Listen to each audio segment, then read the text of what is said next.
confession of her heart's secret burst from her in those pleading words. I had no right to hear them, no right to answer them. They were the words that banished me, in the name of her sacred weakness, from the room. It was all over. I dropped her hand. I said no more. The blinding tears shut her out from my eyes, and I dashed them away to look at her for the last time. One look as she sank into a chair, as her arms fell on the table, as her fair head dropped on them wearily. One farewell look, and the door had closed upon her. The great gulf of separation had opened between us. The image of Laura Fairley was a memory of the past already, the end of Hartright's narrative. The story continued, by VINCENT, GILMORE, of Chancery Lane, solicitor.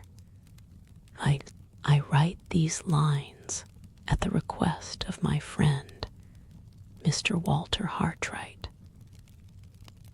They are intended to convey a description of certain events which seriously affected Miss Fairley's interests, and which took place after the period of Mr. Hartright's departure from Limeridge House. There is no need for me to say whether my own opinion does or does not sanction the disclosure of the remarkable family story, of which my narrative forms an important component part. Mr. Hartright has taken that responsibility on himself, and circumstances yet to be related will show that he has amply earned the right to do so, if he chooses to exercise it. The plan he has adopted for presenting the story to others in the most truthful and most vivid manner requires that it should be told at each successive stage in the march of events by the persons who were directly concerned in those events at the time of their occurrence. My appearance here as narrator is the necessary consequence of this arrangement. I was present during the sojourn of Sir Percival Glyde in Cumberland, and was personally concerned in one important result of his short residence under Mr. Fairley's roof. It is my duty, therefore, to add these new links to the chain of events, and to take up the chain itself at the point where, for the present only, Mr. Hartright has dropped it. I arrived at Limeridge House on Friday, the 2nd of November. My object was to remain at Mr. Fairley's until the arrival of Sir Percival Glyde.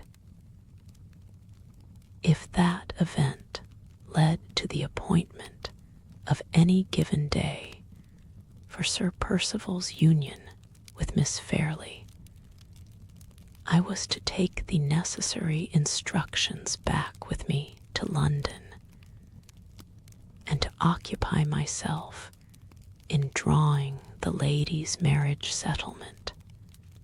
On the Friday, I was not favored by Mr. Fairley with an interview. He had been, or had fancied himself to be, an invalid for years past, and he was not well enough to receive me. Miss Halcombe was the first member of the family whom I saw. She met me at the house door and introduced me to Mr.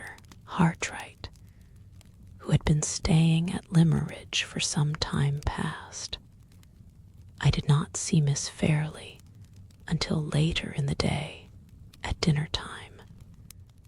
She was not looking well, and I was sorry to observe it.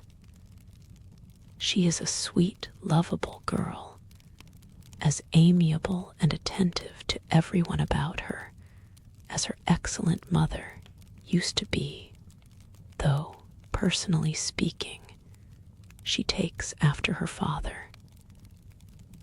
Mrs. Fairley had dark eyes and hair, and her elder daughter, Miss Halcombe, strongly reminds me of her. Miss Fairley played to us in the evening not so well as usual, I thought. We had a rubber at whist, a mere profanation, so far as play was concerned, of that noble game. I had been favorably impressed by Mr. Hartright on our first introduction to one another, but I soon discovered that he was not free from the social failings incidental to his age. There are 3 things that none of the young men of the present generation can do. They can't sit over their wine, they can't play at whist, and they can't pay a lady a compliment. Mr. Hartright was no exception to the general rule. Otherwise, even in those early days, and on that short acquaintance, he struck me as being a modest and gentlemanlike young man. So the Friday passed. I say nothing about the more serious matters which engaged my attention on that day. The anonymous letter to Miss Fairley, the measures I thought it right to adopt when the matter was mentioned to me, and the conviction I entertained that every possible explanation of the circumstances would be readily afforded by Sir Percival Glyde, having all been fully noticed, as I understand, in the narrative which precedes this. On the Saturday, Mr. Hartright had left before I got down to breakfast. Miss Fairley kept her room all day, and Miss Halcombe appeared to me to be out of spirits. The house was not what it used to be in the time of Mr. and Mrs. Philip Fairley. I took a walk by myself in the forenoon and looked about at some of the places which I first saw when I was staying at Limmeridge to transact family business more than 30 years since. They were not what they used to be either. At 2 o'clock Mr. Fairley sent to say he was well enough to see me. He had not altered, at any rate, since I first knew him. His talk was to the same purpose as usual, all about himself and his ailments, his wonderful coins, and his matchless Rembrandt etchings. The moment I tried to speak of the business that had brought me to his house, he shut his eyes and said I upset him. I persisted in upsetting him by returning again and again to the subject. All I could ascertain was that he looked on his niece's marriage as a settled thing, that her father had sanctioned it, that he sanctioned it himself, that it was a desirable marriage, and that he should be personally rejoiced when the worry of it was over. As to the settlements, if I would consult his niece, and afterwards dive as deeply as I pleased into my own knowledge of the family affairs, and get everything ready, and limit his share in the business as guardian to saying yes at the right moment, why, of course he would meet my views and everybody else's views with infinite pleasure. In the meantime, there I saw him, a helpless sufferer confined to his room. Did I think he looked as if he wanted teasing? No. Then why tease him? I might, perhaps, have been a little astonished at this extraordinary absence of all self-assertion on Mr. Fairley's part, in the character of guardian, if my knowledge of the family affairs had not been sufficient to remind me that he was a single man, and that he had nothing more than a life interest in the Limeridge property.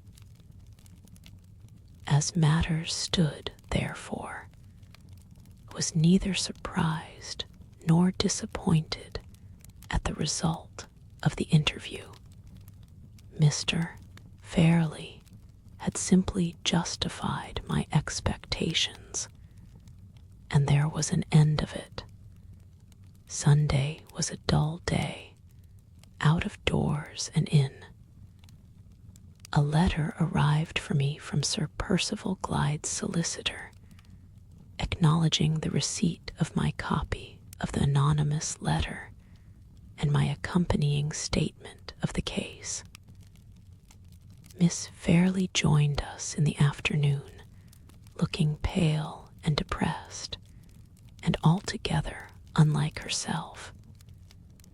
I had some talk with her, and ventured on a delicate allusion to Sir Percival.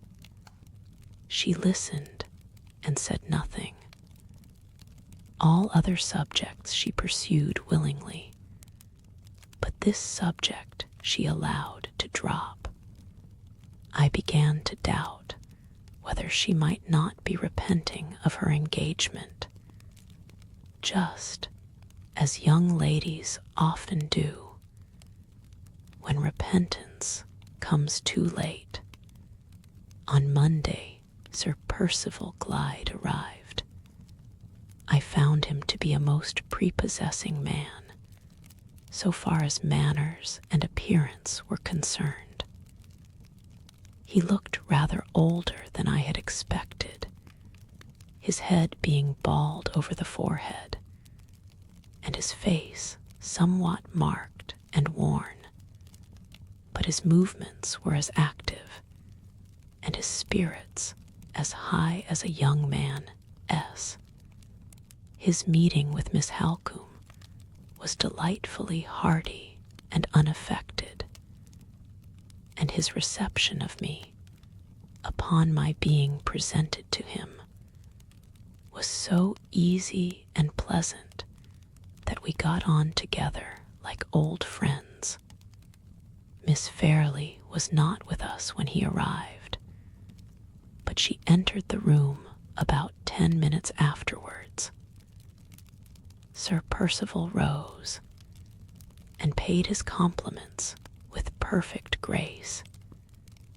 His evident concern on seeing the change for the worse in the young lady's looks was expressed with a mixture of tenderness and respect, with an unassuming delicacy of tone, voice, and manner, which did equal credit to his good breeding and his good sense. I was rather surprised, under these circumstances, to see that Miss Fairley continued to be constrained and uneasy in his presence, and that she took the first opportunity of leaving the room again. Sir Percival neither noticed the restraint in her reception of him, nor her sudden withdrawal from our society. He had not obtruded his attentions on her while she was present, and he did not embarrass Miss Halcombe by any allusion to her departure when she was gone. His tact and taste were never at fault on this, or on any other occasion, while I was in his company at Limmeridge House. As soon as Miss Fairley had left the room, he spared us all embarrassment on the subject of the anonymous letter by adverting to it of his own accord. He had stopped in London on his way from Hampshire, had seen his solicitor, had read the documents forwarded by me, and had travelled on to Cumberland, anxious to satisfy our minds by the speediest and the fullest explanation that words could convey. On hearing him express himself to this effect, I offered him the original letter, which I had kept for his inspection. He thanked me and declined to look at it, saying that he had seen the copy and that he was quite willing to leave the original in our hands. The statement itself, on which he immediately entered, was as simple and satisfactory as I had all along anticipated it would be. Mrs. Catherick, he informed us, had in past years laid him under some obligations for faithful services rendered to his family connections and to himself. She had been doubly unfortunate in being married to a husband who had deserted her, and in having an only child whose mental faculties had been in a disturbed condition from a very early age. Although her marriage had removed her to a part of Hampshire far distant from the neighborhood in which Sir Percival's property was situated, he had taken care not to lose sight of her.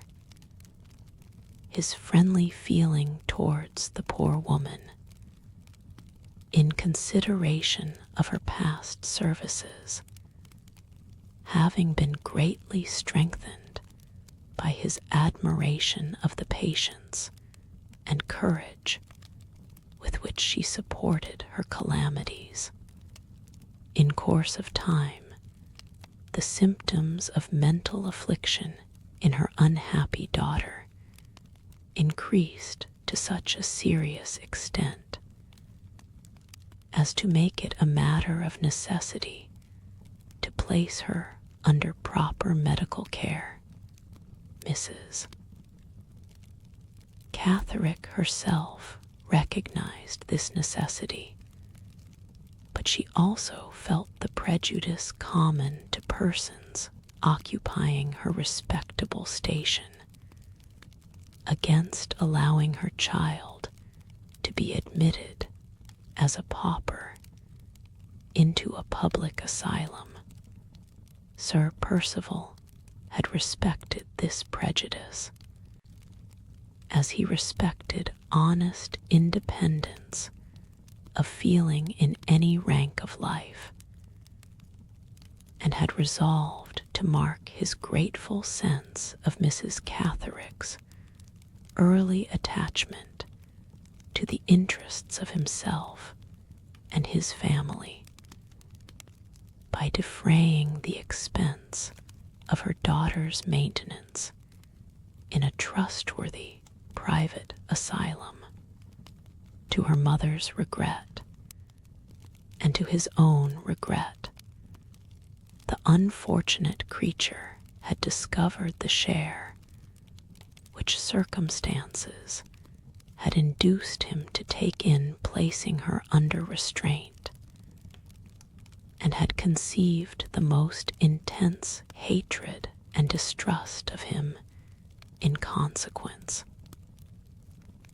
To that hatred and distrust, which had expressed itself in various ways in the asylum, the anonymous letter written after her escape was plainly attributable. If Miss Halcombe's or Mr. Gilmore's recollection of the document did not confirm that view, or if they wished for any additional particulars about the asylum, the address of which he mentioned, as well as the names and addresses of the two doctors on whose certificates the patient was admitted, he was ready to answer any question and to clear up any uncertainty. He had done his duty to the unhappy young woman by instructing his solicitor to spare no expense in tracing her and in restoring her once more to medical care. And he was now only anxious to do his duty towards Miss Fairley and towards her family in the same plain, straightforward way. I was the first to speak in answer to this appeal. My own course was plain to me. It is the great beauty of the law that it can dispute any human statement made under any circumstances and reduced to any form. If I had felt professionally called upon to set up a case against Sir Percival Glyde on the strength of his own explanation, I could have done so beyond all doubt. But my duty did not lie in this direction. My function was of the purely judicial kind. I was to weigh the explanation we had just heard, to allow all due force to the high reputation of the gentleman who offered it, and to decide honestly whether the probabilities, on Sir Percival's own showing, were plainly with him or plainly against him. My own conviction was that they were plainly with him, and I accordingly declared that his explanation was, to my mind, unquestionably a satisfactory one. Miss Halcombe, after looking at me very earnestly, said a few words on her side to the same effect, with a certain hesitation of manner, however, which the circumstances did not seem to me to warrant. I am unable to say positively whether Sir Percival noticed this or not.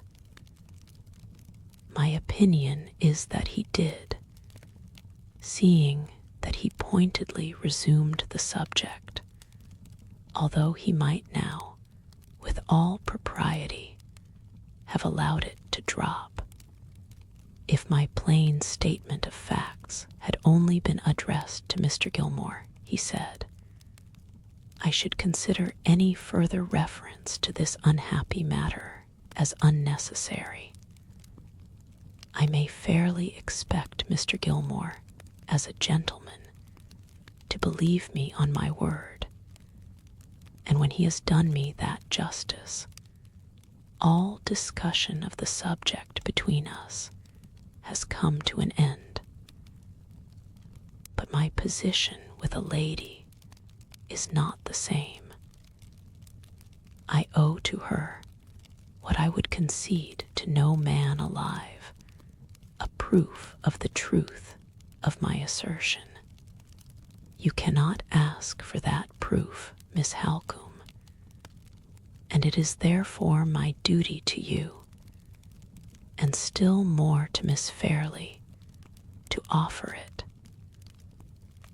May I beg that you will write at once to the mother of this unfortunate woman, to Mrs. Catherick, to ask for her testimony in support of the explanation which I have just offered to you. I saw Miss Halcombe change color and look a little uneasy. Sir Percival's suggestion, politely as it was expressed, appeared to her, as it appeared to me, to point very delicately at the hesitation which her manner had betrayed a moment or two since. I hope, Sir Percival, you don't do me the injustice to suppose that I distrust you, she said quickly. Certainly not, Miss Halcombe. I make my proposal purely as an act of attention to you. Will you excuse my obstinacy if I still venture to press it? He walked to the writing table as he spoke, drew a chair to it, and opened the paper case. Let me beg you to write the note, he said, as a favor to me. It need not occupy you more than a few minutes. You have only to ask Mrs. Catherick 2 questions.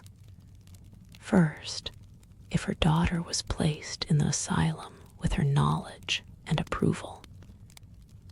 Secondly, if the share I took in the matter was such as to merit the expression of her gratitude towards myself. Mr. Gilmore's mind is at ease on this unpleasant subject, and your mind is at ease. Pray set my mind at ease also by writing the note. You oblige me to grant your request, Sir Percival, when I would much rather refuse it. With those words, Miss Halcombe rose from her place and went to the writing table. Sir Percival thanked her, handed her a pen, and then walked away towards the fireplace.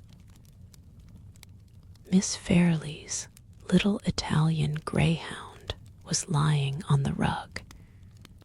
He held out his hand and called to the dog good-humoredly.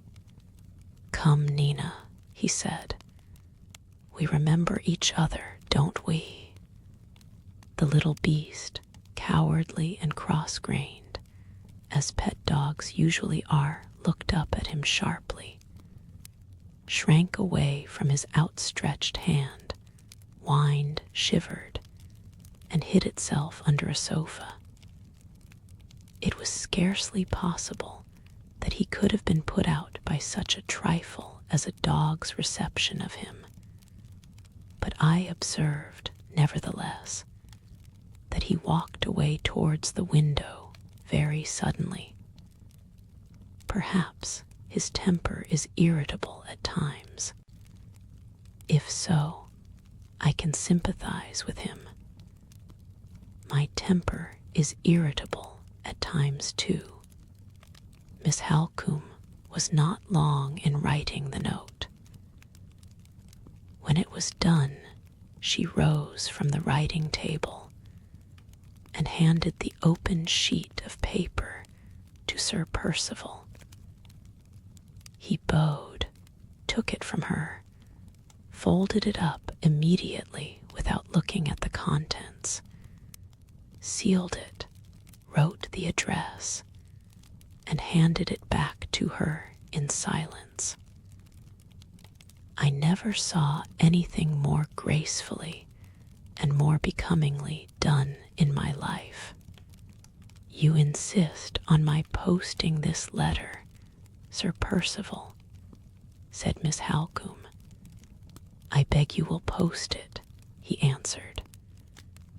And now that it is written and sealed up, allow me to ask one or two last questions about the unhappy woman to whom it refers. I have read the communication which Mr. Gilmore kindly addressed to my solicitor, describing the circumstances under which the writer of the anonymous letter was identified. But there are certain points to which that statement does not refer. Did Anne Catherick see Miss Fairley? Certainly not, replied Miss Halcombe. Did she see you? No, she saw nobody from the house then, except a certain Mr. Hartright, who accidentally met with her in the churchyard here. Nobody else. Mr. Hartright was employed at Limmeridge as a drawing master. I believe is he a member of one of the watercolor societies. I believe he is, answered Miss Halcombe. He paused for a moment, as if he was thinking over the last answer, and then added, Did you find out where Anne Catherick was living when she was in this neighborhood? Yes, at a farm on the moor called Todd's Corner. It is a duty we all owe to the poor creature herself to trace her, continued Sir Percival. She may have said something at Todd's Corner which may help us to find her. I will go there and make inquiries on the chance. In the meantime, as I cannot prevail on myself to discuss this painful subject with Miss Fairley, may I beg, Miss Halcombe, that you will kindly undertake to give her the necessary explanation, deferring it, of course, until you have received the reply to that note. Miss Halcombe promised to comply with his request. He thanked her, nodded pleasantly, and left us, to go and establish himself in his own room. As he opened the door, the cross-grained greyhound poked out her sharp muzzle from under the sofa and barked and snapped at him. A good morning's work, Miss Halcombe, I said, as soon as we were alone. Here is an anxious day well ended already. Yes, she answered, no doubt. I am very glad your mind is satisfied. My mind, surely, with that note in your hand, your mind is at ease too. Oh yes, how can it be otherwise? I know the thing could not be, she went on, speaking more to herself than to me. But I almost wish Walter Hartright had stayed here long enough to be present at the explanation, and to hear the proposal to me to write this note, I was a little surprised, perhaps a little piqued also by these last words. Events, it is true, connected Mr. Hartright very remarkably with the affair of the letter, I said, and I readily admit that he conducted himself, all things considered, with great delicacy and discretion. But I am quite at a loss to understand what useful influence his presence could have exercised in relation to the effect of Sir Percival's statement on your mind or mine. It was only a fancy, she said absently. There is no need to discuss it, Mr. Gilmore. Your experience ought to be, and is, the best guide I can desire. I did not altogether like her thrusting the whole responsibility, in this marked manner, on my shoulders. If Mr. Fairley had done it, I should not have been surprised. But resolute, clear-minded Miss Halcombe was the very last person in the world whom I should have expected to find shrinking from the expression of an opinion of her own. If any doubts still trouble you, I said, why not mention them to me at once? Tell me plainly, have you any reason to distrust Sir Percival Glyde? None whatever. Do you see anything improbable or contradictory in his explanation? How can I say I do, after the proof he has offered me of the truth of it? Can there be better testimony in his favor, Mr. Gilmore, than the testimony of the woman's mother? None better. If the answer to your note of inquiry proves to be satisfactory, I for one cannot see what more any friend of Sir Percival's can possibly expect from him.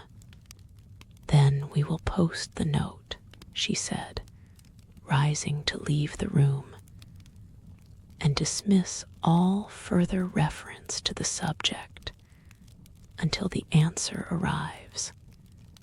Don't attach any weight to my hesitation. I can give no better reason for it than that I have been over-anxious about Laura lately, and anxiety, Mr. Gilmore, unsettles the strongest of us. She left me abruptly, her naturally firm voice faltering as she spoke those last words. A sensitive, vehement, passionate nature, a woman of 10,000 in these trivial, superficial times. I had known her from her earliest years.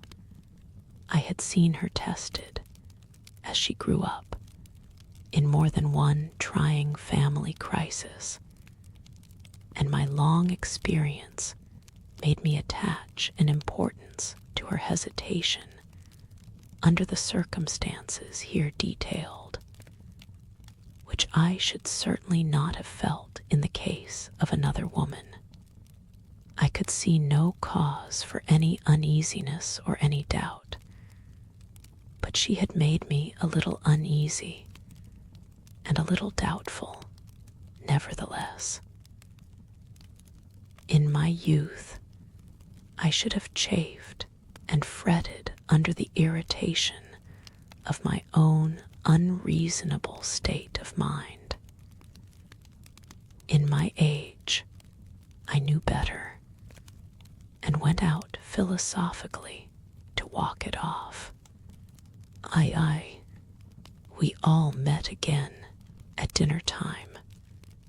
Sir Percival was in such boisterous high spirits that I hardly recognized him as the same man whose quiet tact, refinement, and good sense had impressed me so strongly at the interview of the morning.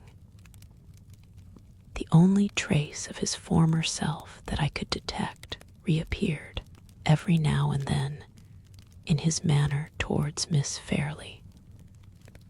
A look or a word from her suspended his loudest laugh, checked his gayest flow of talk, and rendered him all attention to her, and to no one else at table, in an instant, although he never openly tried to draw her into the conversation. He never lost the slightest chance she gave him of letting her drift into it by accident, and of saying the words to her under those favorable circumstances which a man with less tact and delicacy would have pointedly addressed to her the moment they occurred to him. Rather to my surprise, Miss Fairlie appeared to be sensible of his attentions without being moved by them. She was a little confused from time to time when he looked at her or spoke to her, but she never warmed towards him. Rank, fortune, good breeding, good looks, the respect of a gentleman, and the devotion of a lover were all humbly placed at her feet, and so far as appearances went, were all offered in vain. On the next day, the Tuesday, Sir Percival went in the morning, taking one of the servants with him as a guide to Todd's Corner. His inquiries, as I afterwards heard, led to no results. On his return, he had an interview with Mr. Fairlie, and in the afternoon he and Miss Halcombe rode out together. Nothing else happened worthy of record. The evening passed as usual. There was no change in Sir Percival, and no change in Miss Fairlie. The Wednesday's post brought with it an event, the reply from Mrs. Catherick. I took a copy of the document, which I have preserved, and which I may as well present in this place. It ran as follows: Madam, I beg to acknowledge the receipt of your letter, inquiring whether my daughter Anne was placed under medical superintendence with my knowledge and approval, and whether the share taken in the matter by Sir Percival Glyde was such as to merit the expression of my gratitude towards that gentleman. Be pleased to accept my answer in the affirmative to both those questions, and believe me to remain your obedient servant, Jane Ann Catherick. Short, sharp, and to the point. In form rather a business-like letter for a woman to write, in substance as plain a confirmation as could be desired of Sir Percival Glyde's statement. This was my opinion, and with certain minor reservations, Miss Halcombe's opinion also. Sir Percival, when the letter was shown to him, did not appear to be struck by the sharp, short tone of it. He told us that Mrs. Catterick was a woman of few words, a clear-headed, straightforward, unimaginative person who wrote briefly and plainly, just as she spoke.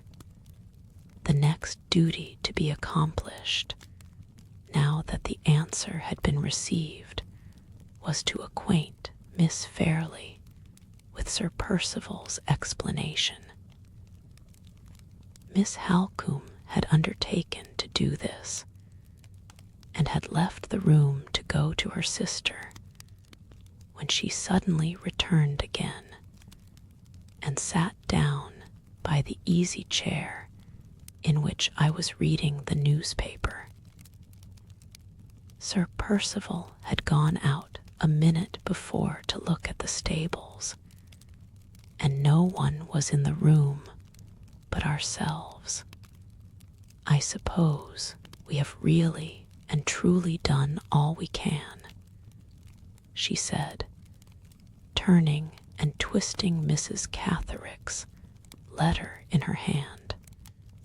If we are friends of Sir Percival's, who know him and trust him, we have done all, and more than all, that is necessary, I answered, a little annoyed by this return of her hesitation. But if we are enemies who suspect him, that alternative is not even to be thought of, she interposed. We are Sir Percival's friends, and if generosity and forbearance can add to our regard for him, we ought to be Sir Percival's admirers as well. You know that he saw Mr. Fairlie yesterday, and that he afterwards went out with me. Yes, I saw you riding away together. We began the ride by talking about Anne Catterick, and about the singular manner in which Mr. Hartright met with her. But we soon dropped that subject, and Sir Percival spoke next, in the most unselfish terms, of his engagement with Laura. He said he had observed that she was out of spirits, and he was willing, if not informed to the contrary, to attribute to that cause the alteration in her manner towards him during his present visit. If, however, there was any more serious reason for the change, he would entreat that no constraint might be placed on her inclinations, either by Mr. Fairlie or by me.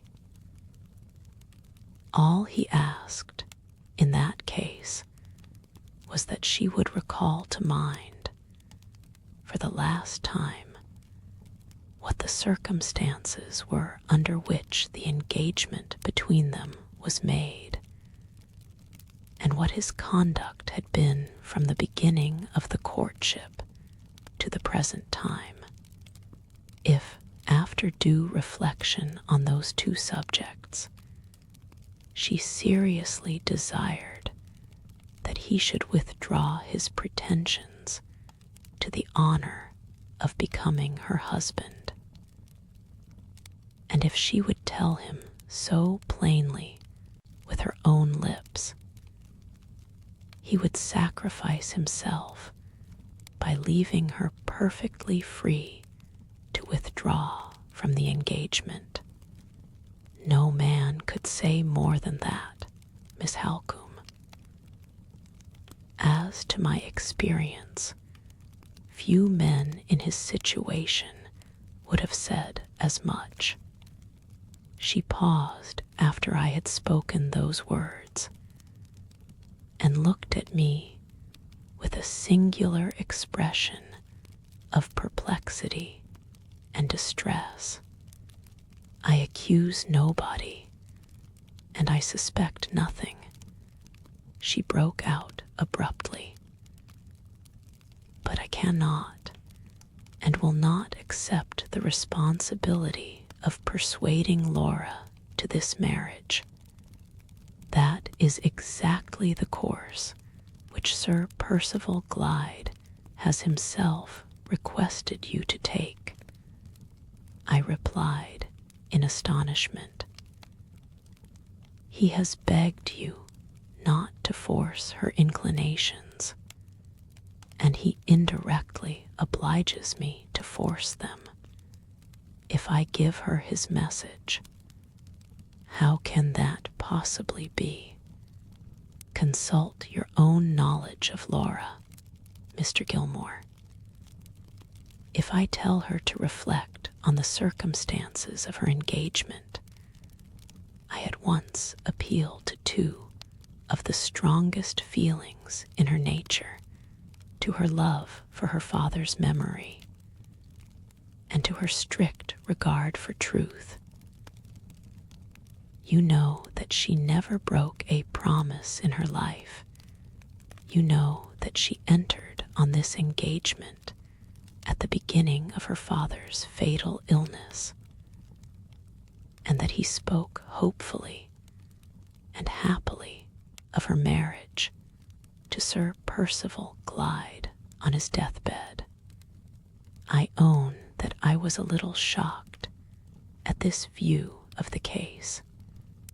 Surely, I said, you don't mean to infer that when Sir Percival spoke to you yesterday, he speculated on such a result as you have just mentioned.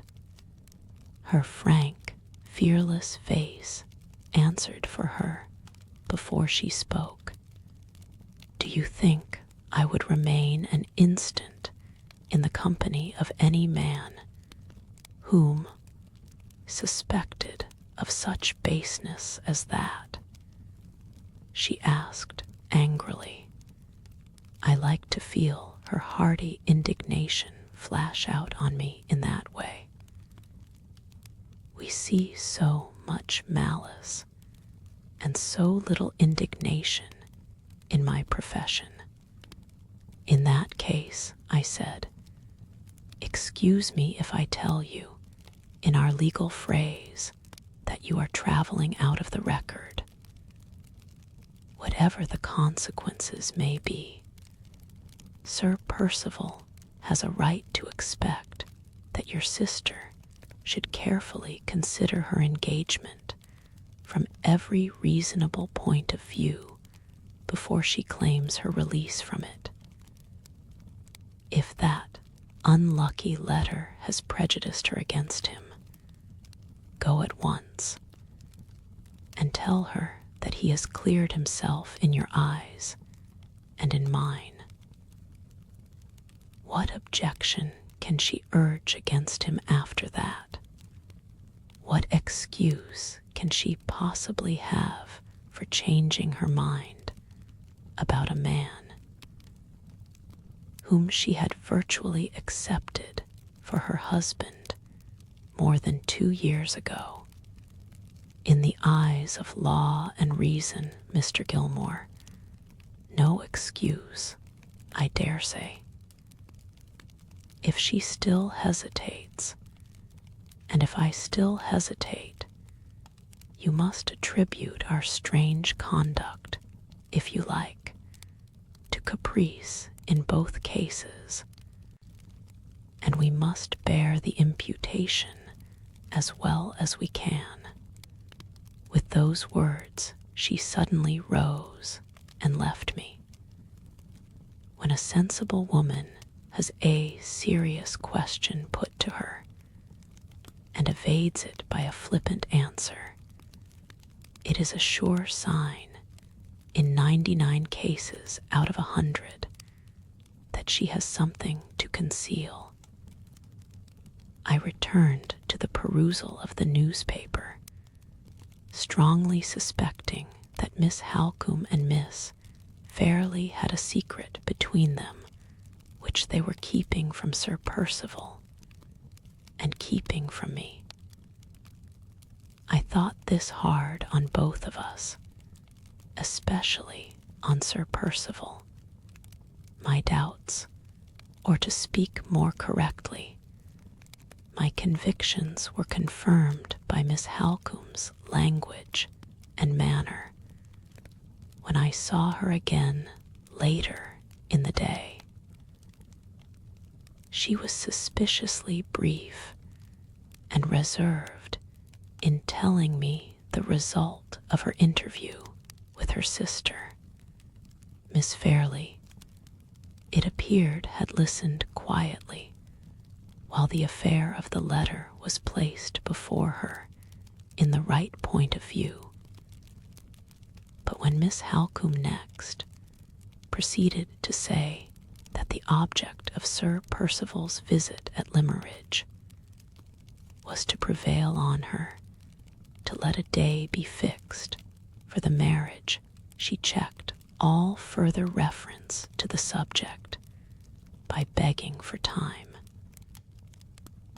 If Sir Percival would consent to spare her for the present, she would undertake to give him his final answer before the end of the year.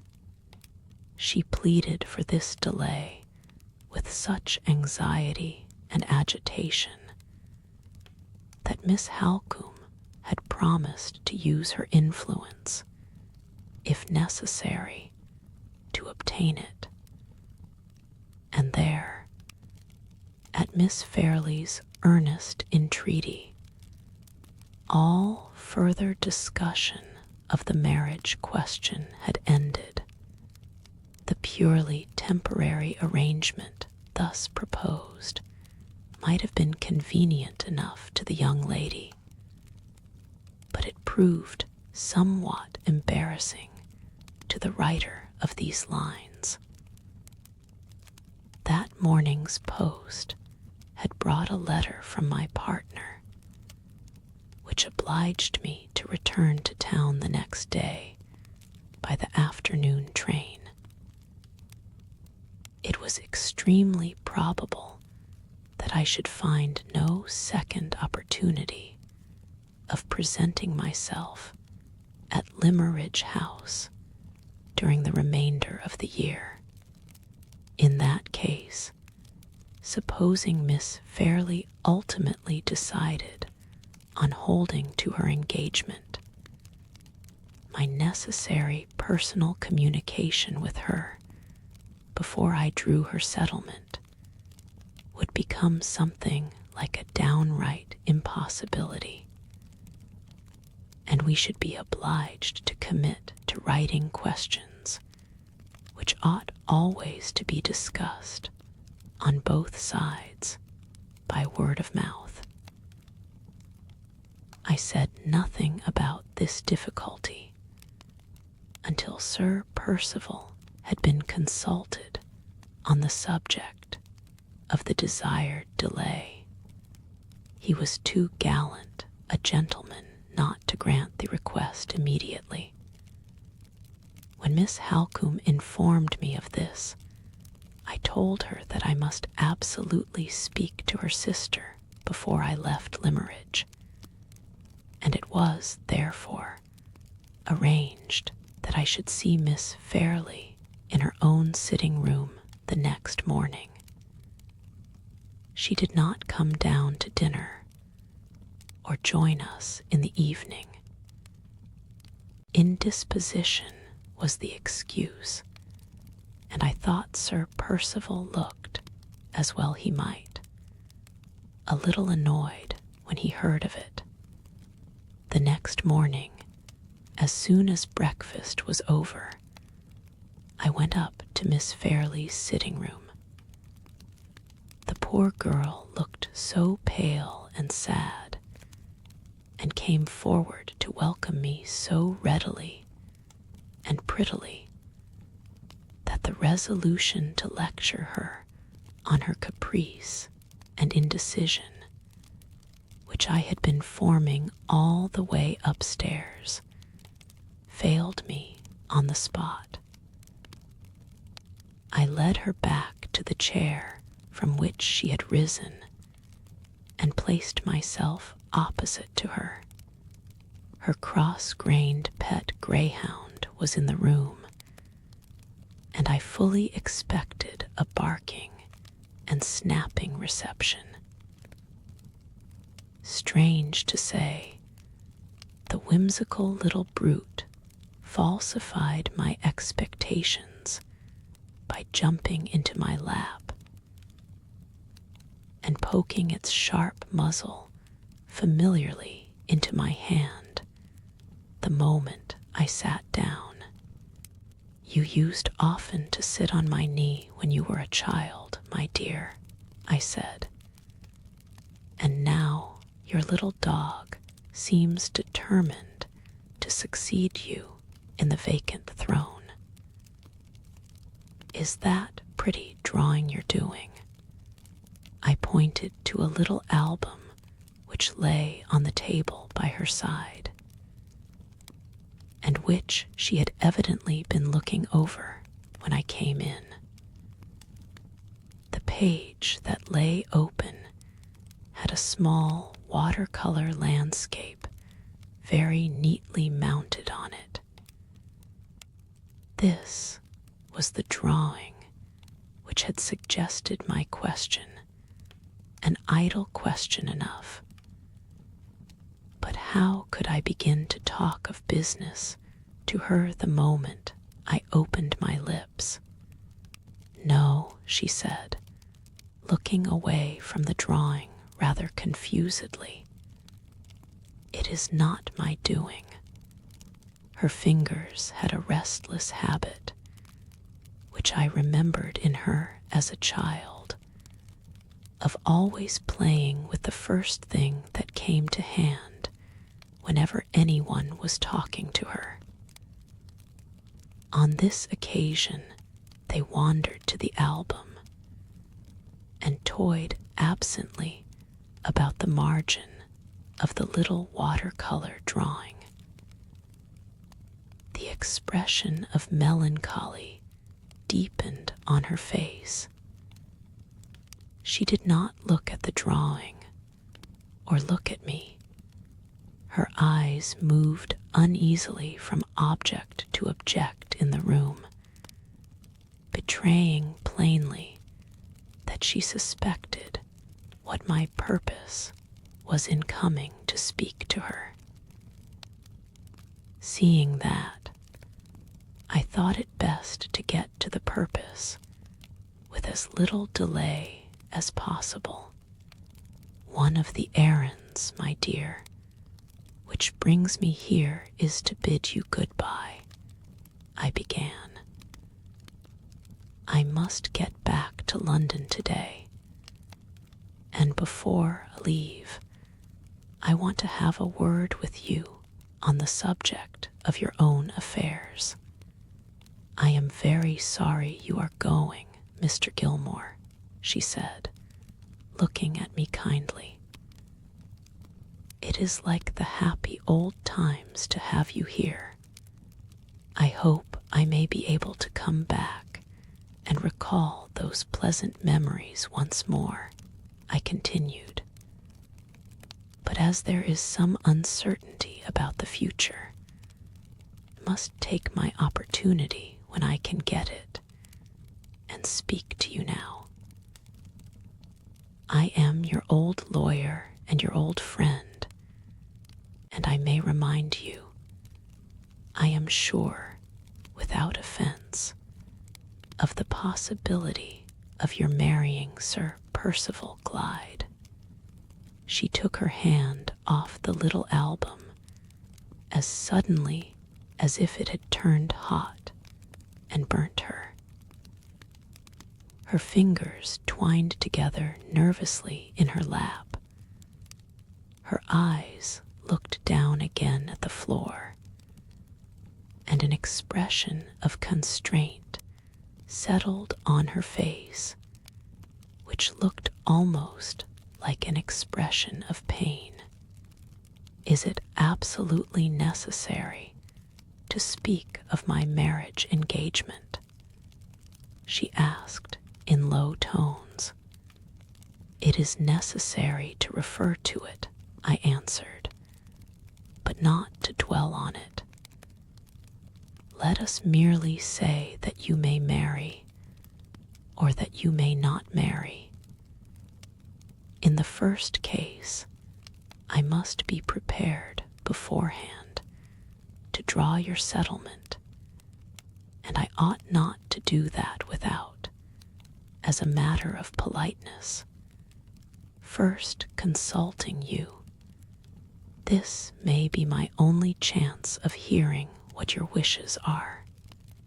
Let us, therefore, suppose the case of your marrying, and let me inform you in as few words as possible what your position is now, and what you may make it, if you please, in the future."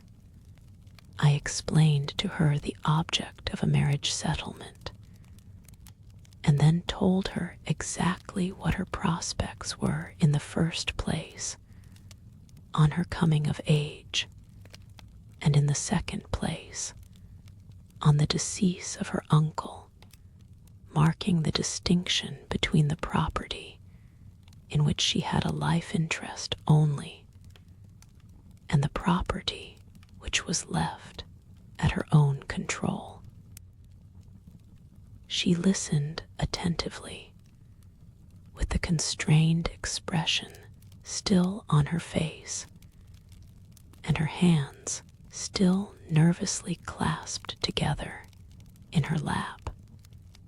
"And now," I said in conclusion, "tell me if you can think of any condition which, in the case we have supposed, you would wish me to make for you, subject, of course, to your guardian's approval, as you are not yet of age."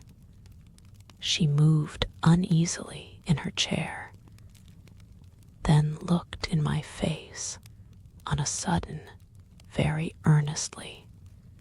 "If it does happen," she began faintly, "if you are married," I added, helping her out. "Don't let him part me from Marian," she cried, with a sudden outbreak of energy. "Oh, Mr. Gilmore, pray make it law that Marian is to live with me.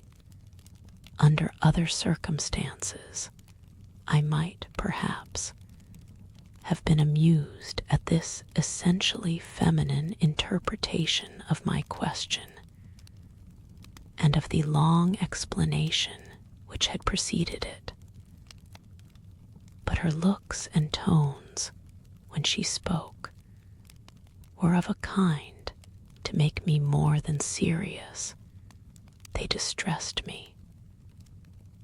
Her words, few as they were, betrayed a desperate clinging to the past, which boded ill for the future.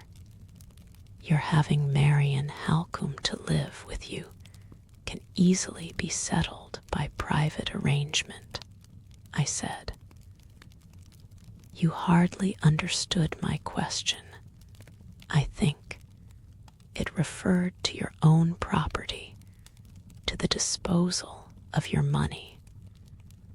Supposing you were to make a will when you come of age, who would you like the money to go to? Marian has been mother and sister both to me," said the good, affectionate girl, her pretty blue eyes glistening while she spoke. "May I leave it to Marian, Mr. Gilmore?" "Certainly, my love," I answered. But remember what a large sum it is. Would you like it all to go to Miss Halcombe?" She hesitated. Her color came and went, and her hand stole back again to the little album. "Not all of it," she said. "There is someone else besides Marion." She stopped, her color heightened, and the fingers of the hand that rested upon the album beat gently on the margin of the drawing, as if her memory had set them going mechanically with the remembrance of a favorite tune. "You mean some other member of the family besides Miss Halcombe?" I suggested, seeing her at a loss to proceed. The heightening color spread to her forehead and her neck, and the nervous fingers suddenly clasped themselves fast round the edge of the book. "There is someone else," she said, not noticing my last words, though she had evidently heard them. "There is someone else who might like a little keepsake, if I might leave it. There would be no harm if I should die first." She paused again. The color that had spread over her cheeks suddenly left them. The hand on the album resigned its hold, trembled a little, and moved the book away from her. She looked at me for an instant, then turned her head aside in the chair. Her handkerchief fell to the floor as she changed her position, and she hurriedly hid her face from me in her hands. Sad to remember her as I did, the liveliest, happiest child that ever laughed the day through, and to see her now, in the flower of her age and her beauty, so broken and so brought down as this. In the distress that she caused me, I forgot the years that had passed, and the change they had made in our position towards one another. I moved my chair close to her and picked up her handkerchief from the carpet and drew her hands from her face gently. "Don't cry, my love," I said, and dried the tears that were gathering in her eyes with my own hand, as if she had been the little Laura fairly of 10 long years ago. It was the best way I could have taken to compose her. She laid her head on my shoulder and smiled faintly through her tears. "I am very sorry for forgetting myself," she said artlessly. "I have not been well. I have felt sadly weak and nervous lately, and I often cry without reason when I am alone. I am better now. I can answer you as I ought, Mr. Gilmore. I can indeed." "No, no, my dear," I replied. "We will consider the subject as done with for the present. You have said enough to sanction my taking the best possible care of your interests, and we can settle details at another opportunity. Let us have done with business now and talk of something else." I led her at once into speaking on other topics. In 10 minutes' time she was in better spirits, and I rose to take my leave. "Come here again," she said earnestly. "I will try to be worthier of your kind feeling for me and for my interests if you will only come again." Still clinging to the past, that past which I represented to her in my way, as Miss Halcombe did in hers. It troubled me sorely to see her looking back at the beginning of her career, just as I look back at the end of mine. "If I do come again, I hope I shall find you better," I said, "better and happier." "God bless you, my dear." She only answered by putting up her cheek to me to be kissed. Even lawyers have hearts, and mine ached a little as I took leave of her. The whole interview between us had hardly lasted more than half an hour. She had not breathed a word in my presence to explain the mystery of her evident distress and dismay at the prospect of her marriage. And yet she had contrived to win me over to her side of the question. I neither knew how nor why. I had entered the room, feeling that Sir Percival Glyde had fair reason to complain of the manner in which she was treating him. I left it, secretly hoping that matters might end in her taking him at his word and claiming her release. A man of my age and experience ought to have known better than to vacillate in this unreasonable manner. I can make no excuse for myself. I can only tell the truth and say, so it was. The hour for my departure was now drawing near.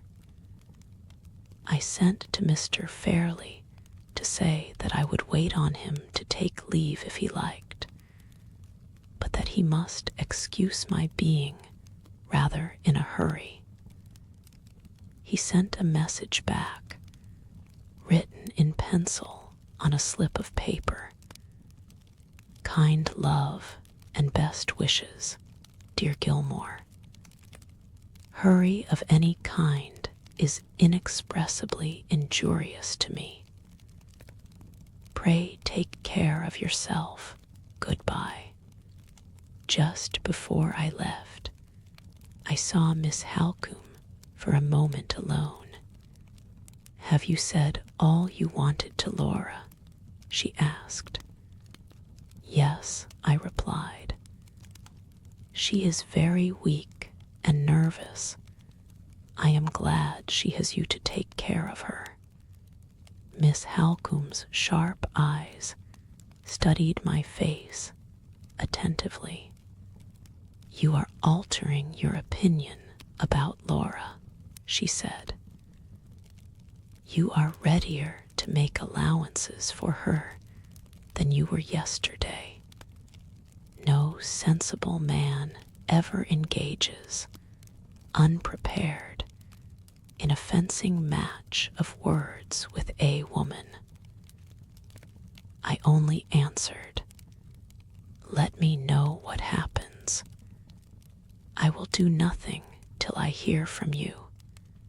She still looked hard in my face. "I wish it was all over, and well over, Mr.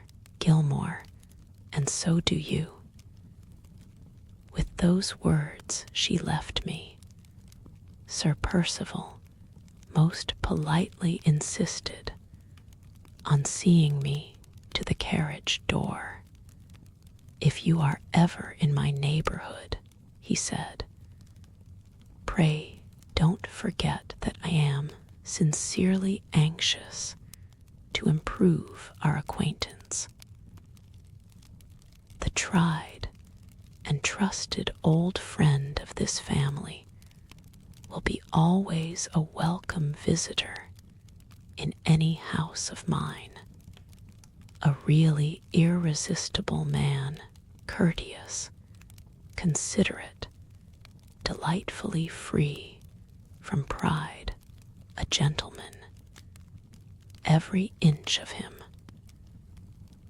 As I drove away to the station, I felt as if I could cheerfully do anything to promote the interests of Sir Percival Glyde, anything in the world, except drawing the marriage settlement of his wife.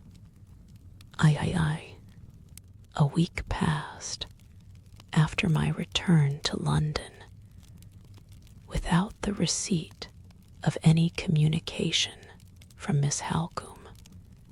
On the 8th day, a letter in her handwriting was placed among the other letters on my table. It announced that Sir Percival Glyde had been definitely accepted, and that the marriage was to take place, as he had originally desired, before the end of the year. In all probability, the ceremony would be performed during the last fortnight in December. Miss Fairley's 21st birthday was late in March. She would, therefore, by this arrangement, become Sir Percival's wife about 3 months before she was of age. I ought not to have been surprised. I ought not to have been sorry. But I was surprised and sorry, nevertheless. Some little disappointment, caused by the unsatisfactory shortness of Miss Halcombe's letter, mingled itself with these feelings, and contributed its share towards upsetting my serenity for the day. In 6 lines, my correspondent announced the proposed marriage in 3 more. She told me that Sir Percival had left Cumberland to return to his house in Hampshire, and in 2 concluding sentences, she informed me first that Laura was sadly in want of change and cheerful society. Secondly, that she had resolved to try the effect of some such change forthwith by taking her sister away with her on a visit to certain old friends in Yorkshire. There the letter ended, without a word to explain what the circumstances were which had decided Miss Fairley to accept Sir Percival Glyde in 1 short week from the time when I had last seen her. At a later period, the cause of this sudden determination was fully explained to me. It is not my business to relate it imperfectly, on hearsay evidence. The circumstances came within the personal experience of Miss Halcombe, and when her narrative succeeds mine, she will describe them in every particular exactly as they happened.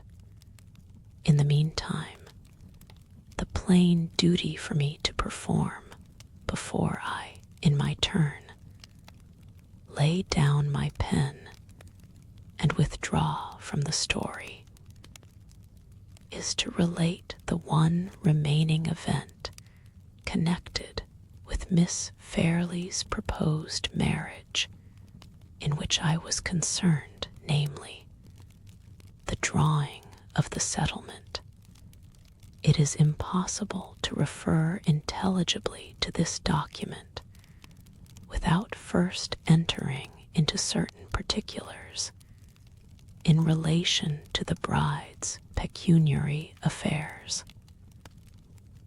I will try to make my explanation briefly and plainly, and to keep it free from professional obscurities and technicalities. The matter is of the utmost importance. I warn all readers of these lines that Miss Fairley's inheritance is a very serious part of Miss Fairley's story, and that Mr. Gilmore's experience in this particular must be their experience also, if they wish to understand the narratives which are yet to come.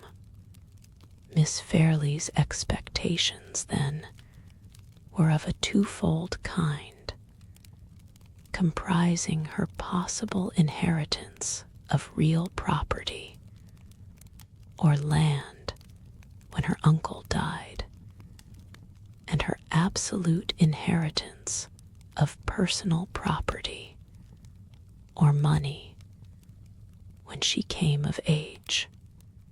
Let us take the land first. In the time of Miss Fairley's paternal grandfather, whom we will call Mr. Fairley, the elder, the entailed succession to the Limeridge estate stood thus. Mr. Fairley, the elder, died and left 3 sons, Philip, Frederick, and Arthur. As eldest son, Philip succeeded to the estate. If he died without leaving a son, the property went to the second brother, Frederick.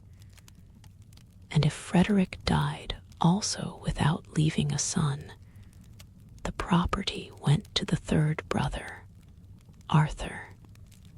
As events turned out, Mr. Philip Fairley died, leaving an only daughter, the Laura of this story, and the estate, in consequence, went, in course of law, to the second brother, Frederick, a single man. The third brother, Arthur, had died many years before the decease of Philip, leaving a son and a daughter. The son, at the age of 18, was drowned at Oxford. His death left Laura, the daughter of Mr. Philip Fairley, presumptive heiress to the estate, with every chance of succeeding to it in the ordinary course of nature on her uncle Frederick's death, if the said Frederick died without leaving male issue, except in the event, then, of Mr. Frederick Fairley's marrying and leaving an heir, the 2 very last things in the world that he was likely to do. His niece, Laura, would have the property on his death, possessing, it must be remembered, nothing more than a life interest in it. If she died single or died childless, the estate would revert to her cousin Magdalen, the daughter of Mr. Arthur Fairley. If she married with a proper settlement, or in other words, with the settlement I meant to make for her, the income from the estate, a good 3,000 a year, would, during her lifetime, be at her own disposal. If she died before her husband, he would naturally expect to be left in the enjoyment of the income for his lifetime. If she had a son, that son would be the heir to the exclusion of her cousin Magdalen. Thus, Sir Percival's prospects in marrying Miss Fairlie, so far as his wife's expectations from real property were concerned, promised him these two advantages. On Mr. Frederick Fairlie's death, first, the use of 3,000 a year by his wife's permission while she lived, and in his own right on her death if he survived her. And secondly, the inheritance of Limmeridge for his son, if he had one. So much for the landed property, and for the disposal of the income from it on the occasion of Miss Fairlie's marriage. Thus far, no difficulty or difference of opinion on the lady's settlement was at all likely to arise between Sir Percival's lawyer and myself. The personal estate, or in other words, the money to which Miss Fairlie would become entitled on reaching the age of 21 years, is the next point to consider. This part of her inheritance was, in itself, a comfortable little fortune. It was derived under her father's will, and it amounted to the sum of £20,000. Besides this, she had a life interest in £10,000 more, which latter amount was to go, on her decease, to her Aunt Eleanor, her father's only sister. It will greatly assist in setting the family affairs before the reader in the clearest possible light, if I stop here for a moment to explain why the aunt had been kept waiting for her legacy until the death of the niece. Mr. Philip Fairlie had lived on excellent terms with his sister Eleanor as long as she remained a single woman. But when her marriage took place, somewhat late in life, and when that marriage united her to an Italian gentleman named Fosco, or rather, to an Italian nobleman, seeing that he rejoiced in the title of Count, Mr. Fairlie disapproved of her conduct so strongly that he ceased to hold any communication with her, and even went the length of striking her name out of his will. The other members of the family all thought this serious manifestation of resentment at his sister's marriage more or less unreasonable. Count Fosco, though not a rich man, was not a penniless adventurer either. He had a small but sufficient income of his own. He had lived many years in England, and he held an excellent position in society. These recommendations, however, availed nothing with Mr. Fairlie. In many of his opinions, he was an Englishman of the old school, and he hated a foreigner simply and solely because he was a foreigner.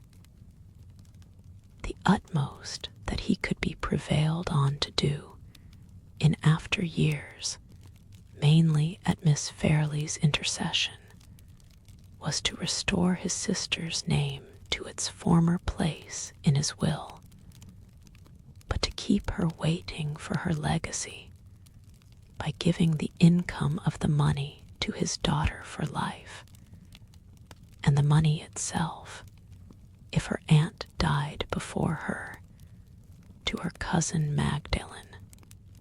Considering the relative ages of the two ladies, the aunt's chance, in the ordinary course of nature, of receiving the £10,000 was thus rendered doubtful in the extreme, and Madame Fosco resented her brother's treatment of her as unjustly as usual in such cases, by refusing to see her niece and declining to believe that Miss Fairley's intercession had ever been exerted to restore her name to Mr. Fairley's will. Such was the history of the £10,000. Here again, no difficulty could arise with Sir Percival's legal adviser. The income would be at the wife's disposal, and the principal would go to her aunt or her cousin on her death, all preliminary explanations being now cleared out of the way. I come at last to the real knot of the case, to the £20,000. This sum was absolutely Miss Fairley's own on her completing her 21st year, and the whole future disposition of it depended, in the first instance, on the conditions I could obtain for her in her marriage settlement. The other clauses contained in that document were of a formal kind, and need not be recited here. But the clause relating to the money is too important to be passed over. A few lines will be sufficient to give the necessary abstract of it. My stipulation in regard to the £20,000 was simply this: the whole amount was to be settled so as to give the income to the lady for her life, afterwards to Sir Percival for his life, and the principal to the children of the marriage.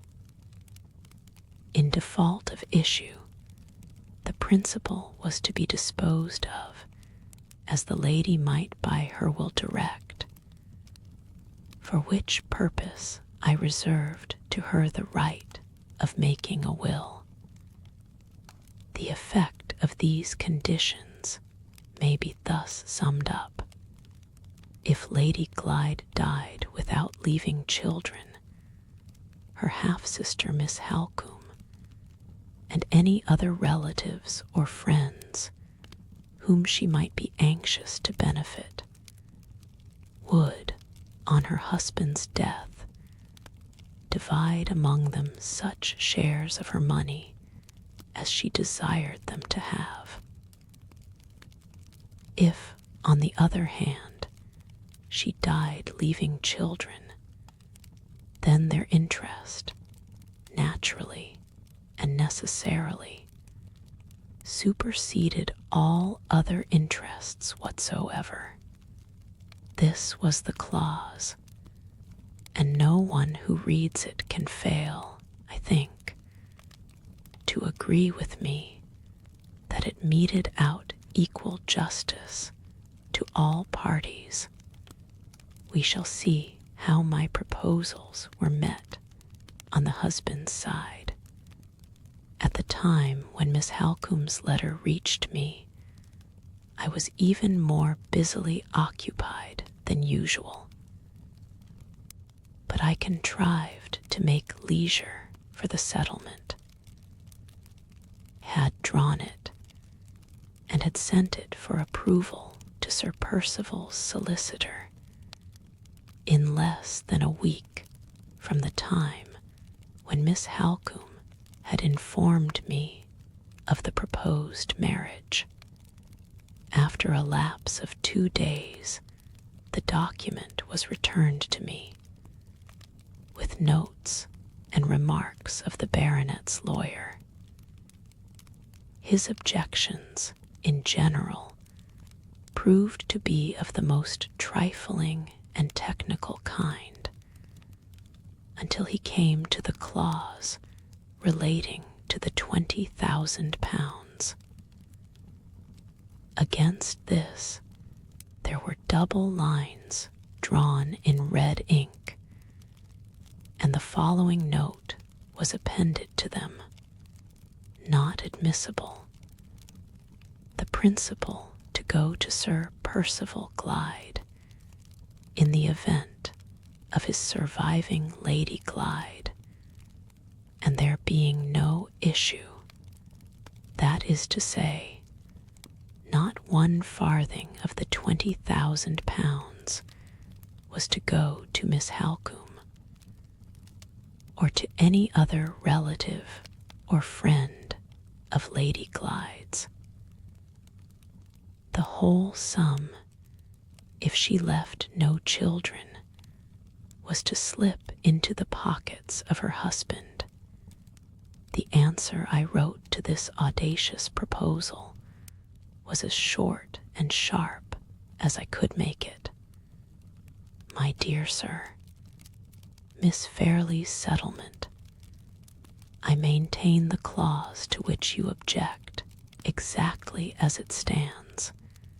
Yours truly. The rejoinder came back in a quarter of an hour. My dear sir, Miss Fairley's settlement.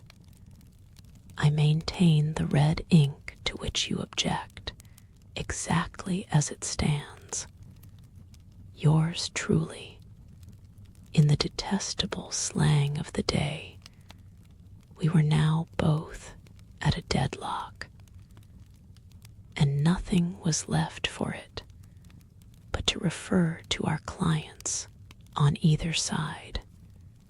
As matters stood, my client, Miss Fairley not having yet completed her 21st year, Mr. Frederick Fairley was her guardian,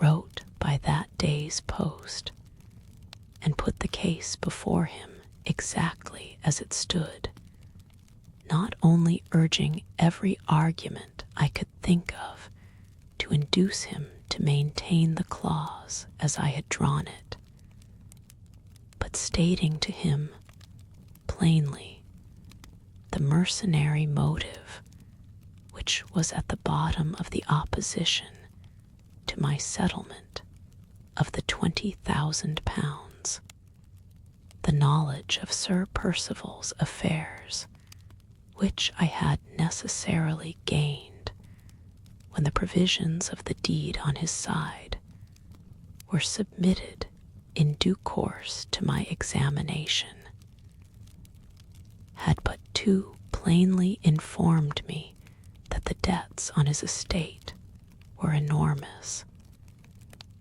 and that his income, though nominally a large one, was virtually, for a man in his position, next to nothing. The want of ready money was the practical necessity of Sir Percival's existence, and his lawyer's note on the clause in the settlement was nothing but the frankly selfish expression of it. Mr. Fairley's answer reached me by return of post, and proved to be wandering and irrelevant in the extreme. Turned into plain English, it practically expressed itself to this effect: Would dear Gilmore be so very obliging as not to worry his friend and client about such a trifle as a remote contingency? Was it likely that a young woman of 21 would die before a man of 45, and die without children? On the other hand, in such a miserable world as this, was it possible to overestimate the value of peace and quietness? If those two heavenly blessings were offered in exchange for such an earthly trifle as a remote chance of £20,000, was it not a fair bargain? Surely, yes. Then why not make it? I threw the letter away in disgust. Just as it had fluttered to the ground, there was a knock at my door, and Sir Percival's solicitor, Mr. Merriman, was shown in. There are many varieties of sharp practitioners in this world, but I think the hardest of all to deal with are the men who overreach you under the disguise of inveterate good humor. A fat, well-fed, smiling, friendly man of business is of all parties to a bargain the most hopeless to deal with. Mr. Merriman was one of this class. "And how is good Mr. Gilmore?" he began, all in a glow with the warmth of his own amiability. "Glad to see you, sir, in such excellent health. I was passing your door, and I thought I would look in case you might have something to say to me. Do now, pray, do let us settle this little difference of ours by word of mouth, if we can. Have you heard from your client yet? Yes, have you heard from yours? My dear good sir, I wish I had heard from him to any purpose, wish, with all my heart, the responsibility was off my shoulders. But he is obstinate, or let me rather say, resolute, and he won't take it off. Merriman, I leave details to you. Do what you think right for my interests, and consider me as having personally withdrawn from the business until it is all over." Those were Sir Percival's words a fortnight ago, and all I can get him to do now is to repeat them. I am not a hard man, Mr. Gilmore, as you know. Personally and privately, I do assure you, I should like to sponge out that note of mine at this very moment. But if Sir Percival won't go into the matter, if Sir Percival will blindly leave all his interests in my sole care, what course can I possibly take except the course of asserting them? My hands are bound. Don't you see, my dear sir? My hands are bound. You maintain your note on the clause, then, to the letter, I said. Yes, deuce take it. I have no other alternative. He walked to the fireplace and warmed himself, humming the fag end of a tune in a rich, convivial bass voice. "What does your side say?" he went on. "Now pray tell me, what does your side say?" I was ashamed to tell him. I attempted to gain time, nay, I did worse. My legal instincts got the better of me and I even tried to bargain. £20,000 is rather a large sum to be given up by the lady's friends at 2 days' notice, I said. Very true, replied Mr. Merriman, looking down thoughtfully at his boots. Properly put, sir, most properly put. A compromise, recognizing the interests of the lady's family as well as the interests of the husband, might not perhaps have frightened my client quite so much, I went on. Come, come. This contingency resolves itself into a matter of bargaining after all. What is the least you will take? The least we will take, said Mr. Merriman, is £19,999 19 shillings and 11 3 farthings. Ha, ha, ha. Excuse me, Mr. Gilmore. I must have my little joke.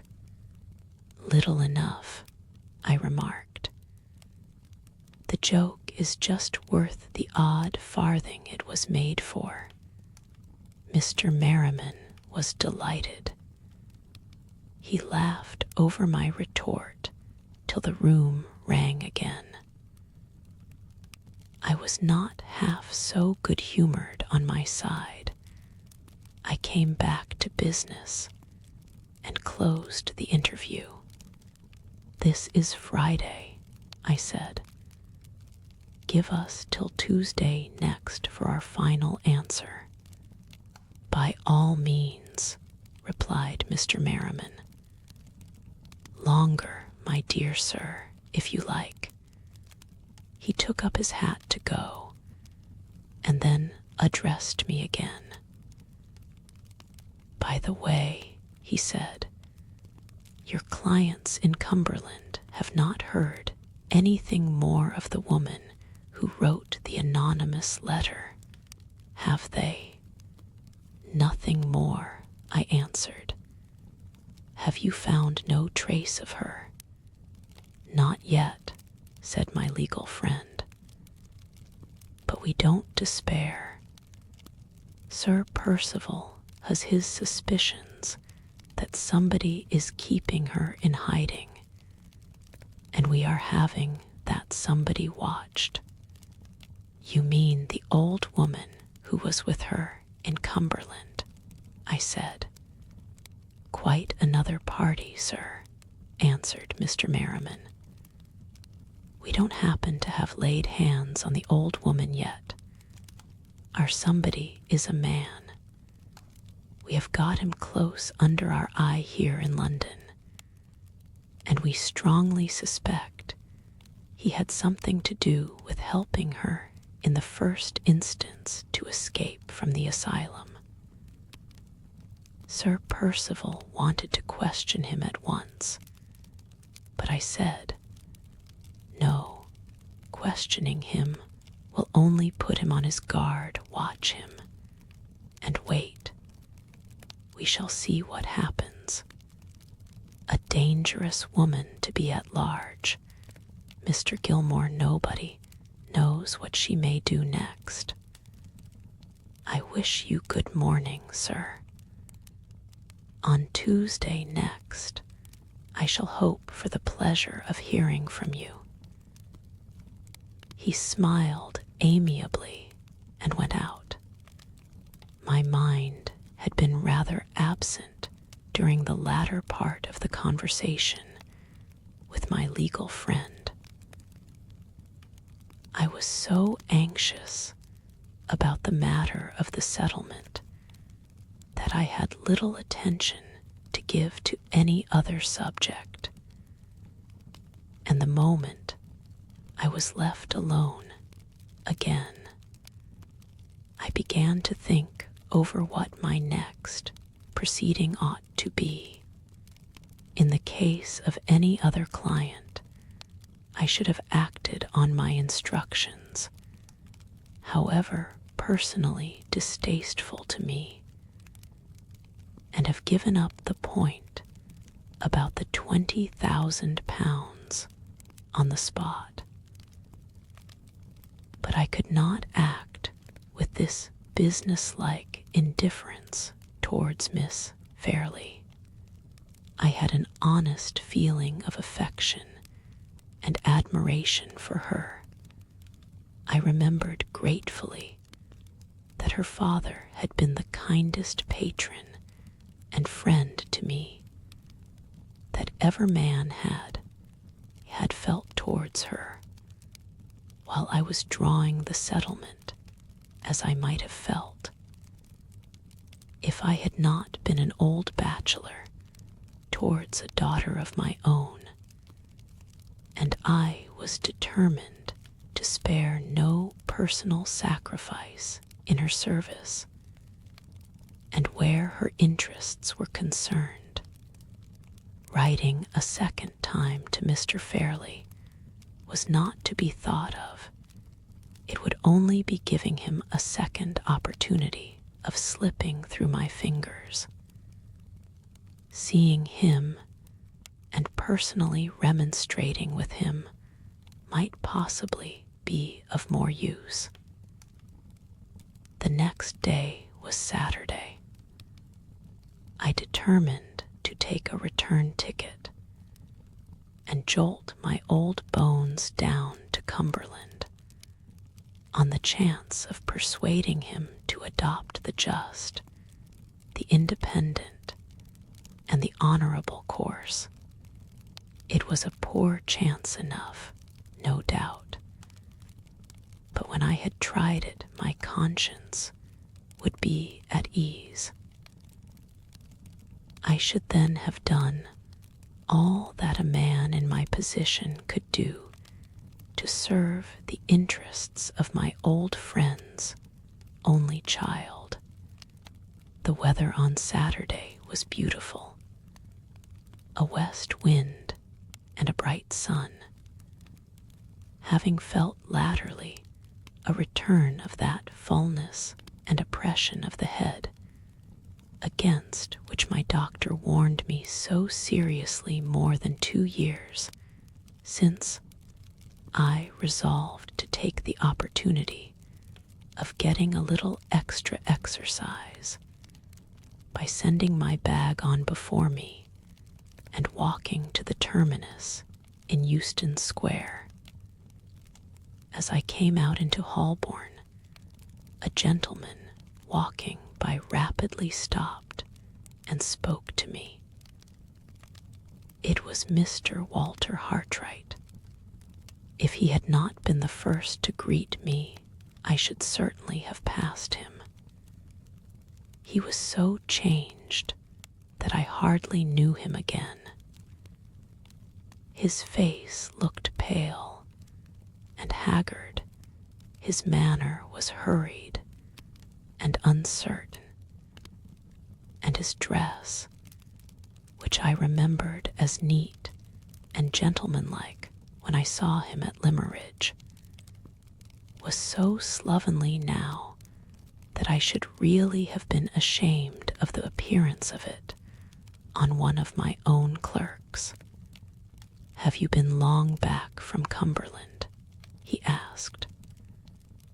"I heard from Miss Halcombe lately.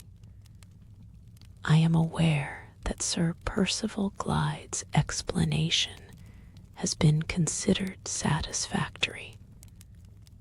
Will the marriage take place soon? Do you happen to know Mr. Gilmore?" He spoke so fast and crowded his questions together so strangely and confusedly that I could hardly follow him. However accidentally intimate he might have been with the family at Limmeridge, I could not see that he had any right to expect information on their private affairs, and I determined as easily as might be on the subject of Miss Fairley's marriage. "Time will show, Mr. Hartright," I said. "Time will show. I dare say if we look out for the marriage in the papers, we shall not be far wrong. Excuse my noticing it, but I am sorry to see you not looking so well as you were when we last met."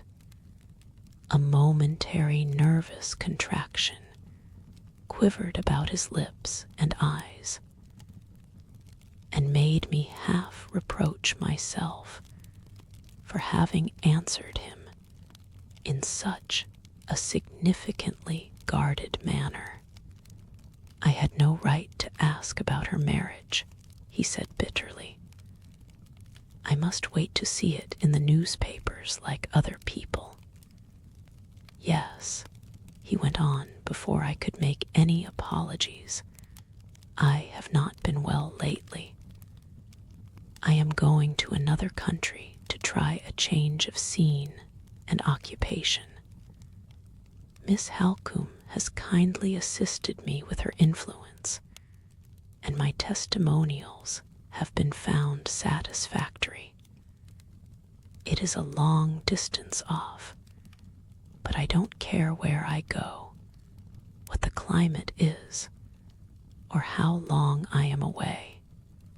He looked about him while he said this at the throng of strangers passing us by on either side, in a strange, suspicious manner, as if he thought that some of them might be watching us. "I wish you well through it, and safe back again," I said, and then added, so as not to keep him altogether at arm's length on the subject of the Fairleys, "I am going down to Limmeridge today on business. Miss Halcombe and Miss Fairley are away just now on a visit to some friends in Yorkshire." His eyes brightened, and he seemed about to say something in answer, but the same momentary nervous spasm crossed his face again. He took my hand, pressed it hard, and disappeared among the crowd without saying another word.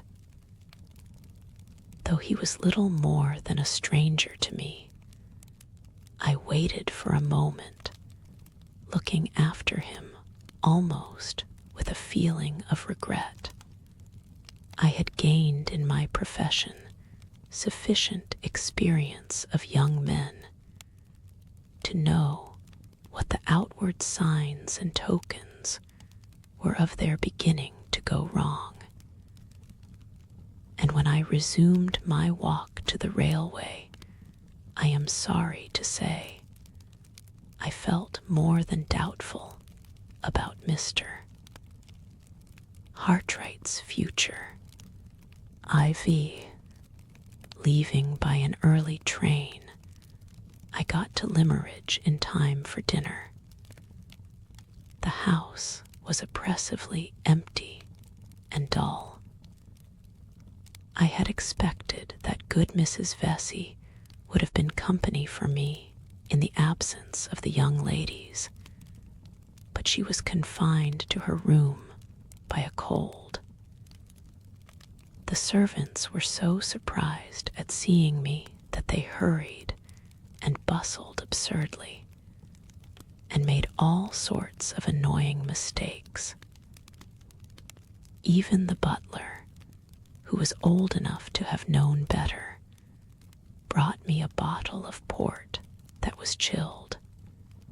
The reports of Mr. Fairley's health were just as usual, and when I sent up a message to announce my arrival, I was told that he would be delighted to see me the next morning.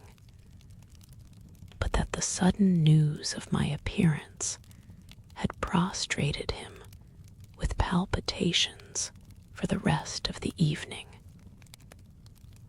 The wind howled dismally all night, and strange cracking and groaning noises sounded here, there, and everywhere in the empty house. I slept as wretchedly as possible, and got up in a mighty bad humor to breakfast by myself the next morning. At 10 o'clock, I was conducted to Mr. Fairley's apartments. He was in his usual room, his usual chair, and his usual aggravating state of mind and body. When I went in, his valet was standing before him, holding up for inspection a heavy volume of etchings, as long and as broad as my office writing desk. The miserable foreigner grinned in the most abject manner, and looked ready to drop with fatigue, while his master composedly turned over the etchings and brought their hidden beauties to light with the help of a magnifying glass. "You very best of good old friends," said Mr. Fairley, leaning back lazily before he could look at me. "Are you quite well? How nice of you to come here and see me in my solitude. Dear Gilmore, I had expected that the valet would be dismissed when I appeared, but nothing of the sort happened. There he stood in front of his master's chair, trembling under the weight of the etchings, and there Mr. Fairley sat, serenely twirling the magnifying glass between his white fingers and thumbs. "I have come to speak to you on a very important matter," I said, "and you will therefore excuse me if I suggest that we had better be alone." The unfortunate valet looked at me gratefully. Mr. Fairley faintly repeated my last 3 words, "better be alone," with every appearance of the utmost possible astonishment. I was in no humor for trifling, and I resolved to make him understand what I meant. "Oblige me by giving that man permission to withdraw," I said, pointing to the valet. Mr. Fairley arched his eyebrows and pursed up his lips in sarcastic surprise. "Man," he repeated, "you provoking old Gilmore, what can you possibly mean by calling him a man? He's nothing of the sort. He might have been a man half an hour ago, before I wanted my etchings, and he may be a man half an hour hence, when I don't want them any longer. At present, he is simply a portfolio stand. Why object, Gilmore, to a portfolio stand? I do object. For the 3rd time, Mr. Fairley, I beg that we may be alone." My tone and manner left him no alternative but to comply with my request. He looked at the servant and pointed peevishly to a chair at his side. "Put down the etchings and go away," he said. Don't upset me by losing my place. Have you, or have you not, lost my place? Are you sure you have not? And have you put my handbell quite within my reach? Yes. Then why the devil don't you go? The valet went out. Mr. fairly twisted himself round in his chair, polished the magnifying glass with his delicate cambric handkerchief, and indulged himself with a sidelong inspection of the open volume of etchings. It was not easy to keep my temper under these circumstances, but I did keep it. I have come here at great personal inconvenience, I said, to serve the interests of your niece and your family, and I think I have established some slight claim to be favored with your attention in return. Don't bully me, exclaimed Mr. Fairley, falling back helplessly in the chair and closing his eyes. Please don't bully me. I'm not strong enough. I was determined not to let him provoke me. For Laura Fairley's sake, my object, I went on, is to entreat you to reconsider your letter, and not to force me to abandon the just rights of your niece, and of all who belong to her. Let me state the case to you once more, and for the last time. Mr. Fairley shook his head and sighed piteously. This is heartless of you, Gilmore, very heartless, he said. Never mind, go on. I put all the points to him carefully. I set the matter before him in every conceivable light. He lay back in the chair the whole time I was speaking with his eyes closed.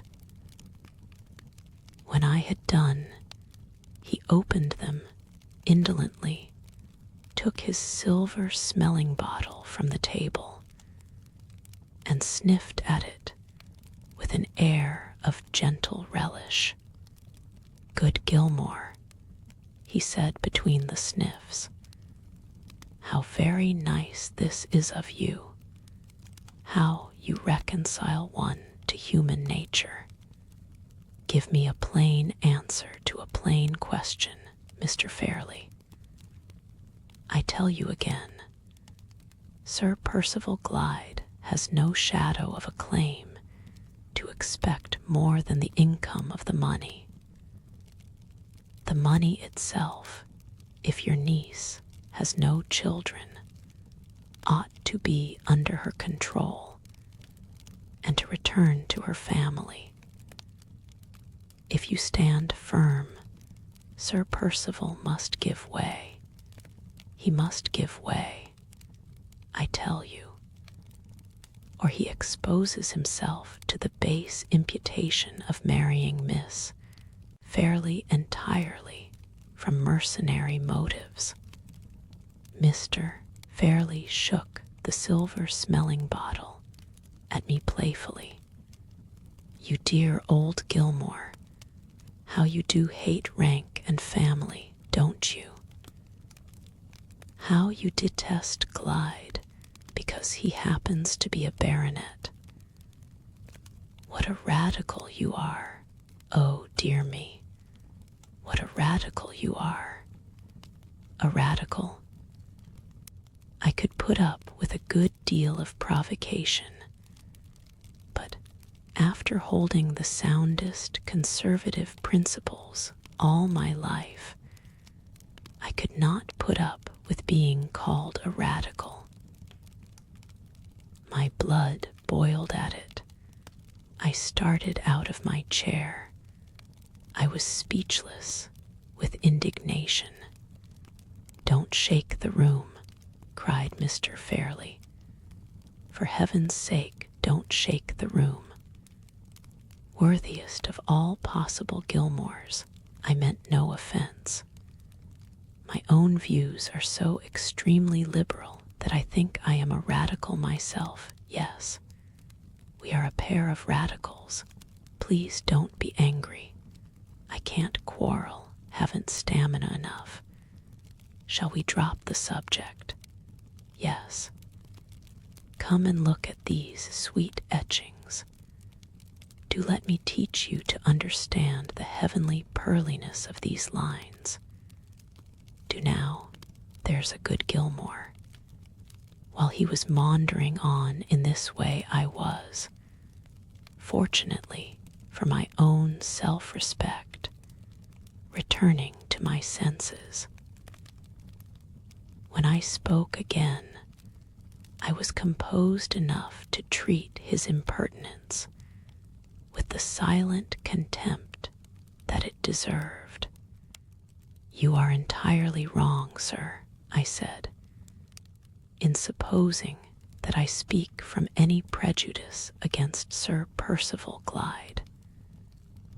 I may regret that he has so unreservedly resigned himself in this matter to his lawyer's direction as to make any appeal to himself impossible, but I am not prejudiced against him.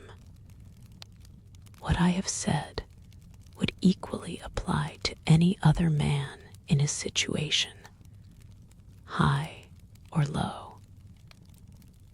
The principle I maintain is a recognized principle. If you were to apply at the nearest town here, to the first respectable solicitor you could find, he would tell you as a stranger what I tell you as a friend. He would inform you that it is against all rule to abandon the lady's money entirely to the man she marries. He would decline, on grounds of common legal caution, to give the husband, under any circumstances whatever, an interest of £20,000 in his wife's death. Would he really, Gilmore? Said Mr. Fairley. If he said anything half so horrid, I do assure you I should tinkle my bell for Louis and have him sent out of the house immediately. You shall not irritate me, Mr. Fairley, for your niece's sake, and for her father's sake. You shall not irritate me. You shall take the whole responsibility of this discreditable settlement on your own shoulders before I leave the room. Don't, now please don't, said Mr. Fairley. Think how precious your time is, Gilmore, and don't throw it away. I would dispute with you if I could, but I can't. I haven't stamina enough. You want to upset me, to upset yourself, to upset Glyde, and to upset Laura. And oh, dear me, all for the sake of the very last thing in the world that is likely to happen. No, dear friend, in the interests of peace and quietness, positively no. I am to understand, then, that you hold by the determination expressed in your letter. Yes, please. So glad we understand each other at last. Sit down again, do. I walked at once to the door, and Mr. Fairley resignedly tinkled his handbell. Before I left the room, turned round and addressed him for the last time. "Whatever happens in the future, sir," I said, "remember that my plain duty of warning you has been performed. As the faithful friend and servant of your family, I tell you, at parting, that no daughter of mine should be married to any man alive under such a settlement as you are forcing me to make for Miss Fairley." The door opened behind me, and the valet stood waiting on the threshold. "Louis," said Mr. Fairley, "show Mr. Gilmore out, and then come back and hold up my etchings for me again. Make them give you a good lunch downstairs. Do, Gilmore, make my idle beasts of servants give you a good lunch." I was too much disgusted to reply. I turned on my heel and left him in silence. There was an up train at 2 o'clock in the afternoon, and by that train I returned to London. On the Tuesday, I sent in the altered settlement, which practically disinherited the very persons whom Miss Fairley's own lips had informed me she was most anxious to benefit. I had no choice. Another lawyer would have drawn up the deed if I had refused to undertake it. My task is done. My personal share in the events of the family story extends no farther than the point which I have just reached. Other pens than mine will describe the strange circumstances which are now shortly to follow. Seriously and sorrowfully, I close this brief record. Seriously and sorrowfully, I repeat here the parting words that I spoke at Limeridge House. No daughter of mine should have been married to any man alive under such a settlement as I was compelled to make for Laura Fairley. The end of Mr. Gilmore's narrative. The story continued. B.Y. Marion, HALCOMB. In extracts from her diary. LIMMERIDG House, Nov. 8-1. 1. The passages omitted. Here and elsewhere in Miss Halcombe's diary are only those which bear no reference to Miss Fairley or to any of the persons with whom she is associated in these pages. This morning, Mr. Gilmore left us. His interview with Laura had evidently grieved and surprised him more than he liked to confess. I felt afraid, from his look and manner when we parted, that she might have inadvertently betrayed to him the real secret of her depression and my anxiety. This doubt grew on me so after he had gone that I declined riding out with Sir Percival and went up to Laura's room instead. I have been sadly distrustful of myself in this difficult and lamentable matter ever since I found out my own ignorance of the strength of Laura's unhappy attachment. I ought to have known that the delicacy and forbearance and sense of honor which drew me to poor Hartright, and made me so sincerely admire and respect him, were just the qualities to appeal most irresistibly to Laura's natural sensitiveness and natural generosity of nature.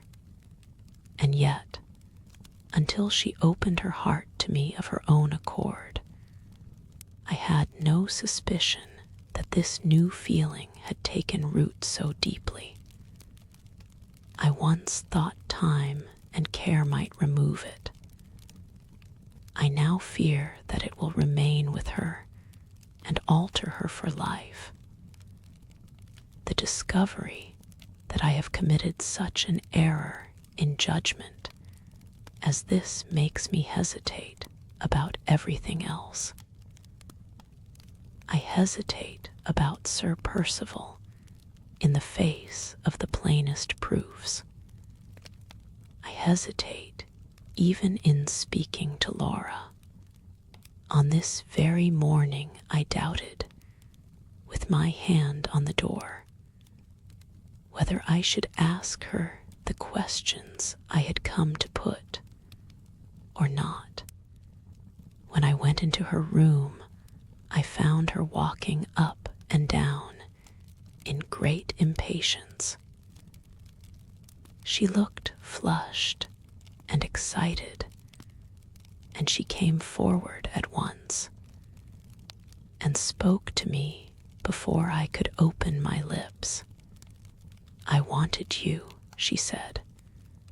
"Come and sit down on the sofa with me.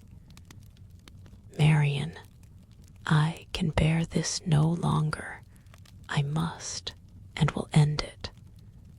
There was too much color in her cheeks, too much energy in her manner, too much firmness in her voice. The little book of Hartright's drawings, the fatal book that she will dream over whenever she is alone, was in one of her hands. I began by gently and firmly taking it from her and putting it out of sight on a side table. "Tell me quietly, my darling, what you wish to do," I said. "Has Mr. Gilmore been advising you?" She shook her head. "No, not in what I am thinking of now. He was very kind and good to me, Marian, and I am ashamed to say I distressed him by crying. I am miserably helpless. I can't control myself. For my own sake, and for all our sakes, I must have courage enough to end it." "Do you mean courage enough to claim your release?" I asked. "No," she said simply. "Courage, dear, to tell the truth." She put her arms round my neck and rested her head quietly on my bosom. On the opposite wall hung the miniature portrait of her father. I bent over her and saw that she was looking at it while her head lay on my breast. "I can never claim my release from my engagement," she went on. "Whatever way it ends, it must end wretchedly for me. All I can do, Marian, is not to add the remembrance that I have broken my promise and forgotten my father's dying words, to make that wretchedness worse." "What is it you propose, then?" I asked. "To tell Sir Percival Glyde the truth with my own lips," she answered, "and to let him release me, if he will, not because I ask him, but because he knows all." "What do you mean, Laura, by all?" Sir Percival will know enough. He has told me so himself. If he knows that the engagement is opposed to your own wishes, can I tell him that, when the engagement was made for me by my father with my own consent, I should have kept my promise, not happily, I am afraid, but still contentedly? She stopped, turned her face to me, and laid her cheek close against mine. I should have kept my engagement, Marian, if another love had not grown up in my heart, which was not there when I first promised to be Sir Percival's wife. Laura, you will never lower yourself by making a confession to him. I shall lower myself, indeed, if I gain my release by hiding from him what he has a right to know. He has not the shadow of a right to know it. Wrong, Marian, wrong. I ought to deceive no one, least of all the man to whom my father gave me, and to whom I gave myself. She put her lips to mine and kissed me. My own love, she said softly, you are so much too fond of me, and so much too proud of me, that you forget, in my case, what you would remember in your own. Better that Sir Percival should doubt my motives, and misjudge my conduct, if he will, than that I should be first false to him in thought, and then mean enough to serve my own interests by hiding the falsehood. I held her away from me in astonishment. For the first time in our lives, we had changed places. The resolution was all on her side, the hesitation all on mine. I looked into the pale, quiet, resigned young face, saw the pure, innocent heart in the loving eyes that looked back at me, and the poor worldly cautions and objections that rose to my lips dwindled and died away in their own emptiness. I hung my head in silence. In her place, the despicably small pride, which makes so many women deceitful, would have been my pride, and would have made me deceitful too. Don't be angry with me, Marian, she said, mistaking my silence. I only answered by drawing her close to me again. I was afraid of crying if I spoke. My tears do not flow so easily as they ought. They come almost like men's tears, with sobs that seem to tear me in pieces, and that frighten every one about me. I have thought of this, love, for many days, she went on, twining and twisting my hair with that childish restlessness in her fingers, which poor Mrs. Vesey still tries so patiently and so vainly to cure her of. I have thought of it very seriously, and I can be sure of my courage when my own conscience tells me I am right. Let me speak to him tomorrow in your presence, Marian. I will say nothing that is wrong, nothing that you or I need be ashamed of.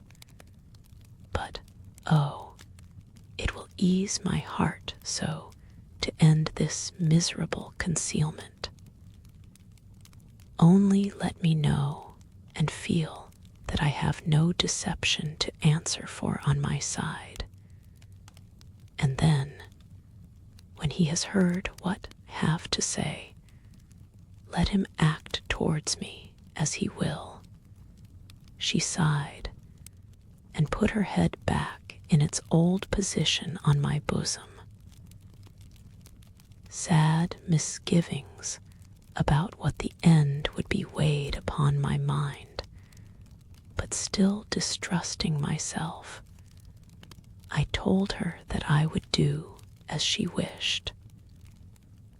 She thanked me, and we passed gradually into talking of other things. At dinner she joined us again, and was more easy and more herself with Sir Percival than I have seen her yet. In the evening she went to the piano, choosing new music of the dexterous, tuneless, florid kind. The lovely old melodies of Mozart, which poor Hartright was so fond of, she has never played since he left. The book is no longer in the music stand.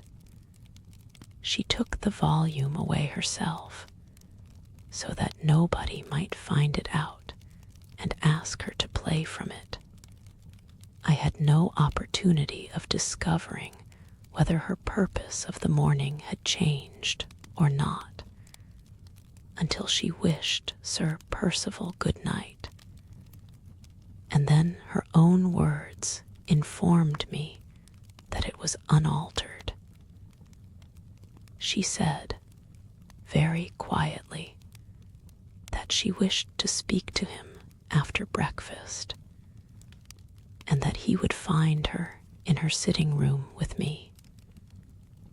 He changed color at those words, and I felt his hand trembling a little when it came to my turn to take it.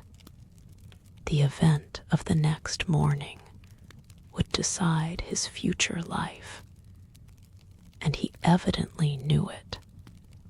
I went in, as usual, through the door between our two bedrooms, to bid Laura good night before she went to sleep. In stooping over her to kiss her, I saw the little book of Hartright's drawings half hidden under her pillow, just in the place where she used to hide her favorite toys when she was a child. I could not find it in my heart to say anything, but I pointed to the book and shook my head. She reached both hands up to my cheeks and drew my face down to hers till our lips met. "Leave it there tonight," she whispered. "Tomorrow may be cruel, and may make me say goodbye to it forever." 9th, the first event of the morning, was not of a kind to raise my spirits. A letter arrived for me from poor Walter Hartright. It is the answer to mine describing the manner in which Sir Percival cleared himself of the suspicions raised by Anne Catherick's letter. He writes shortly and bitterly about Sir Percival's explanations, only saying that he has no right to offer an opinion on the conduct of those who are above him. This is sad, but his occasional references to himself grieve me still more. He says that the effort to return to his old habits and pursuits grows harder, instead of easier to him every day. And he implores me, if I have any interest, to exert it to get him employment that will necessitate his absence from England. and take him among new scenes and new people, have been made all the readier to comply with this request by a passage at the end of his letter, which has almost alarmed me. After mentioning that he has neither seen nor heard anything of Anne Catterick, he suddenly breaks off and hints in the most abrupt, mysterious manner that he has been perpetually watched and followed by strange men ever since he returned to London. He acknowledges that he cannot prove this extraordinary suspicion by fixing on any particular persons, but he declares that the suspicion itself is present to him night and day. This has frightened me, because it looks as if his one fixed idea about Laura was becoming too much for his mind. I will write immediately to some of my mother's influential old friends in London and press his claims on their notice. Change of scene and change of occupation may really be the salvation of him at this crisis in his life. Greatly to my relief, Sir Percival sent an apology for not joining us at breakfast. He had taken an early cup of coffee in his own room, and he was still engaged there in writing letters. At 11 o'clock, if that hour was convenient, he would do himself the honor of waiting on Miss Fairley and Miss Halcombe. My eyes were on Laura's face while the message was being delivered. I had found her unaccountably quiet and composed on going into her room in the morning, and so she remained all through breakfast. Even when we were sitting together on the sofa in her room, waiting for Sir Percival, she still preserved her self-control. "Don't be afraid of me, Marian," was all she said.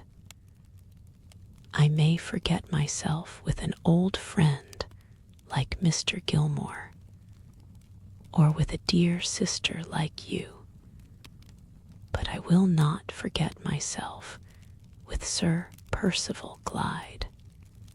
I looked at her and listened to her in silent surprise.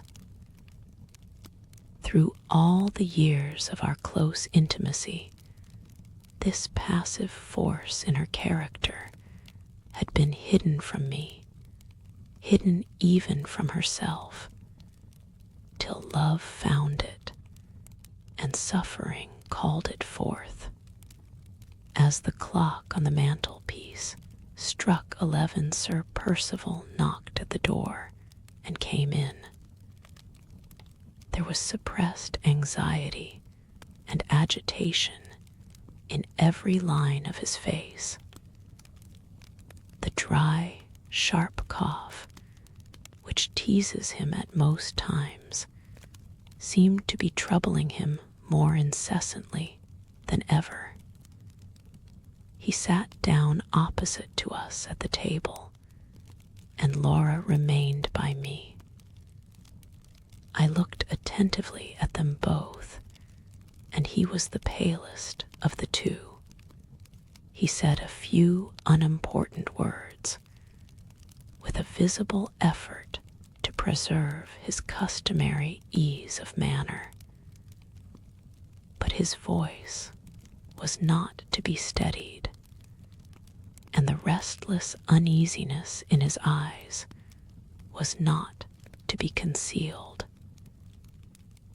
He must have felt this himself, for he stopped in the middle of a sentence and gave up even the attempt to hide his embarrassment any longer. There was just one moment of dead silence before Laura addressed him.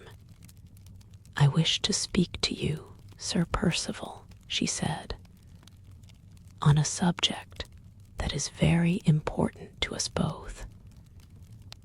My sister is here because her presence helps me and gives me confidence.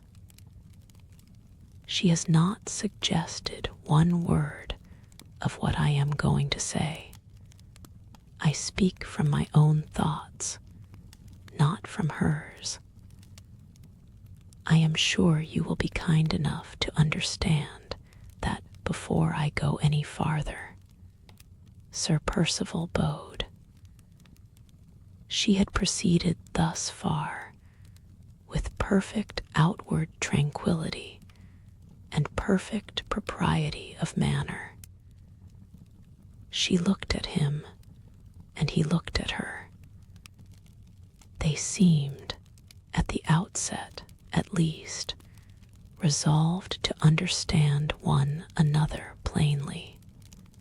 "I have heard from Marian," she went on, "that I have only to claim my release from our engagement to obtain that release from you.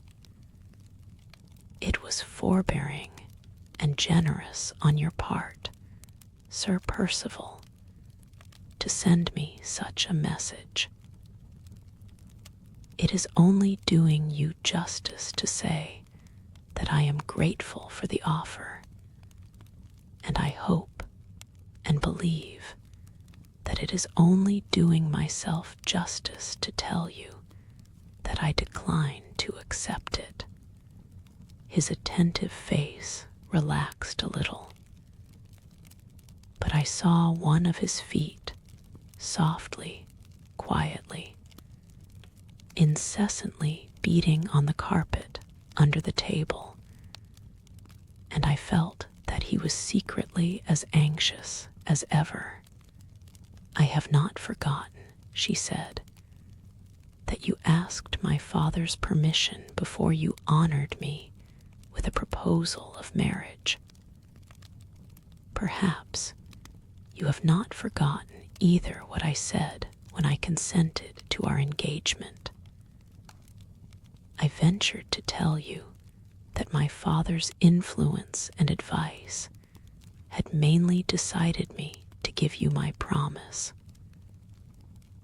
I was guided by my father because I had always found him the truest of all advisers, the best and fondest of all protectors and friends. I have lost him now. I have only his memory to love, but my faith in that dear dead friend has never been shaken. I believe at this moment, as truly as I ever believed, that he knew what was best, and that his hopes and wishes ought to be my hopes and wishes too." Her voice trembled for the first time.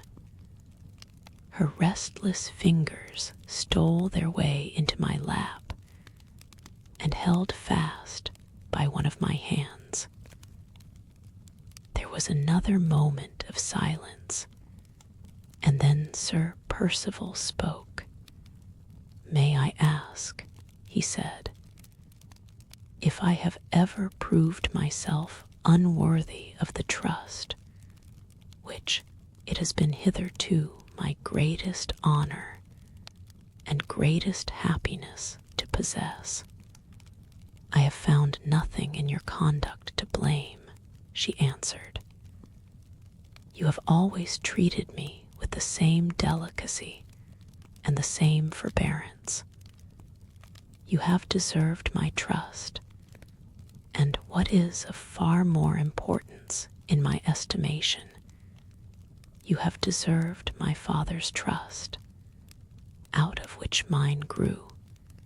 You have given me no excuse, even if I had wanted to find one, for asking to be released from my pledge. What I have said so far has been spoken with the wish to acknowledge my whole obligation to you, my regard for that obligation, my regard for my father's memory, and my regard for my own promise, all forbid me to set the example on my side of withdrawing from our present position. The breaking of our engagement must be entirely your wish and your act, Sir Percival, not mine. The uneasy beating of his foot suddenly stopped, and he leaned forward eagerly across the table. My act, he said. What reason can there be on my side for withdrawing? I heard her breath quickening. I felt her hand growing cold. In spite of what she had said to me when we were alone, I began to be afraid of her. I was wrong. A reason that it is very hard to tell you, she answered. There is a change in me, Sir Percival, a change which is serious enough to justify you, to yourself, and to me, in breaking off our engagement. His face turned so pale again that even his lips lost their color. He raised the arm which lay on the table, turned a little away in his chair, and supported his head on his hand, so that his profile only was presented to us. What change? He asked. The tone in which he put the question jarred on me. There was something painfully suppressed in it. She sighed heavily and leaned towards me a little, so as to rest her shoulder against mine. I felt her trembling and tried to spare her by speaking myself. She stopped me by a warning pressure of her hand, and then addressed Sir Percival one more, but this time without looking at him. I have heard, she said, and I believe it, that the fondest and truest of all affections is the affection which a woman ought to bear to her husband. When our engagement began, that affection was mine to give, if I could, and yours to win, if you could. Will you pardon me and spare me, Sir Percival, if I acknowledge that it is not so any longer? A few tears gathered in her eyes and dropped over her cheeks slowly as she paused and waited for his answer. He did not utter a word. At the beginning of her reply, he had moved the hand on which his head rested, so that it hid his face.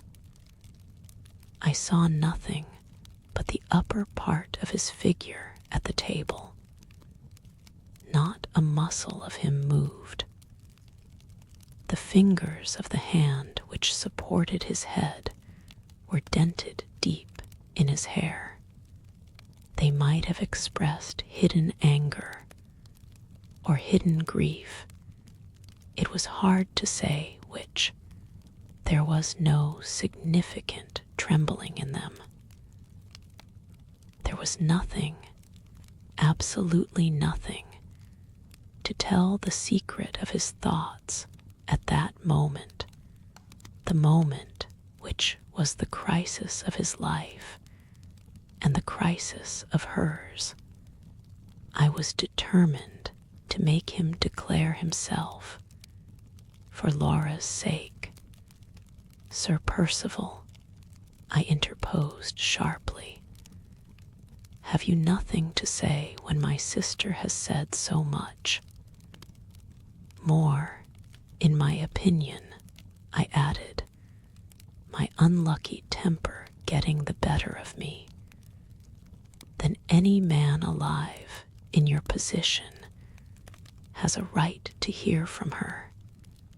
That last rash sentence opened a way for him by which to escape me if he chose, and he instantly took advantage of it. Pardon me, Miss Halcombe, he said, still keeping his hand over his face. Pardon me if I remind you that I have claimed no such right. The few plain words which would have brought him back to the point from which he had wandered were just on my lips when Laura checked me by speaking again. I hope I have not made my painful acknowledgment in vain, she continued. I hope it has secured me your entire confidence in what I have still to say. Pray be assured of it.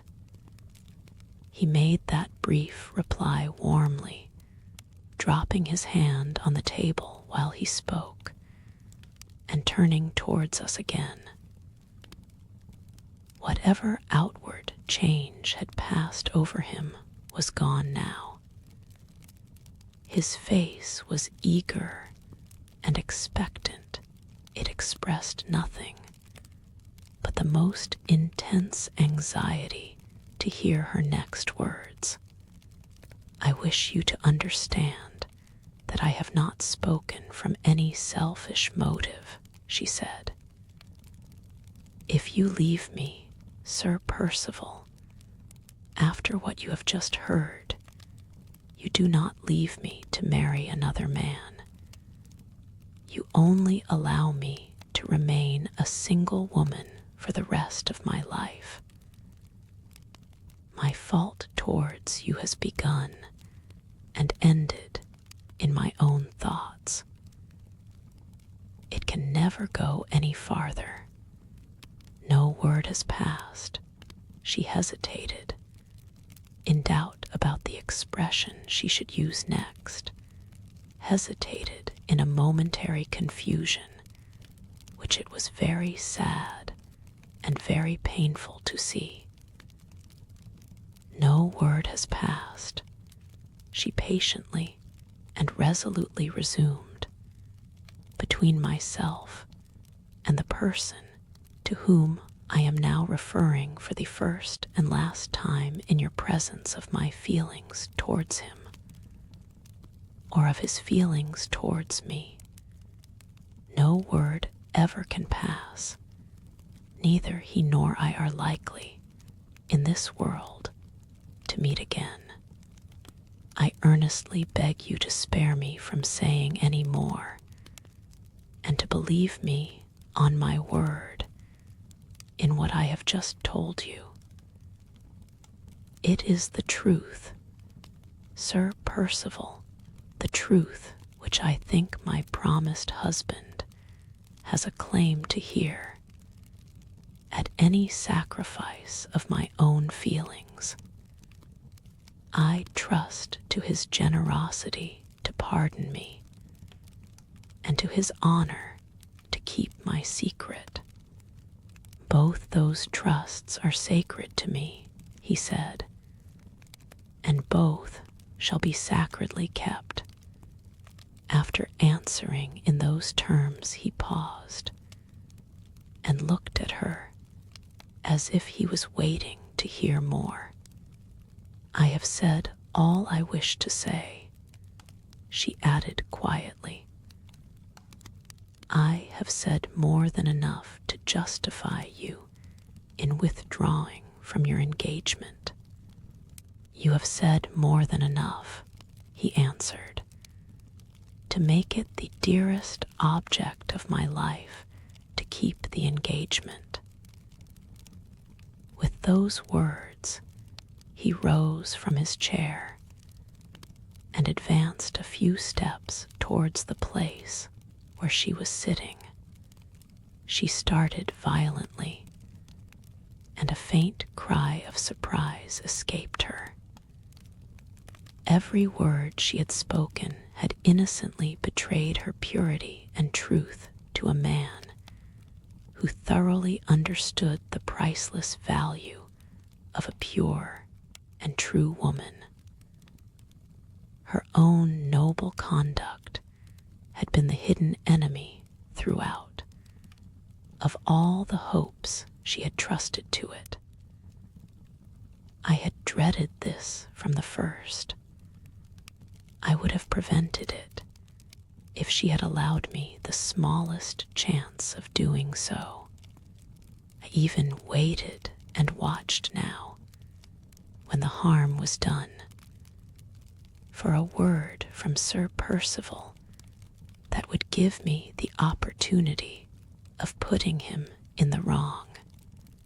You have left it to me, Miss Fairley, to resign you, he continued. I am not heartless enough to resign a woman who has just shown herself to be the noblest of her sex. He spoke with such warmth and feeling, with such passionate enthusiasm, and yet with such perfect delicacy, that she raised her head, flushed up a little, and looked at him with sudden animation and spirit. No, she said firmly. The most wretched of her sex, if she must give herself in marriage when she cannot give her love, may she not give it in the future, he asked. If the one object of her husband's life is to deserve it. Never, she answered. If you still persist in maintaining our engagement, I may be your true and faithful wife, Sir Percival, your loving wife, if I know my own heart. Never. She looked so irresistibly beautiful as she said those brave words that no man alive could have steeled his heart against her. I tried hard to feel that Sir Percival was to blame, and to say so, but my womanhood would pity him in spite of myself. I gratefully accept your faith and truth, he said. The least that you can offer is more to me than the utmost that I could hope for from any other woman in the world. Her left hand still held mine, but her right hand hung listlessly at her side. He raised it gently to his lips, touched it with them, rather than kissed it, bowed to me, and then, with perfect delicacy and discretion, silently quitted the room. She neither moved nor said a word when he was gone. She sat by me cold and still, with her eyes fixed on the ground. I saw it was hopeless and useless to speak, and I only put my arm round her and held her to me in silence. We remained together, so for what seemed a long and weary time, so long and so weary, But I grew uneasy and spoke to her softly, in the hope of producing a change. The sound of my voice seemed to startle her into consciousness. She suddenly drew herself away from me and rose to her feet. "I must submit, Marian, as well as I can," she said. "My new life has its hard duties, and one of them begins today." As she spoke, she went to a side table near the window, on which her sketching materials were placed, gathered them together carefully, and put them in a drawer of her cabinet. She locked the drawer and brought the key to me. "I must part from everything that reminds me of him," she said. "Keep the key wherever you please. I shall never want it again." Before I could say a word, she had turned away to her bookcase and had taken from it the album that contained Walter Hartright's drawings. She hesitated for a moment, holding the little volume fondly in her hands, then lifted it to her lips and kissed it. "Oh, Laura, Laura," I said, not angrily, not reprovingly, with nothing but sorrow in my voice, and nothing but sorrow in my heart. "It is the last time, Marian," she pleaded. "I am bidding it goodbye forever." She laid the book on the table and drew out the comb that fastened her hair. It fell in its matchless beauty over her back and shoulders and dropped round her far below her waist. She separated one long, thin lock from the rest, cut it off, and pinned it carefully in the form of a circle on the first blank page of the album. The moment it was fastened, she closed the volume hurriedly and placed it in my hands. "You write to him and he writes to you," she said. "While I am alive, if he asks after me, always tell him I am well, and never say I am unhappy. Don't distress him, Marian, for my sake. Don't distress him. If I die first, promise you will give him this little book of his drawings with my hair in it. There can be no harm when I am gone in telling him that I put it there with my own hands. And say, oh, Marian, say for me then what I can never say for myself. Say I loved him." She flung her arms round my neck and whispered the last words in my ear with a passionate delight in uttering them, which it almost broke my heart to hear. All the long restraint she had imposed on herself gave way in that first last outburst of tenderness. She broke from me with hysterical vehemence and threw herself on the sofa in a paroxysm of sobs and tears that shook her from head to foot. I tried vainly to soothe her and reason with her.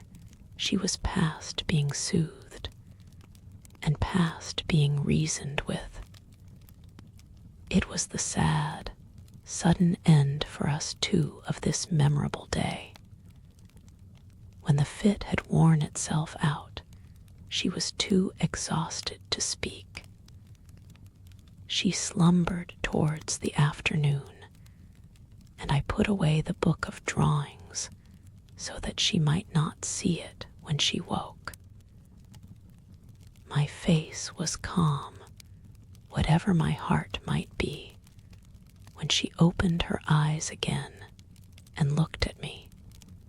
We said no more to each other about the distressing interview of the morning. Sir Percival's name was not mentioned. Walter Hartwright was not alluded to again by either of us for the remainder of the day. 10th, finding that she was composed and like herself this morning, returned to the painful subject of yesterday for the sole purpose of imploring her to let me speak to Sir Percival and Mr. Fairley more plainly and strongly than she could speak to either of them herself about this lamentable marriage. She interposed gently but firmly in the middle of my remonstrances. I left yesterday to decide, she said, and yesterday has decided. It is too late to go back. Sir Percival spoke to me this afternoon about what had passed in Laura's room.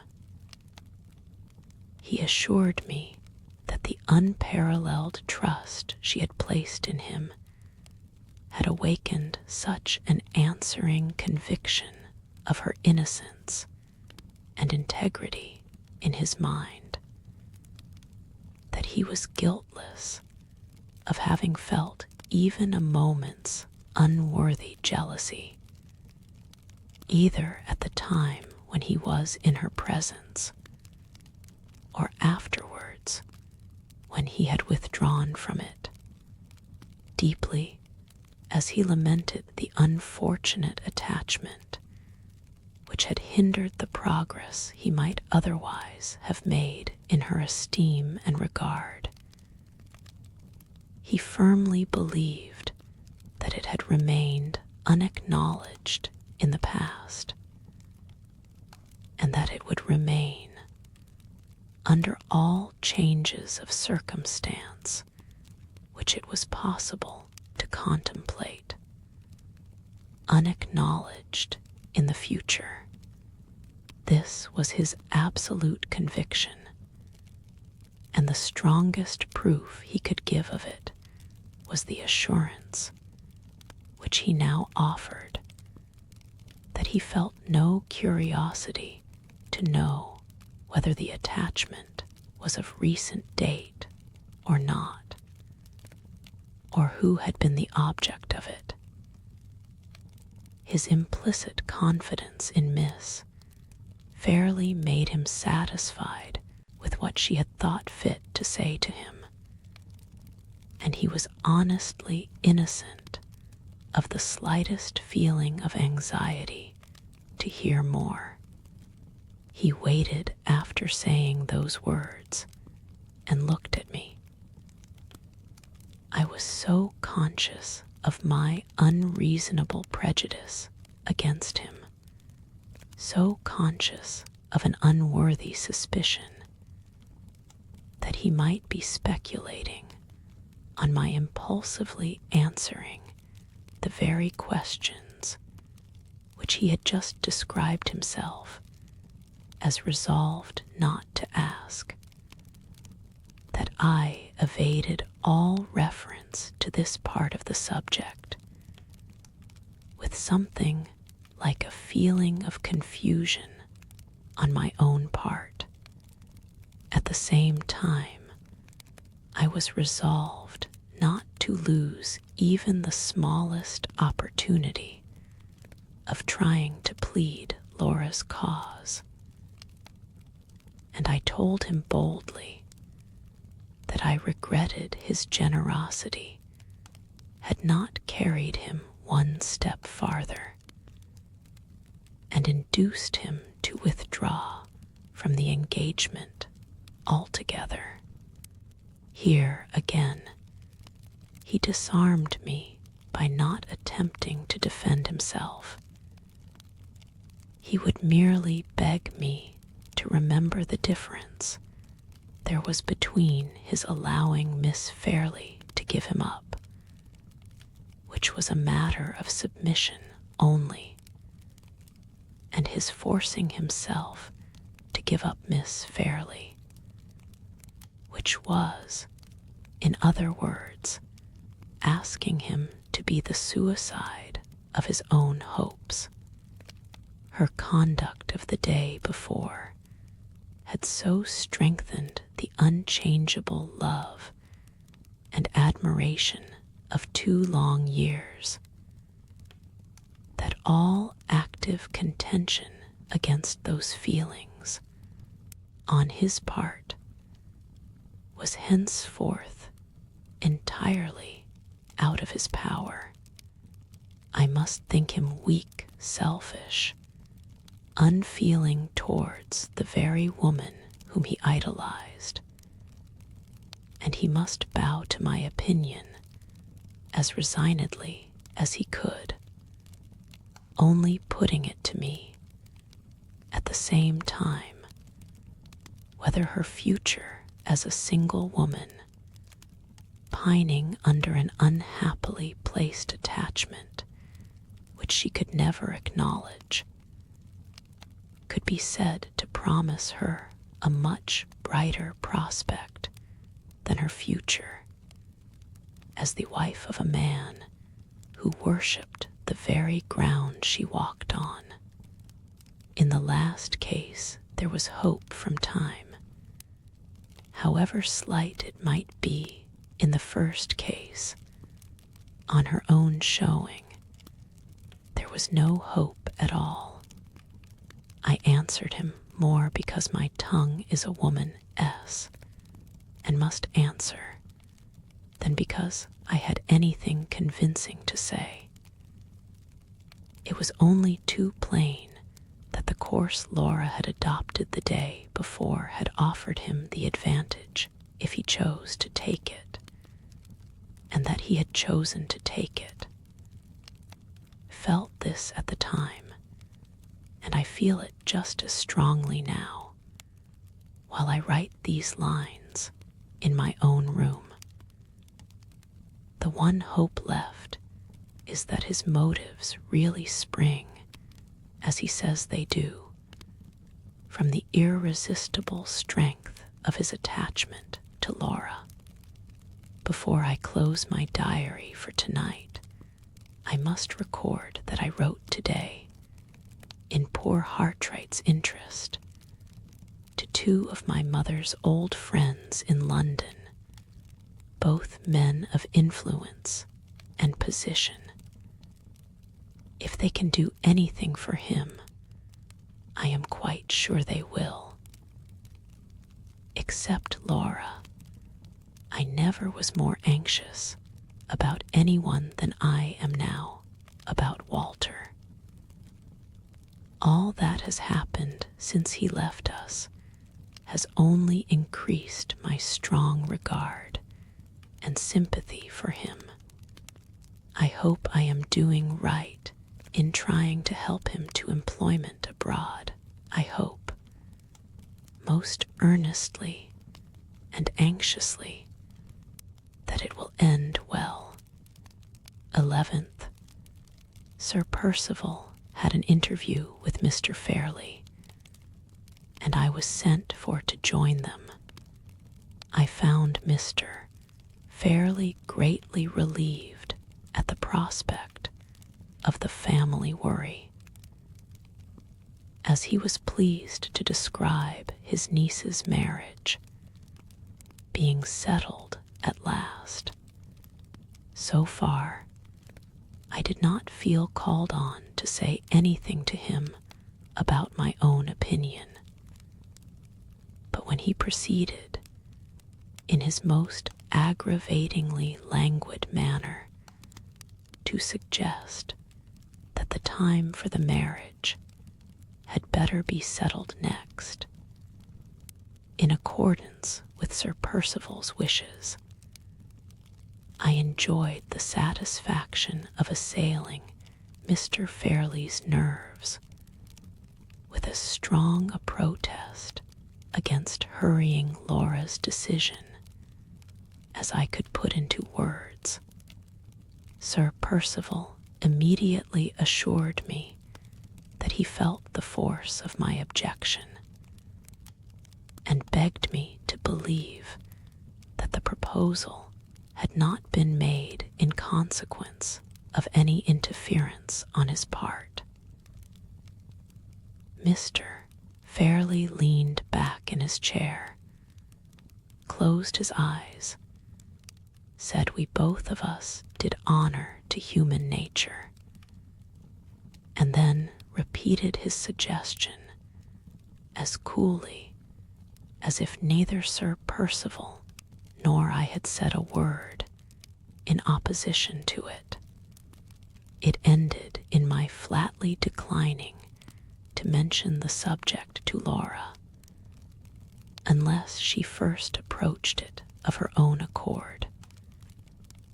I left the room at once after making that declaration. Sir Percival looked seriously embarrassed and distressed. Mr. Fairlie stretched out his lazy legs on his velvet footstool and said, "Dear Marian, how I envy you your robust, nervous system.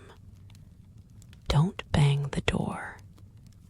On going to Laura's room, I found that she had asked for me, and that Mrs.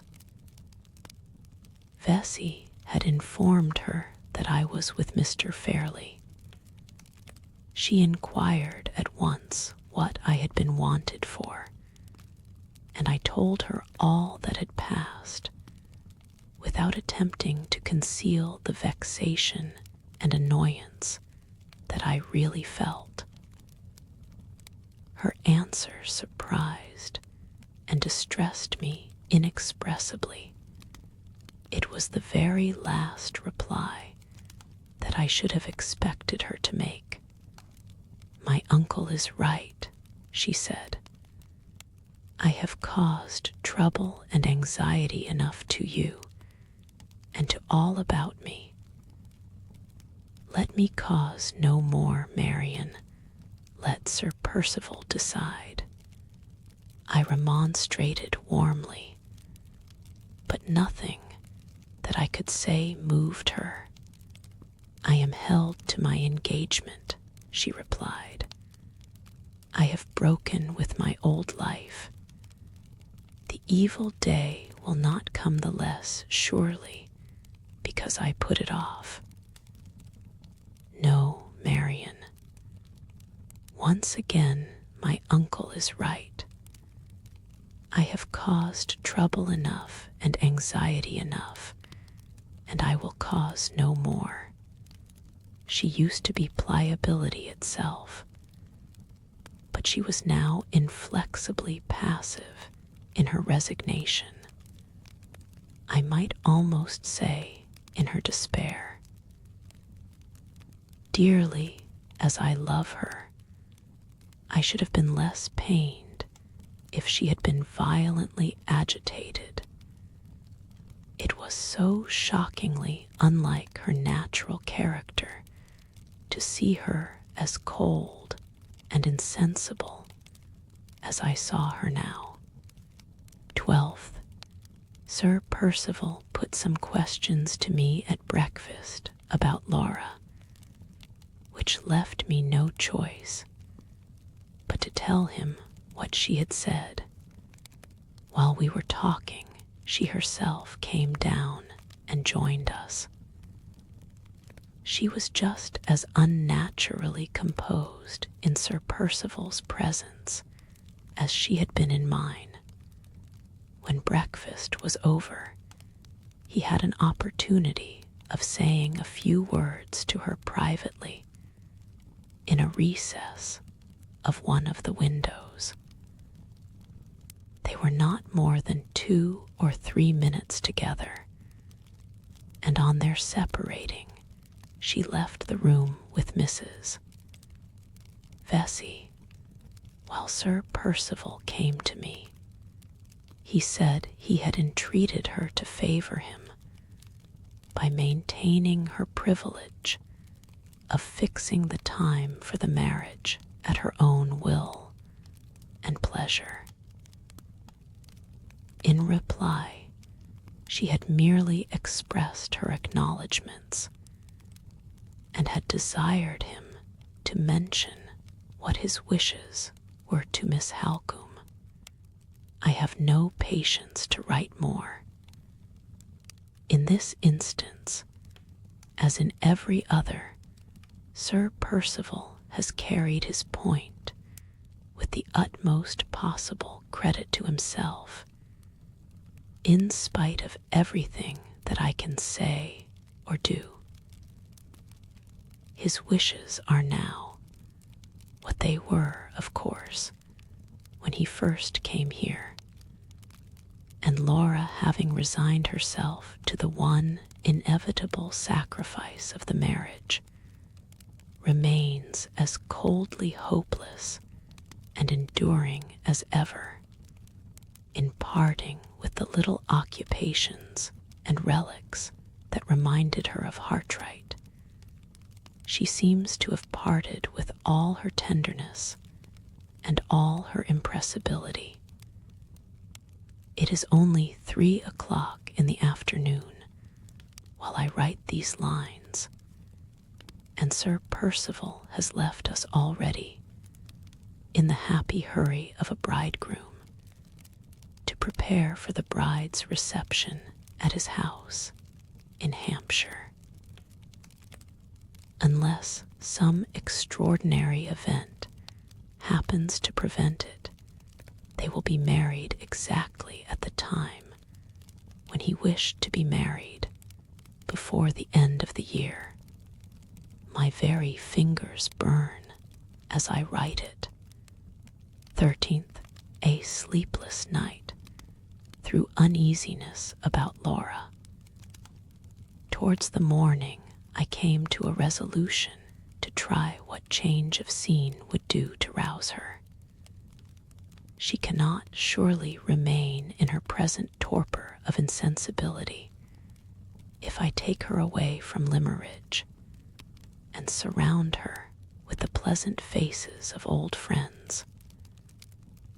After some consideration, I decided on writing to the Arnolds in Yorkshire.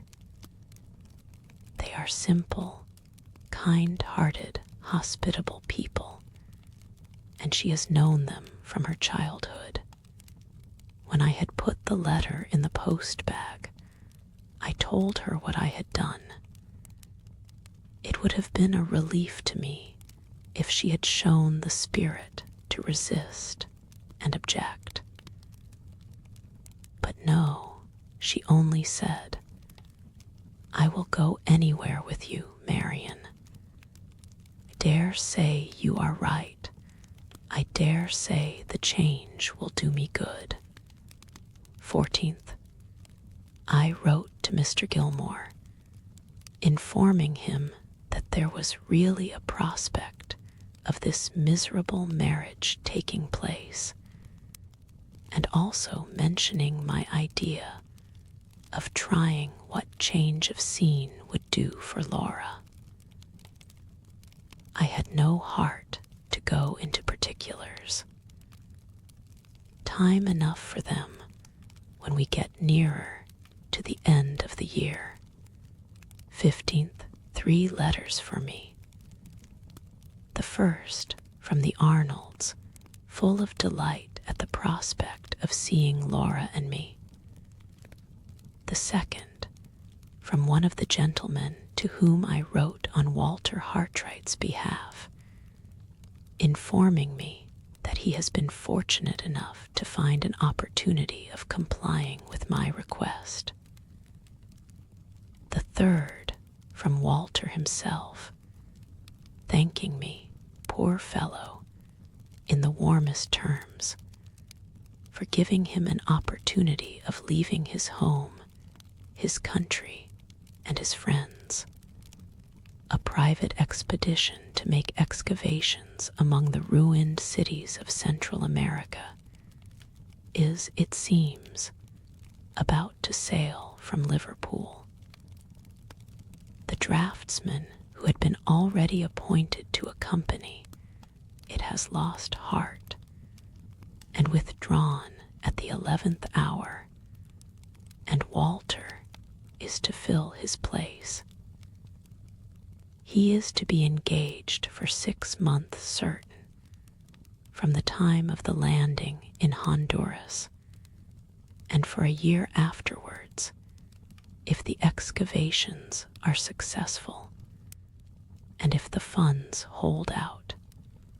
His letter ends with a promise to write me a farewell line when they are all on board ship, and when the pilot leaves them. I can only hope and pray earnestly that he and I are both acting in this matter for the best. It seems such a serious step for him to take that the mere contemplation of it startles me. And yet, in his unhappy position, how can I expect him or wish him to remain at home? 16th. The carriage is at the door. Laura and I set out on our visit to the Arnolds today. Polesd and Lodge, Yorkshire. 23rd. A week in these new scenes, and among these kind-hearted people, has done her some good, though not so much as I had hoped. I have resolved to prolong our stay for another week at least. It is useless to go back to Limmeridge till there is an absolute necessity for our return. 24th. Sad news by this morning's post. The expedition to Central America sailed on the 21st. We have parted with a true man. We have lost a faithful friend. Walter Hartright has left England. 25th. Sad news yesterday, ominous news today. Sir Percival Glyde has written to Mr. Fairley, and Mr. Fairley has written to Laura and me to recall us to Limmeridge immediately. What can this mean? Has the day for the marriage been fixed in our absence? II, Limeridge House, November 27th. My forebodings are realized. The marriage is fixed for the 22nd of December, the day after we left for Polesdean Lodge. Sir Percival wrote, it seems, to Mr. Fairley, to say that the necessary repairs and alterations in his house in Hampshire would occupy a much longer time in completion than he had originally anticipated. The proper estimates were to be submitted to him as soon as possible, and it would greatly facilitate his entering into definite arrangements with the workpeople if he could be informed of the exact period at which the wedding ceremony might be expected to take place. He could then make all his calculations in reference to time, besides writing the necessary apologies to friends who had been engaged to visit him that winter, and who could not, of course, be received when the house was in the hands of the workmen. To this letter Mr. Fairley had replied by requesting Sir Percival himself to suggest a day for the marriage, subject to Miss Fairley's approval, which her guardian willingly undertook to do his best to obtain. Sir Percival wrote back by the next post, and proposed, in accordance with his own views and wishes from the first, the latter part of December, perhaps the 22nd or 24th, or any other day that the lady and her guardian might prefer, the lady not being at hand to speak for herself. Her guardian had decided, in her absence, on the earliest day mentioned, the 22nd of December, and had written to recall us to Limmeridge in consequence. After explaining these particulars to me at a private interview yesterday, Mr. Fairley suggested, in his most amiable manner, that I should open the necessary negotiations today.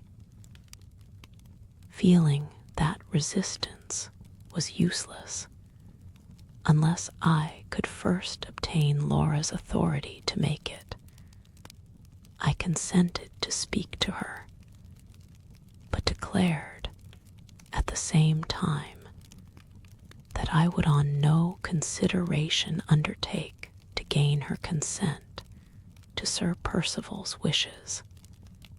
Mr. Fairley complimented me on my excellent conscience, much as he would have complimented me if he had been out walking, on my excellent constitution,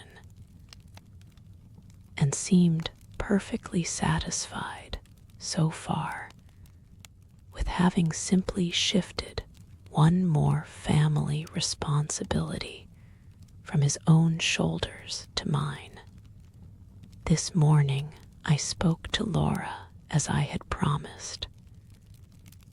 The composure, I may almost say, the insensibility which she has so strangely and so resolutely maintained ever since Sir Percival left us, was not proof against the shock of the news I had to tell her. She turned pale and trembled violently.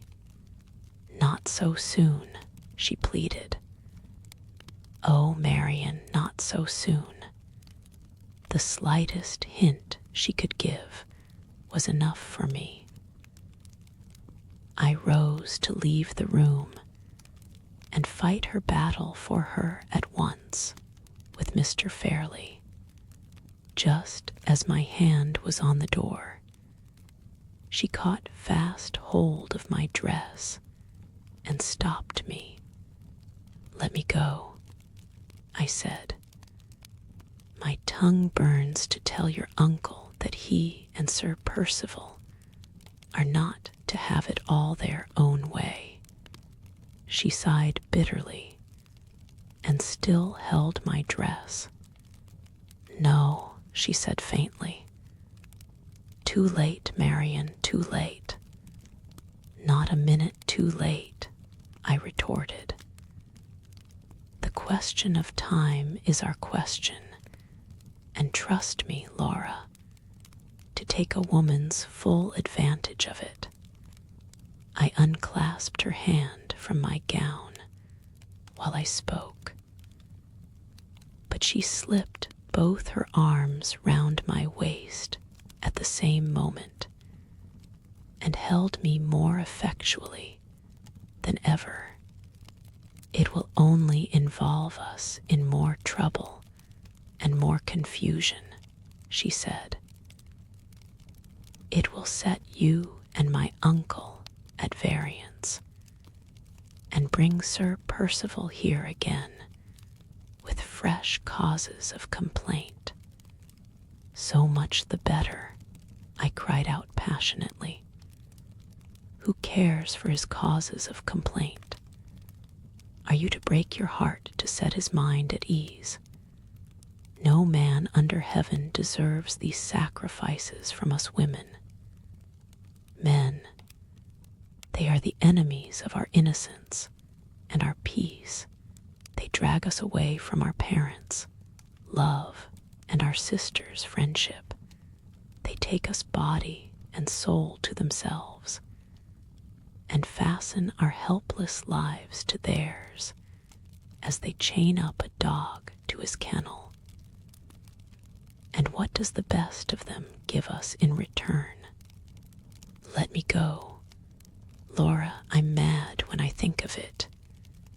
The tears, miserable, weak, women's tears of vexation and rage, started to my eyes. She smiled sadly and put her handkerchief over my face to hide from me the betrayal of my own weakness, the weakness of all others, which she knew that I most despised. Oh, Marian, she said, you crying. Think what you would say to me if the places were changed, and if those tears were mine. All your love and courage and devotion will not alter what must happen sooner or later. Let my uncle have his way. Let us have no more troubles and heartburnings that any sacrifice of mine can prevent. Say you will live with me, Marian, when I am married, and say no more. But I did say more. I forced back the contemptible tears that were no relief to me, and that only distressed her, and reasoned and pleaded as calmly as I could. It was of no avail. She made me twice repeat the promise to live with her when she was married, and then suddenly asked a question which turned my sorrow and my sympathy for her into a new direction. While we were at Polstein, she said, you had a letter, Marian. Her altered tone, the abrupt manner in which she looked away from me and hid her face on my shoulder, the hesitation which silenced her before she had completed her question, all told me, but too plainly, to whom the half-expressed inquiry pointed. I thought, Laura, that you and I were never to refer to him again. I said gently. You had a letter from him, she persisted. Yes, I replied, if you must know it. Do you mean to write to him again? I hesitated. I had been afraid to tell her of his absence from England, or of the manner in which my exertions to serve his new hopes and projects had connected me with his departure. What answer could I make? He was gone, where no letters could reach him for months, perhaps for years, to come. Suppose I do mean to write to him again, I said at last.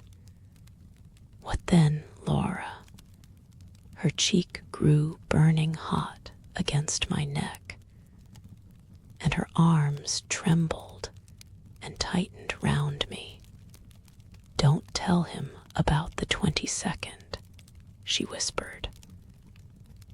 Promise, Marian. Pray promise you will not even mention my name to him when you write next. I gave the promise. No words can say how sorrowfully I gave it. She instantly took her arm from my waist, walked away to the window, and stood looking out with her back to me. After a moment, she spoke once more, but without turning round, without allowing me to catch the smallest glimpse of her face. Are you going to my uncle's room? She asked. Will you say that I consent to whatever arrangement he may think best? Never mind leaving me, Marian. I shall be better alone for a little while. I went out. If, as soon as I got into the passage, I could have transported Mr. Fairley and Sir Percival glide to the uttermost ends of the earth by lifting one of my fingers, that finger would have been raised without an instant's hesitation. For once, my unhappy temper now stood my friend. I should have broken down altogether and burst into a violent fit of crying if my tears had not been all burnt up in the heat of my anger. As it was, I dashed into Mr. Fairley's room, called to him as harshly as possible, Laura consents to the 22nd, and dashed out again without waiting for a word of answer.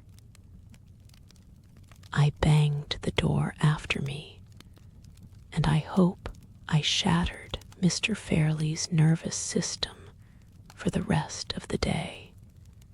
28th. This morning I read poor Hartright's farewell letter over again, a doubt having crossed my mind since yesterday, whether I am acting wisely in concealing the fact of his departure from Laura.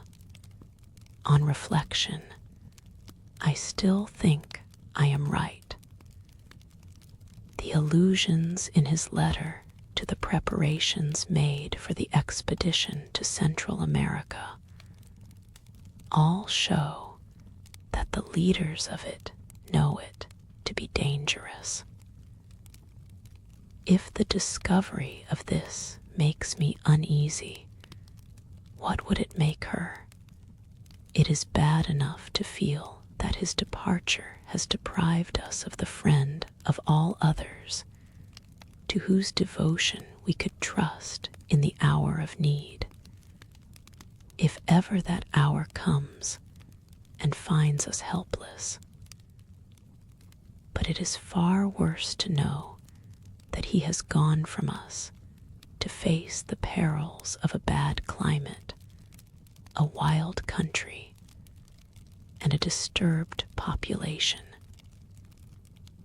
Surely it would be a cruel candor to tell Laura this, without a pressing and a positive necessity for it.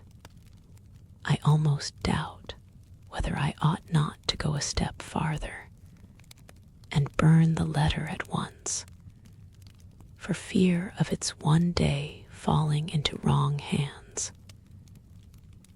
It not only refers to Laura in terms which ought to remain a secret forever between the writer and me, but it reiterates his suspicion, so obstinate, so unaccountable, and so alarming, that he has been secretly watched since he left Limmeridge. He declares that he saw the faces of the two strange men who followed him about the streets of London, watching him among the crowd which gathered at Liverpool to see the expedition embark. And he positively asserts that he heard the name of Anne Catterick pronounced behind him as he got into the boat. His own words are, "These events have a meaning. These events must lead to a result." The mystery of Anne Catterick is not cleared up yet. She may never cross my path again, but if ever she crosses yours, make better use of the opportunity, Miss Halcombe, than I made of it.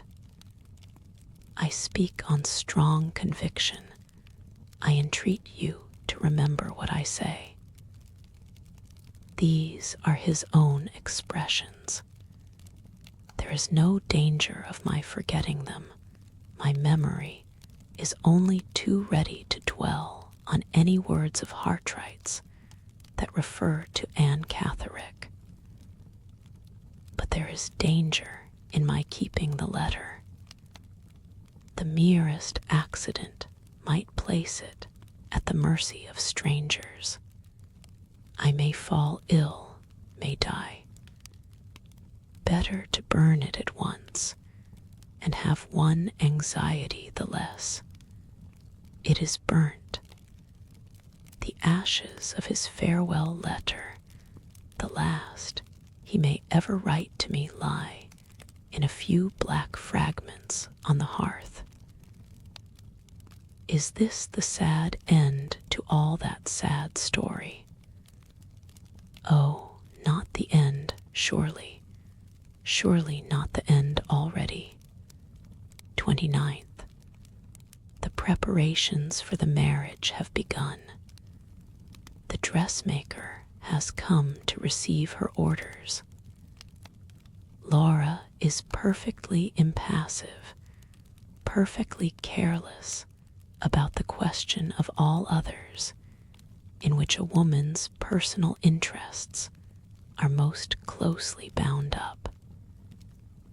She has left it all to the dressmaker and to me. If poor Hartright had been the baronet and the husband of her father's choice, how differently she would have behaved, how anxious and capricious she would have been, and what a hard task the best of dressmakers would have found it to please her. 30th. We hear every day from Sir Percival. The last news is that the alterations in his house will occupy from 4 to 6 months before they can be properly completed. If painters, paper hangers, and upholsterers could make happiness as well as splendor, I should be interested about their proceedings in Laura's future home. As it is, the only part of Sir Percival's last letter which does not leave me as it found me, perfectly indifferent to all his plans and projects, is the part which refers to the wedding tour. He proposes, as Laura is delicate, and as the winter threatens to be unusually severe, to take her to Rome and to remain in Italy until the early part of next summer. If this plan should not be approved, he is equally ready, although he has no establishment of his own in town, to spend the season in London, in the most suitable furnished house that can be obtained for for the purpose, putting myself and my own feelings entirely out of the question, which it is my duty to do, and which I have done. I, for one, have no doubt of the propriety of adopting the first of these proposals. In either case, a separation between Laura and me is inevitable. It will be a longer separation in the event of their going abroad than it would be in the event of their remaining in London. But we must set against this disadvantage the benefit to Laura, on the other side, of passing the winter in a mild climate, and more than that, the immense assistance in raising her spirits and reconciling her to her new existence, which the mere wonder and excitement of traveling for the first time in her life in the most interesting country in the world must surely afford. She is not of a disposition to find resources in the conventional gaieties and excitements of London. They would only make the first oppression of this lamentable marriage fall the heavier on her. I dread the beginning of her new life more than words can tell, but I see some hope for her if she travels, none if she remains at home. It is strange to look back at this latest entry in my journal and to find that I am writing of the marriage and the parting with Laura as people write of a settled thing. It seems so cold and so unfeeling to be looking at the future already in this cruelly composed way. But what other way is possible, now that the time is drawing so near?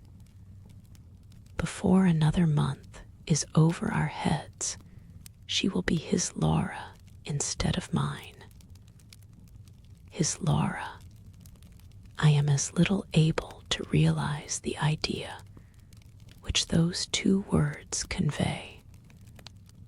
My mind feels almost as dulled and stunned by it, as if writing of her marriage were like writing of her death. December 1st. A sad, sad day. A day that I have no heart to describe at any length. After weakly putting it off last night, I was obliged to speak to her this morning of Sir Percival's proposal about the wedding tour, in the full conviction that I should be with her wherever she went. The poor child, for a child she is still in many things, was almost happy at the prospect of seeing the wonders of Florence and Rome and Naples. It nearly broke my heart to dispel her delusion and to bring her face to face with the hard truth. I was obliged to tell her that no man tolerates a rival, not even a woman rival, in his wife's affections. When he first marries, whatever he may do afterwards, I was obliged to warn her that my chance of living with her permanently under her own roof depended entirely on my not arousing Sir Percival's jealousy and distrust by standing between them at the beginning of their marriage, in the position of the chosen depositary of his wife's closest secrets. drop by drop, I poured the profaning bitterness of this world's wisdom into that pure heart and that innocent mind, while every higher and better feeling within me recoiled from my miserable task. It is over now. She has learnt her inevitable lesson. The simple illusions of her girlhood are gone, and my hand has stripped them off. Better mine than his, that is all my consolation, better mine than his. So the first proposal is the proposal accepted. They are to go to Italy, and I am to arrange, with Sir Percival's permission, for meeting them and staying with them when they return to England. In other words, I am to ask a personal favor for the first time in my life, and to ask it of the man of all others to whom I least desire to owe a serious obligation of any kind. Well, I think I could do even more than that for Laura's sake. Second, on looking back, I find myself always referring to Sir Percival in disparaging terms. In the turn affairs have now taken, I must and will root out my prejudice against him. I cannot think how it first got into my mind. It certainly never existed in former times. Is it Laura's reluctance to become his wife that has set me against him? Have Hartright's perfectly intelligible prejudices infected me without my suspecting their influence?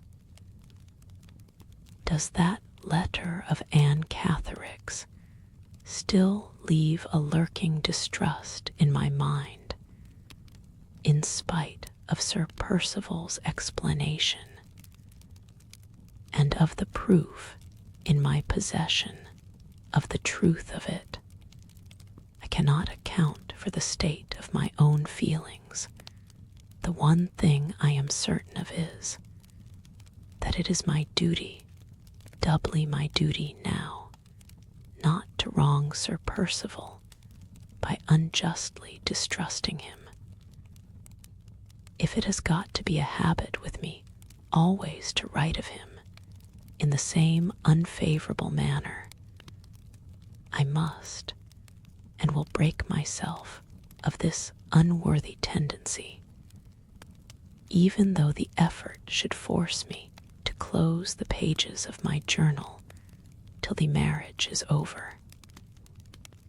I am seriously dissatisfied with myself.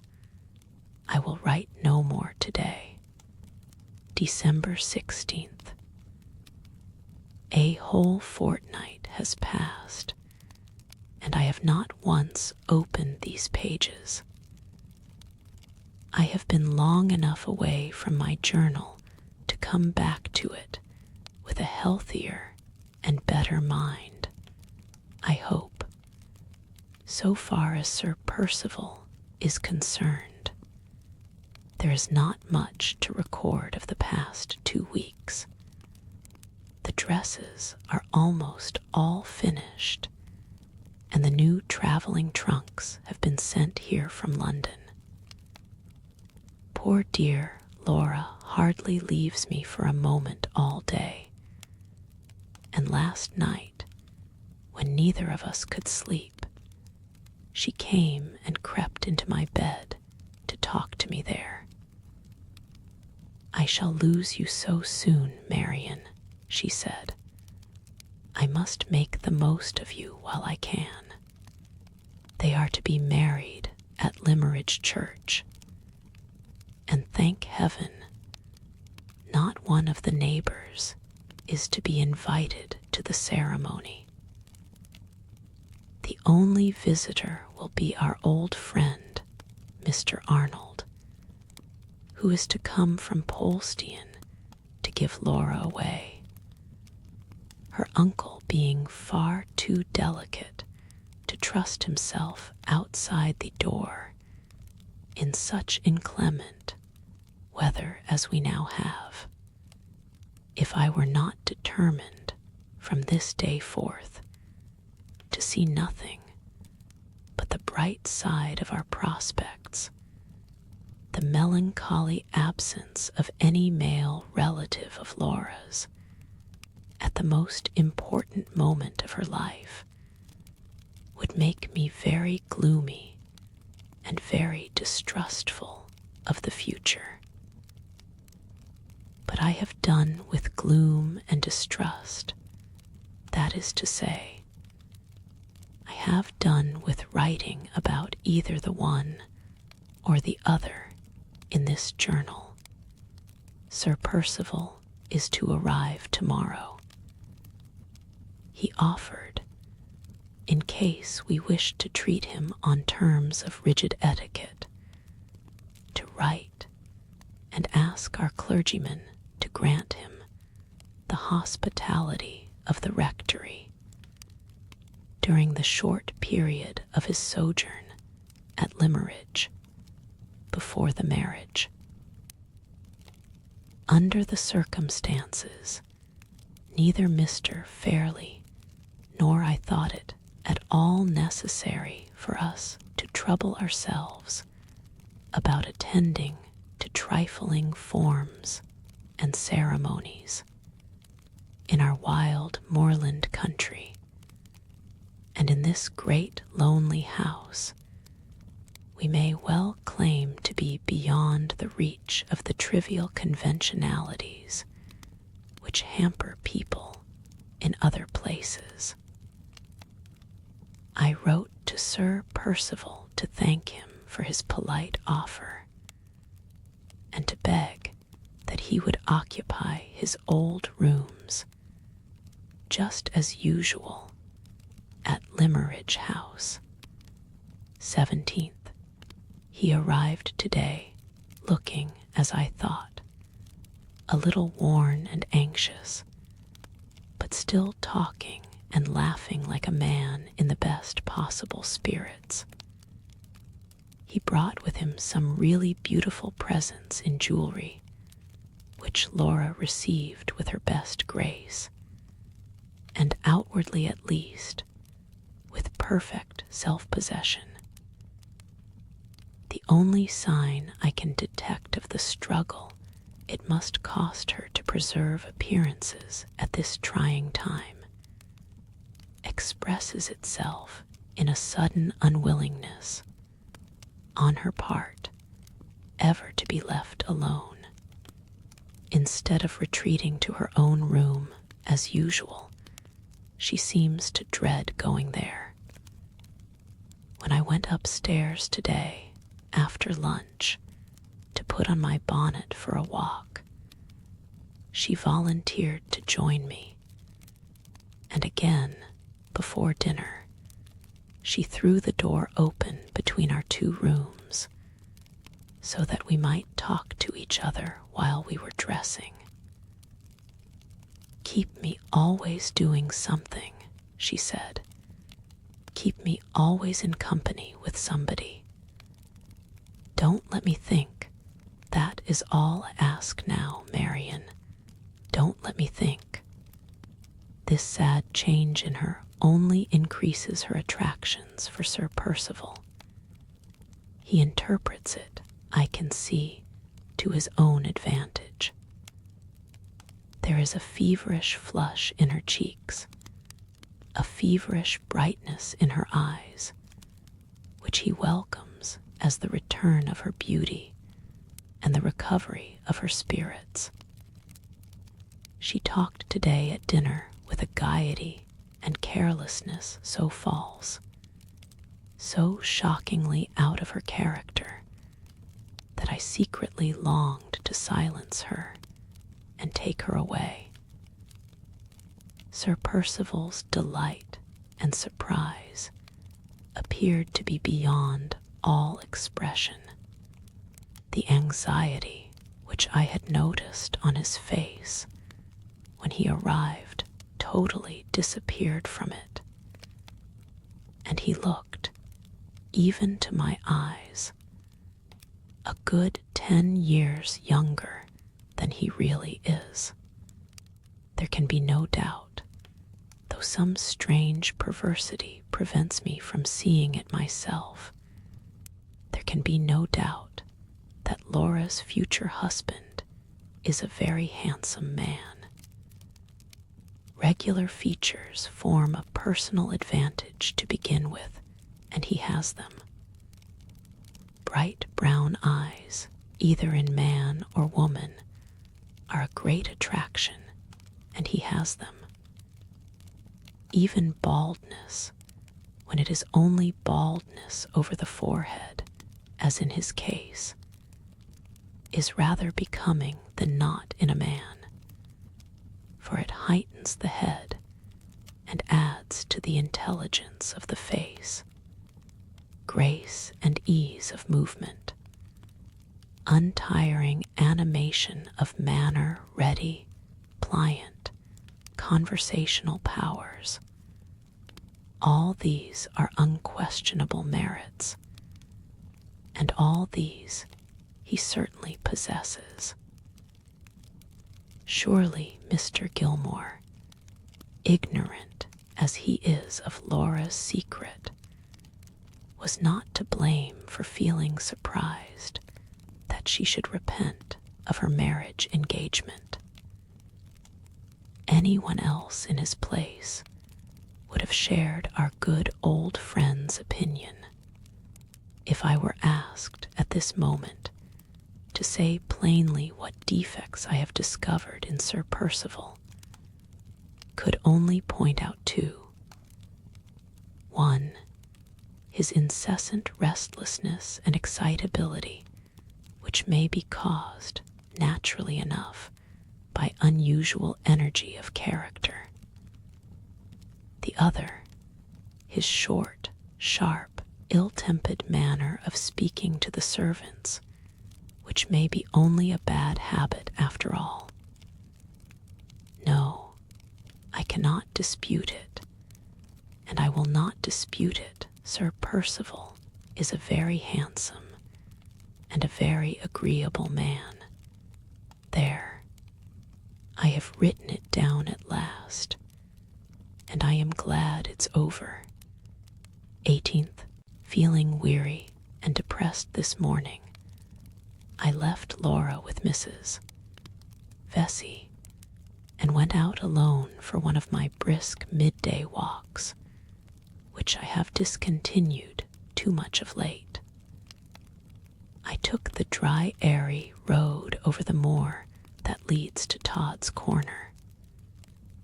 After having been out half an hour, I was excessively surprised to see Sir Percival approaching me from the direction of the farm. He was walking rapidly, swinging his stick, his head erect as usual, and his shooting jacket flying open in the wind. When we met, he did not wait for me to ask any questions.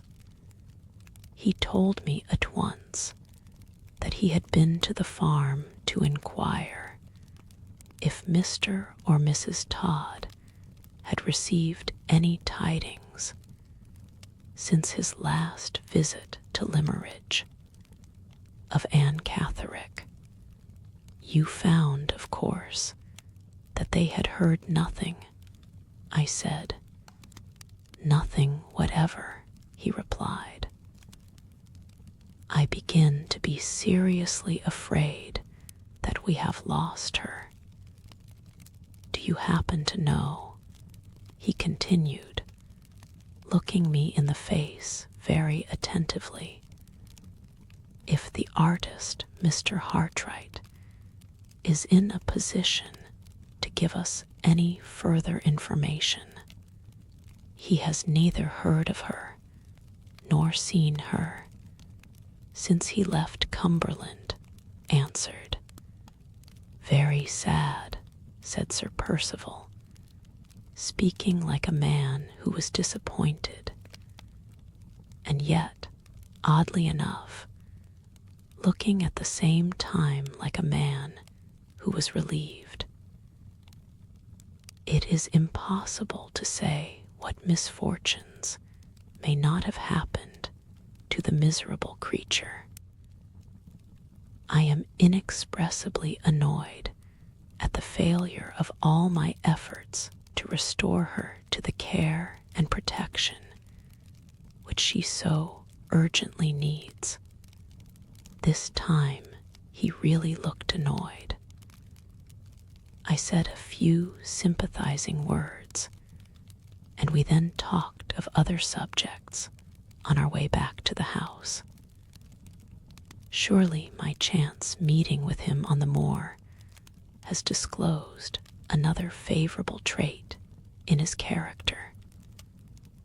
Surely it was singularly considerate and unselfish of him to think of Anne Catherrick on the eve of his marriage, and to go all the way to Todd's Corner to make inquiries about her, when he might have passed the time so much more agreeably in Laura's society, considering that he can only have acted from motives of pure charity. His conduct, under the circumstances, shows unusual good feeling and deserves extraordinary praise. Well, I give him extraordinary praise, and there's an end of it. 19th. More discoveries in the inexhaustible mine of Sir Percival's virtues. Today I approached the subject of my proposed sojourn under his wife's roof when he brings her back to England. I had hardly dropped my first hint in this direction before he caught me warmly by the hand and said, had made the very offer to him which he had been, on his side, most anxious to make to me. I was the companion of all others whom he most sincerely longed to secure for his wife, and he begged me to believe that I had conferred a lasting favor on him by making the proposal to live with Laura after her marriage, exactly as I had always lived with her before it, when I had thanked him in her name and mine for his considerate kindness to both of us.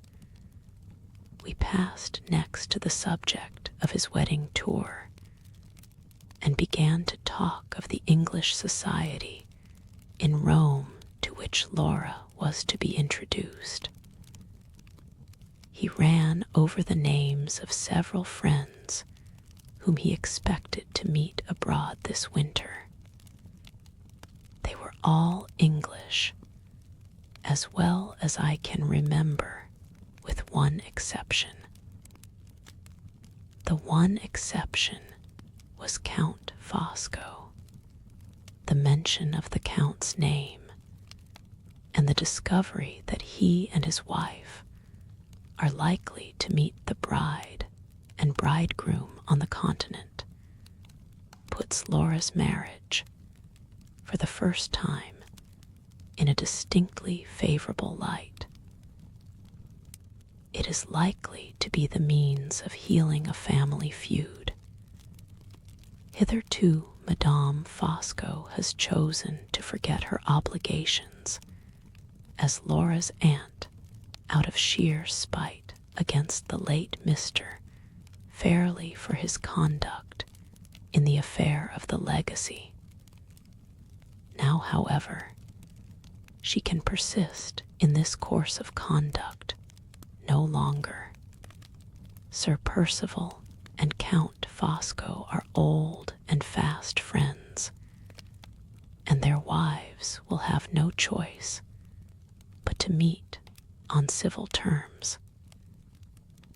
Madame Fosco, in her maiden days, was one of the most impertinent women I ever met, with capricious, exacting, and vain to the last degree of absurdity.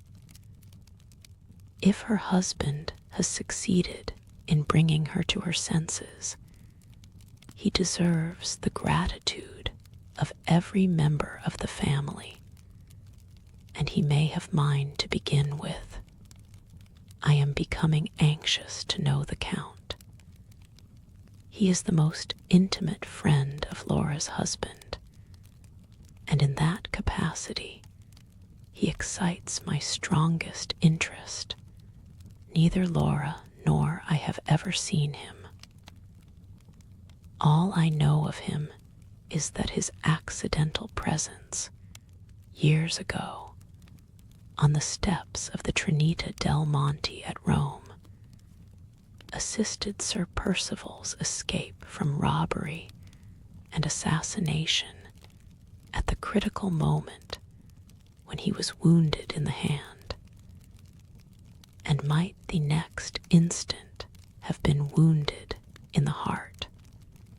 I remember also that, at the time of the late Mr. Fairley's absurd objections to his sister's marriage, the Count wrote him a very temperate and sensible letter on the subject, which, I am ashamed to say, remained unanswered. This is all I know of Sir Percival's friend. I wonder if he will ever come to England. I wonder if I shall like him. My pen is running away into mere speculation. Let me return to sober matter of fact. It is certain that Sir Percival's reception of my venturesome proposal to live with his wife was more than kind. It was almost affectionate. I am sure Laura's husband will have no reason to complain of me if I can only go on as I have begun. I have already declared him to be handsome, agreeable, full of good feeling towards the unfortunate, and full of affectionate kindness towards me. Really, I hardly know myself again in my new character of Sir Percival's warmest friend. 20th, I hate Sir Percival. I flatly deny his good looks. I consider him to be eminently ill-tempered and disagreeable, and totally wanting in kindness and good feeling. Last night, the cards for the married couple were sent home. Laura opened the packet and saw her future name in print for the first time. Sir Percival looked over her shoulder familiarly at the new card, which had already transformed Miss Fairley into Lady Glyde, smiled with the most odious self-complacency, and whispered something in her ear. I don't know what it was. Laura has refused to tell me. But I saw her face turn to such a deadly whiteness that I thought she would have fainted. He took no notice of the change. He seemed to be barbarously unconscious that he had said anything to pain her. All my old feelings of hostility towards him revived on the instant, and all the hours that have passed since have done nothing to dissipate them. I am more unreasonable and more unjust than ever. In 3 words, how glibly my pen writes them. In 3 words, I hate him. 21st. Have the anxieties of this anxious time shaken me a little at last? I have been writing for the last few days in a tone of levity which, heaven knows, is far enough from my heart, and which it has rather shocked me to discover on looking back at the entries in my journal. Perhaps I may have caught the feverish excitement of Laura's spirits for the last week. If so, the fit has already passed away from me and has left me in a very strange state of mind. A persistent idea has been forcing itself on my attention ever since last night, that something will yet happen to prevent the marriage. What has produced this singular fancy? Is it the indirect result of my apprehensions for Laura's future, or has it been unconsciously suggested to me by the increasing restlessness and irritability which I have certainly observed in Sir Percival's manner as the wedding day draws nearer and nearer? Impossible to say. I know that I have the idea, surely the wildest idea, under the circumstances, that ever entered a woman's head. But try as I may, I cannot trace it back to its source. This last day has been all confusion and wretchedness. How can I write about it? And yet, I must write. Anything is better than brooding over my own gloomy thoughts. Kind Mrs. Vesey, whom we have all too much overlooked and forgotten of late, innocently caused us a sad morning to begin with. She has been, for months past, secretly making a warm Shetland shawl for her dear pupil, a most beautiful and surprising piece of work to be done by a woman at her age and with her habits. The gift was presented this morning, and poor warm-hearted Laura completely broke down when the shawl was put proudly on her shoulders by the loving old friend and guardian of her motherless childhood. I was hardly allowed time to quiet them both, or even to dry my own eyes, when I was sent for by Mr. Fairley, to be favored with a long recital of his arrangements for the preservation of his own tranquility on the wedding day. Dear Laura was to receive his present, a shabby ring, with her affectionate uncle's hair for an ornament, instead of a precious stone, and with a heartless French inscription inside about congenial sentiments and eternal friendship. Dear Laura was to receive this tender tribute from my hands immediately, so that she might have plenty of time to recover from the agitation produced by the gift before she appeared in Mr. Fairley's presence. Dear Laura was to pay him a little visit that evening, and to be kind enough not to make a scene. Dear Laura was to pay him another little visit in her wedding dress the next morning, and to be kind enough again not to make a scene. Dear Laura was to look in once more for the third time before going away, but without harrowing his feelings by saying when she was going away, and without tears. In the name of pity, in the name of everything, dear Marian, that is most affectionate and most domestic, and most delightfully and charmingly self-composed, without tears. I was so exasperated by this miserable selfish trifling at such a time that I should certainly have shocked Mr.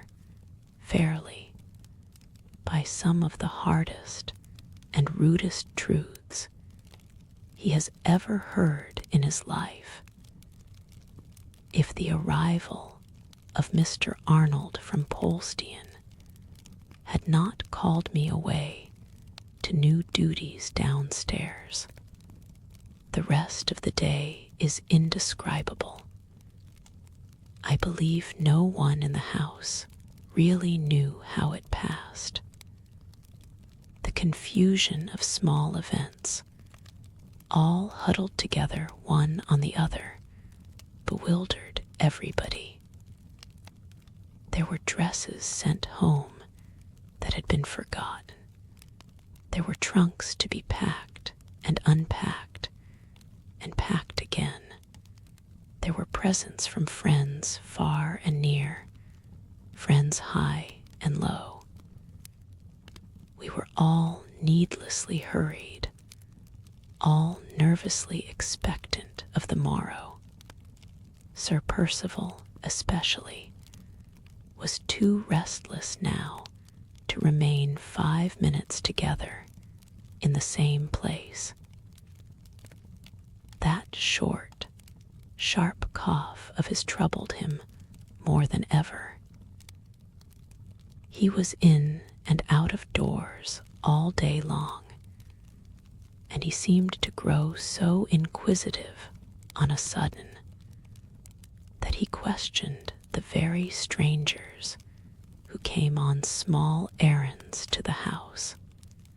Add to all this the one perpetual thought in Laura's mind and mine, that we were to part the next day, and the haunting dread, unexpressed by either of us, and yet ever present to both, that this deplorable marriage might prove to be the one fatal error of her life, and the one hopeless sorrow of mine. For the first time in all the years of our close and happy intercourse, we almost avoided looking each other in the face, and we refrained, by common consent, from speaking together in private through the whole evening. I can dwell on it no longer.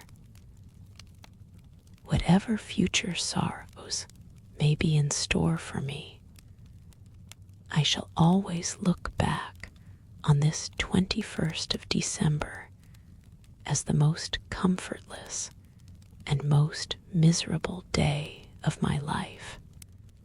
I am writing these lines in the solitude of my own room, long after midnight, having just come back from a stolen look at Laura in her pretty little white bed, the bed she has occupied since the days of her girlhood.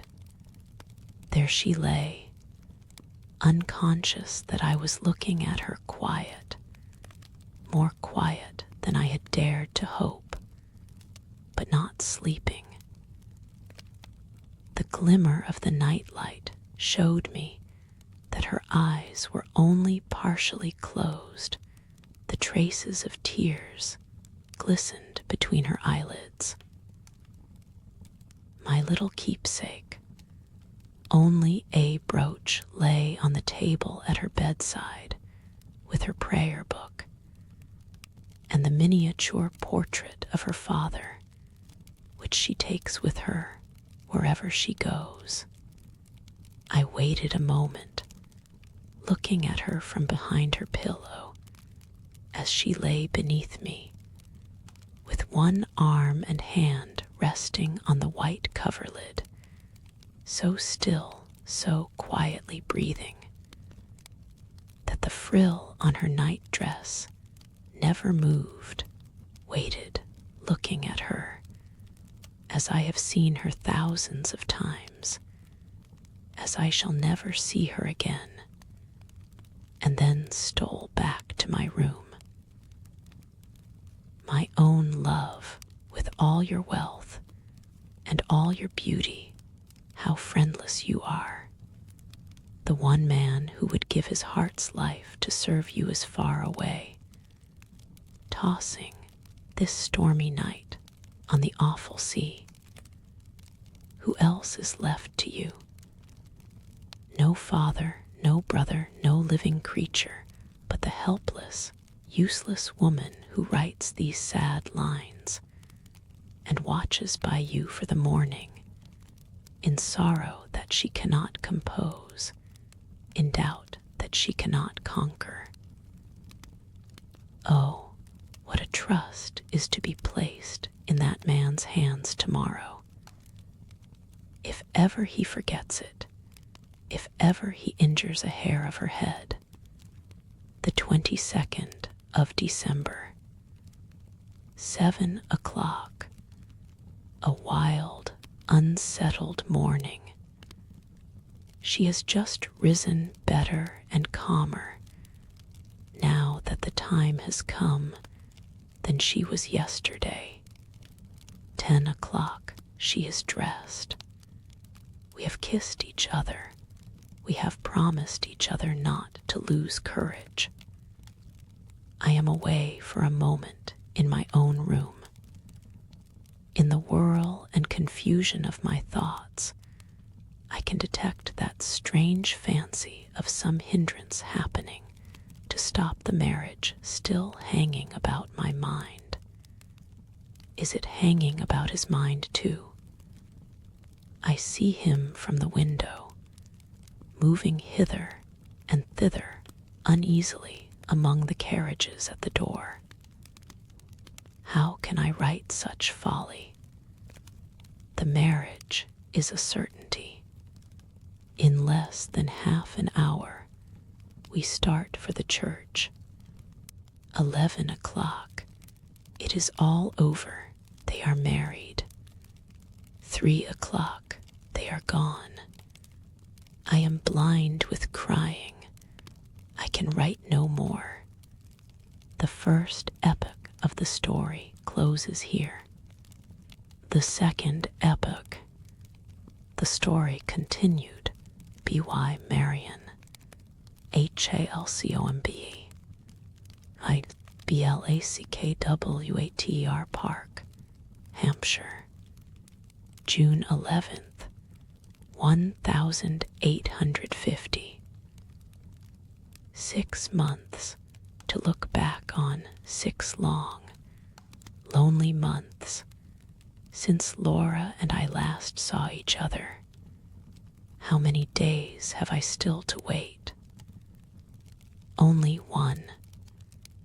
Tomorrow, the 12th, the travelers return to England. I can hardly realize my own happiness, can hardly believe that the next 24 hours will complete the last day of separation between Laura and me. She and her husband have been in Italy all the winter, and afterwards in the Tyrol. They come back accompanied by Count Fosco and his wife, who propose to settle somewhere in the neighborhood of London, and who have engaged to stay at Blackwater Park for the summer months before deciding on a place of residence. So long as Laura returns, no matter who returns with her, Sir Percival may fill the house from floor to ceiling if he likes, on condition that his wife and I inhabit it together. Meanwhile, here I am, established at Blackwater Park, the ancient and interesting seat, as the county history obligingly informs me, of Sir Percival Glyde, Bart, and the future abiding place, as I may now venture to add on my account, of plain Marian Halcombe, spinster, now settled in a snug little sitting room, with a cup of tea by her side, and all her earthly possessions ranged round her in 3 boxes and a bag. I left Limmeridge yesterday, having received Laura's delightful letter from Paris the day before. I had been previously uncertain whether I was to meet them in London or in Hampshire, but this last letter informed me that Sir Percival proposed to land at Southampton and to travel straight on to his country house. He has spent so much money abroad that he has none left to defray the expenses of living in London for the remainder of the season, and he is economically resolved to pass the summer and autumn quietly at Blackwater. Laura has had more than enough of excitement and change of scene, and is pleased at the prospect of country tranquility and retirement which her husband's prudence provides for her. As for me, am ready to be happy anywhere in her society. We are all, therefore, well contented in our various ways. To begin with, last night I slept in London, and was delayed there so long today by various calls and commissions that I did not reach Blackwater this evening till after dusk. Judging by my vague impressions of the place thus far, it is the exact opposite of Limmeridge. The house is situated on a dead flat, and seems to be shut in, almost suffocated, to my north country notions, by trees. I have seen nobody but the manservant who opened the door to me, and the housekeeper, a very civil person, who showed me the way to my own room and got me my tea. Have a nice little boudoir and bedroom at the end of a long passage on the first floor. The servants and some of the spare rooms are on the second floor, and all the living rooms are on the ground floor. I have not seen one of them yet, and I know nothing about the house, except that one wing of it is said to be 500 years old, that it had a moat round it once, and that it gets its name of Blackwater from a lake in the park. 11 o'clock has just struck, in a ghostly and solemn manner, from a turret over the center of the house, which I saw when I came in. A large dog has been woke, apparently by the sound of the bell, and is howling and yawning drearily, somewhere round a corner. I hear echoing footsteps in the passages below, and the iron thumping of bolts and bars at the house door. The servants are evidently going to bed. Shall I follow their example? No, I am not half sleepy enough. Sleepy, did I say? I feel as if I should never close my eyes again. The bare anticipation of seeing that dear face and hearing that well-known voice tomorrow keeps me in a perpetual fever of excitement. If I only had the privileges of a man, I would order out Sir Percival's best horse instantly and tear away on a night gallop eastward to meet the rising sun. A long, hard, heavy, ceaseless gallop of hours and hours, like the famous highwayman's ride to York. Being, however, nothing but a woman, condemned to patience, propriety, and petticoats for life, I must respect the housekeeper's opinions and try to compose myself in some feeble and feminine way. Reading is out of the question. I can't fix my attention on books. Let me try if I can write myself into sleepiness and fatigue. My journal has been very much neglected of late. What can I recall standing, as I now do, on the threshold of a new life of persons and events, of chances and changes, during the past 6 months, the long, weary, empty interval since Laura's wedding day?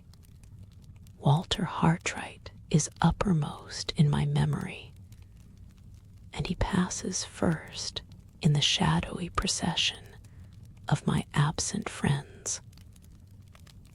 I received a few lines from him after the landing of the expedition in Honduras, written more cheerfully and hopefully than he has written yet. A month or 6 weeks later, I saw an extract from an American newspaper describing the departure of the adventurers on their inland journey. They were last seen entering a wild primeval forest, each man with his rifle on his shoulder and his baggage at his back. Since that time, civilization has lost all trace of them. Not a line more have I received from Walter, not a fragment of news from the expedition has appeared in any of the public journals. The same dense, disheartening obscurity hangs over the fate and fortunes of Anne Catterick and her companion, Mrs. Clements. Nothing whatever has been heard of either of them. Whether they are in the country or out of it, whether they are living or dead, no one knows. Even Sir Percival's solicitor has lost all hope and has ordered the useless search after the fugitives to be finally given up. Our good old friend Mr. Gilmore has met with a sad check in his active professional career. Early in the spring, we were alarmed by hearing that he had been found insensible at his desk, and that the seizure was pronounced to be an apoplectic fit. He had been long complaining of fullness and oppression in the head, and his doctor had warned him of the consequences that would follow his persistency in continuing to work early and late, as if he were still a young man. The result now is that he has been positively ordered to keep out of his office for a year to come, at least, and to seek repose of body and relief of mind by altogether changing his usual mode of life.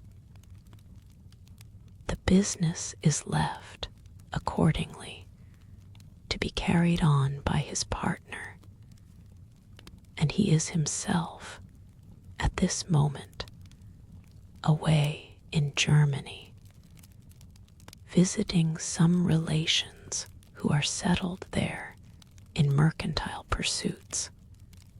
Thus another true friend and trustworthy adviser is lost to us, lost, I earnestly hope and trust, for a time only. Poor Mrs. Vesey traveled with me as far as London. It was impossible to abandon her to solitude at Limmeridge after Laura, and I had both left the house, and we have arranged that she is to live with an unmarried younger sister of hers, who keeps a school at Clapham. She is to come here this autumn to visit her pupil, I might almost say her adopted child. I saw the good old lady safe to her destination, and left her in the care of her relative, quietly happy at the prospect of seeing Laura again in a few months' time. As for Mr. Fairley, I believe I am guilty of no injustice if I describe him as being unutterably relieved by having the house clear of us women. The idea of his missing his niece is simply preposterous. He used to let months pass in the old times without attempting to see her. And in my case and Mrs. Vesey's, I take leave to consider his telling us both that he was half heartbroken at our departure to be equivalent to a confession that he was secretly rejoiced to get rid of us. His last caprice has led him to keep 2 photographers incessantly employed in producing sun pictures of all the treasures and curiosities in his possession. One complete copy of the collection of the photographs is to be presented to the Mechanics' Institution of Carlisle, mounted on the finest cardboard, with ostentatious red-letter inscriptions underneath, Madonna and Child by Raphael. In the possession of Frederick Fairley, Esquire. Copper coin of the period of Tiglath-Pileser. In the possession of Frederick Fairley, Esquire. Unique Rembrandt etching, known all over Europe as the smudge, from a printer's blot in the corner which exists in no other copy. Valued at 300 guineas. In the possession of Frederick Fairley, Esq. Dozens of photographs of this sort, and all inscribed in this manner, were completed before I left Cumberland, and hundreds more remain to be done. With this new interest to occupy him, Mr. Fairley will be a happy man for months and months to come, and the two unfortunate photographers will share the social martyrdom which he has hitherto inflicted on his valet alone. So much for the persons and events which hold the foremost place in my memory. What next of the one person who holds the foremost place in my heart? Laura has been present to my thoughts all the while I have been writing these lines. What can I recall of her during the past 6 months before I close my journal for the night? I have only her letters to guide me, and on the most important of all the questions which our correspondence can discuss, every one of those letters leaves me in the dark. Does he treat her kindly? Is she happier now than she was when I parted with her on the wedding day? All my letters have contained these two inquiries, put more or less directly, now in one form, and now in another, and all, on that point only, have remained without reply, or have been answered as if my questions merely related to the state of her health. She informs me over and over again that she is perfectly well, that traveling agrees with her, that she is getting through the winter for the first time in her life without catching cold. But not a word can I find anywhere which tells me plainly that she is reconciled to her marriage, and that she can now look back to the 22nd of December without any bitter feelings of repentance and regret. The name of her husband is only mentioned in her letters, as she might mention the name of a friend who was traveling with them, and who had undertaken to make all the arrangements for the journey. Sir Percival has settled that we leave on such a day. Sir Percival has decided that we travel by such a road. Sometimes she writes Percival only, but very seldom, in 9 cases out of 10, she gives him his title. I cannot find that his habits and opinions have changed and colored hers in any single particular. The usual moral transformation, which is insensibly wrought in a young, fresh, sensitive woman by her marriage, seems never to have taken place in Laura. She writes of her own thoughts and impressions amid all the wonders she has seen, exactly as she might have written to someone else if I had been traveling with her instead of her husband. I see no betrayal anywhere of sympathy of any kind existing between them.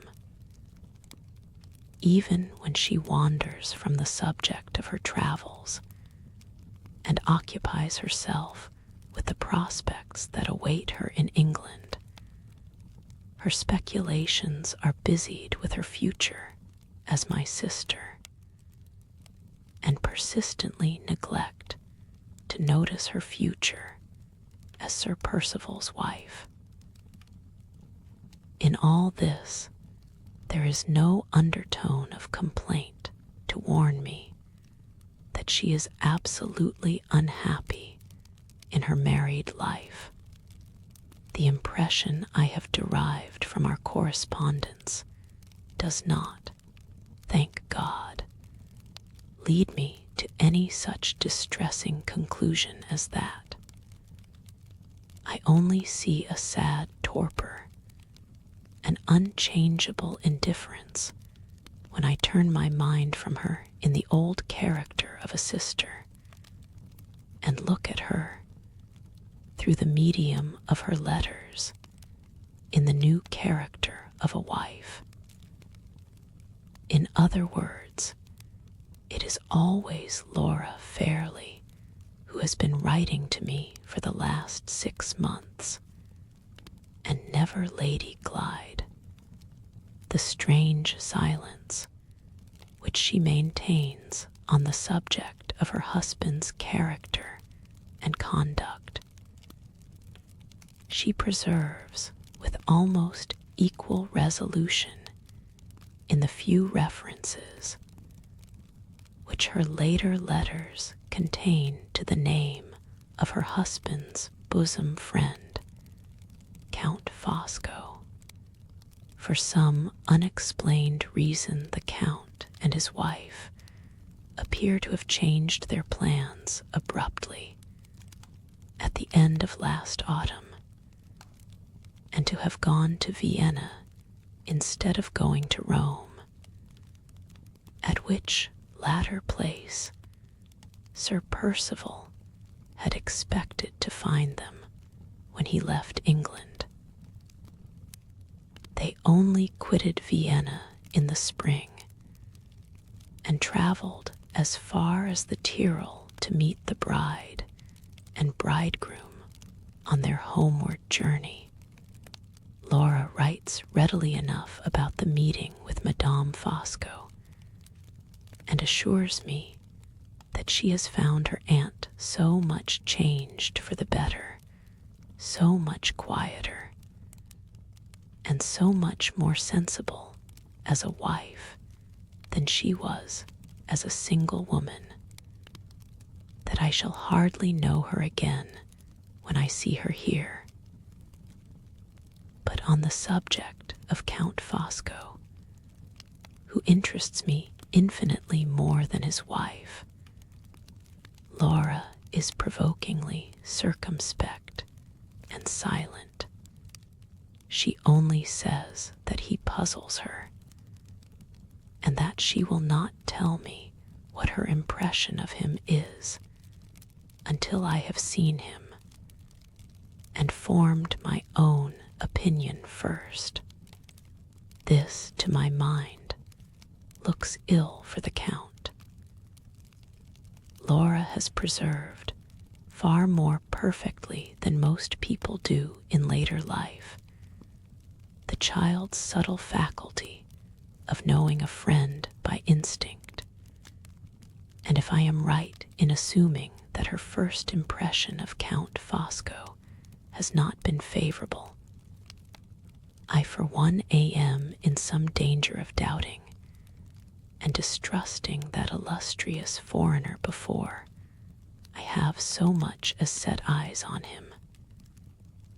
But patience, patience, this uncertainty, and many uncertainties more, cannot last much longer. Tomorrow will see all my doubts in a fair way of being cleared up. Sooner or later, 12 o'clock has struck, and I have just come back to close these pages after looking out at my open window. It is a still, sultry, moonless night. The stars are dull and few. The trees that shut out the view on all sides look dimly black and solid in the distance, like a great wall of rock. I hear the croaking of frogs, faint and far off, and the echoes of the great clock hum in the airless, calm long after the strokes have ceased. I wonder how Blackwater Park will look in the daytime. I don't altogether like it by night. 12th, a day of investigations and discoveries. A more interesting day, for many reasons, than I had ventured to anticipate. I began my sightseeing, of course, with the house. The main body of the building is of the time of that highly overrated woman, Queen Elizabeth. On the ground floor, there are 2 hugely long galleries, with low ceilings lying parallel with each other, and rendered additionally dark and dismal by hideous family portraits, every one of which I should like to burn. The rooms on the floor above the 2 galleries are kept in tolerable repair, but are very seldom used. The civil housekeeper, who acted as my guide, offered to show me over them, but considerately added that she feared I should find them rather out of order. My respect for the integrity of my own petticoats and stockings infinitely exceeds my respect for all the Elizabethan bedrooms in the kingdom. So I positively declined exploring the upper regions of dust and dirt at the risk of soiling my nice clean clothes. The housekeeper said, "I am quite of your opinion, miss," and appeared to think me the most sensible woman she had met with for a long time past. So much, then, for the main building. 2 wings are added at either end of it. The half-ruined wing on the left, as you approach the house, was once a place of residence standing by itself, and was built in the 14th century. One of Sir Percival's maternal ancestors, I don't remember and don't care which, tacked on the main building, at right angles to it, in the aforesaid Queen Elizabeth's time. The housekeeper told me that the architecture of the old wing, both outside and inside, was considered remarkably fine by good judges. On further investigation, discovered that good judges could only exercise their abilities on Sir Percival's piece of antiquity by previously dismissing from their minds all fear of damp, darkness, and rats. Under these circumstances, unhesitatingly acknowledged myself to be no judge at all, and suggested that we should treat the old wing precisely as we had previously treated the Elizabethan bedrooms. Once more the housekeeper said, "I am quite of your opinion, miss," and once more she looked at me with undisguised admiration of my extraordinary common sense. We went next to the wing on the right, which was built by way of completing the wonderful architectural jumble at Blackwater Park in the time time of George II. This is the habitable part of the house, which has been repaired and redecorated inside on Laura's account. My 2 rooms and all the good bedrooms besides are on the first floor, and the basement contains a drawing room, a dining room, a morning room, a library, and a pretty little boudoir for Laura, all very nicely ornamented in the bright modern way, and all very elegantly furnished with the delightful modern luxuries. None of the rooms are anything like so large and airy as our rooms at Limmeridge, but they all look pleasant to live in. I was terribly afraid, from what I had heard of Blackwater Park, of fatiguing antique chairs, and dismal stained glass, and musty, fruzy hangings, and all the barbarous lumber which people born without a sense of comfort accumulate about them, in defiance of the consideration due to the convenience of their friends. It is an inexpressible relief to find that the 19th century has invaded this strange future home of mine, and has swept the dirty, good old times out of the way of our daily life. I dawdled away the morning, part of the time in the rooms downstairs, and part out of doors in the great square, which is formed by the 3 sides of the house, and by the lofty iron railings and gates which protect it in front. A large circular fish pond with stone sides, and an allegorical leaden monster in the middle, occupies the center of the square.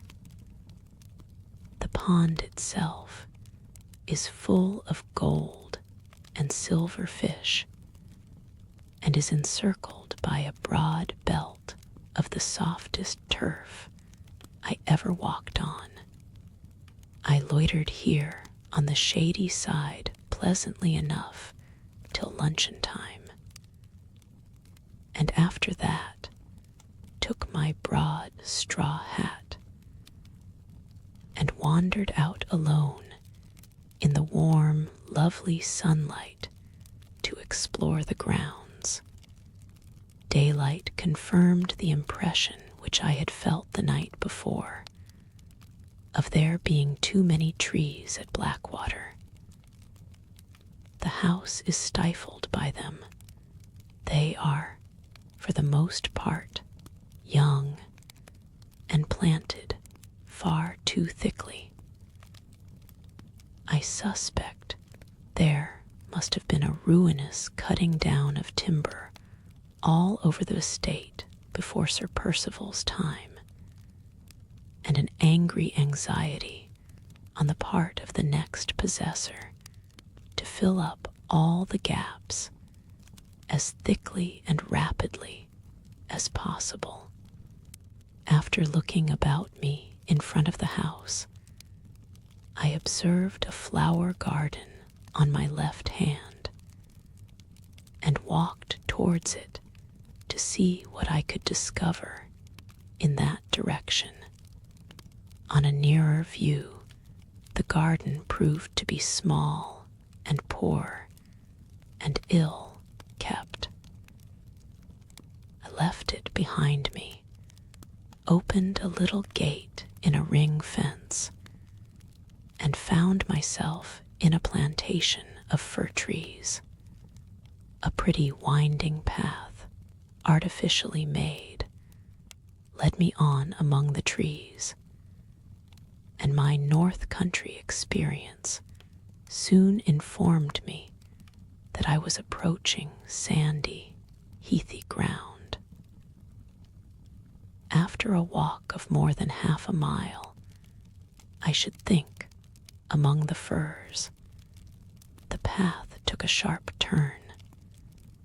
The trees abruptly ceased to appear on either side of me, and I found myself standing suddenly on the margin of a vast open space and looking down at the Blackwater lake from which the house takes its name. The ground, shelving away below me, was all sand, with a few little heathy hillocks to break the monotony of it in certain places. The lake itself had evidently once flowed to the spot on which I stood, and had been gradually wasted and dried up to less than a third of its former size. I saw its still, stagnant waters, a quarter of a mile away from me in the hollow, separated into pools and ponds by twining reeds and rushes and little knolls of earth. On the farther bank from me, the trees rose thickly again and shut out the view and cast their black shadows on the sluggish, shallow water. As I walked down to the lake, I saw that the ground on its farther side was damp and marshy, overgrown with rank grass and dismal willows. The water, which was clear enough on the open sandy side, where the sun shone, looked black and poisonous opposite to me, where it lay deeper under the shade of the spongy banks and the rank overhanging thickets and tangled trees. The frogs were croaking, and the rats were slipping in and out of the shadowy water like live shadows themselves as I got nearer to the marshy side of the lake. I saw here, lying half in and half out of the water, the rotten wreck of an old overturned boat, with a sickly spot of sunlight glimmering through a gap in the trees on its dry surface, and a snake basking in the midst of the spot, fantastically coiled and treacherously still.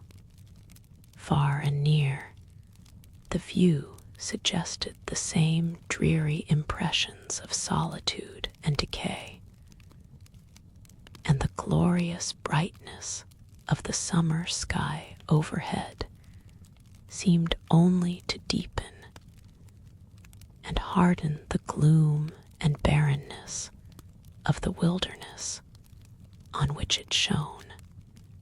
I turned and retraced my steps to the high heathy ground, directing them a little aside from my former path towards a shabby old wooden shed which stood on the outer skirt of the fir plantation, and which had hitherto been too unimportant to share my notice with the wide, wild prospect of the lake. On approaching the shed, I found that it had once been a boathouse, and that an attempt had apparently been made to convert it afterwards into a sort of rude arbor by placing inside it a firwood seat, a few stools, and a table. I entered the place and sat down for a little while to rest and get my breath again.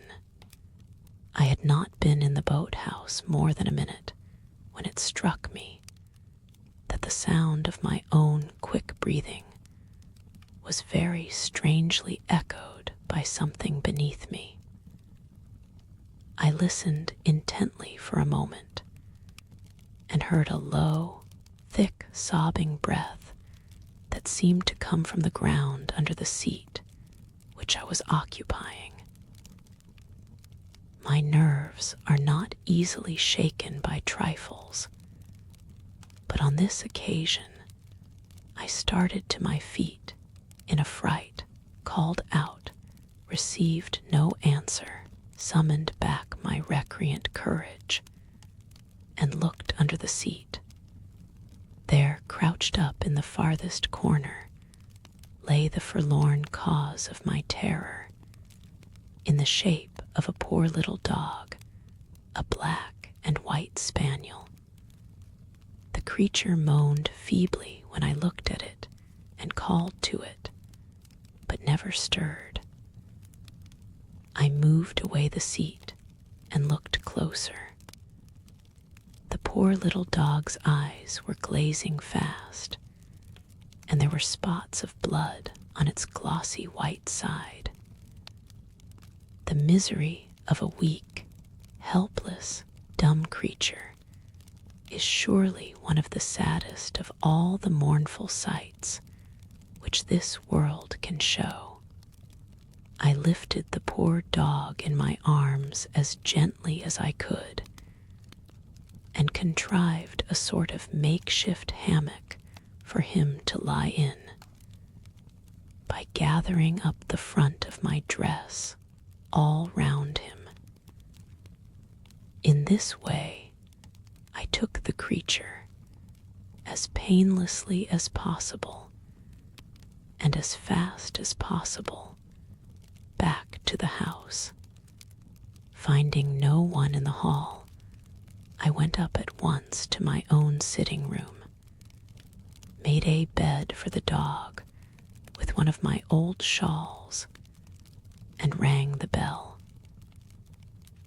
The largest and fattest of all possible housemaids answered it, in a state of cheerful stupidity which would have provoked the patience of a saint. The girl's fat, shapeless face actually stretched into a broad grin at the sight of the wounded creature on the floor. "What do you see there to laugh at?" I asked, as angrily as if she had been a servant of my own. "Do you know whose dog it is?" "No, miss, that I certainly don't." She stooped and looked down at the spaniel's injured side, brightened suddenly with the irradiation of a new idea, and pointing to the wound with a chuckle of satisfaction said, "That's Baxter's doings. That is." I was so exasperated that I could have boxed her ears. "Baxter," I said. "Who is the brute you call Baxter?" The girl grinned again more cheerfully than ever. "Bless you, Miss, Baxter's the keeper, and when he finds strange dogs hunting about, he takes and shoots 'em. It's keeper's duty, miss. I think that dog will die. Here where he's been shot, ain't it? That's Baxter's doings. That is Baxter's doings, miss, and Baxter's duty." I was almost wicked enough to wish that Baxter had shot the housemaid instead of the dog. Seeing that it was quite useless to expect this densely impenetrable personage to give me any help in relieving the suffering creature at our feet, I told her to request the housekeeper's attendance with my compliments. She went out exactly as she had come in, grinning from ear to ear. As the door closed on her, she said to herself softly, "It's Baxter's doings and Baxter's duty. That's what it is." The housekeeper, a person of some education and intelligence, thoughtfully brought upstairs with her some milk and some warm water. The instant she saw the dog on the floor, she started and changed color. "Why, Lord bless me," cried the housekeeper, "that must be Mrs. Catherick's dog." "Whose?" I asked, in the utmost astonishment. "Mrs. Catherick, S. You seem to know Mrs. Catherick, Miss Halcombe." "Not personally, but I have heard of her." "Does she live here? Has she had any news of her daughter?" "No, Miss Halcombe. She came here to ask for news." "When?" "Only yesterday.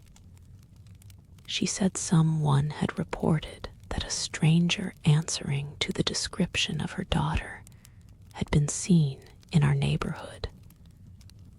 No such report has reached us here, and no such report was known in the village. When I sent to make inquiries there on Mrs. Catherick's account, she certainly brought this poor little dog with her when she came, and I saw it trot out after her when she went away. I suppose the creature strayed into the plantations and got shot.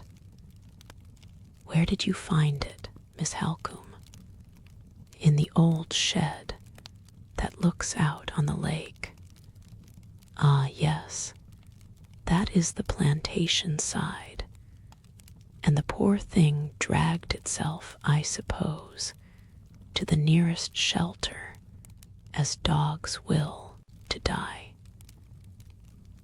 If you can moisten its lips with the milk, Miss Halcombe, I will wash the clotted hair from the wound. I am very much afraid it is too late to do any good. However, we can but try. Mrs. Catherick." The name still rang in my ears, as if the housekeeper had only that moment surprised me by uttering it. While we were attending to the dog, the words of Walter Hartright's caution to me returned to my memory. "If ever Anne Catherick crosses your path, make better use of the opportunity, Miss Halcombe, than I made of it."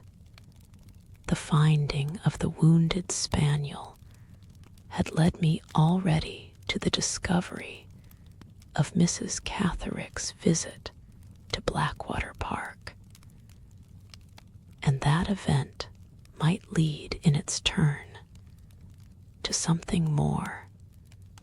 I determined to make the most of the chance which was now offered to me, and to gain as much information as I could.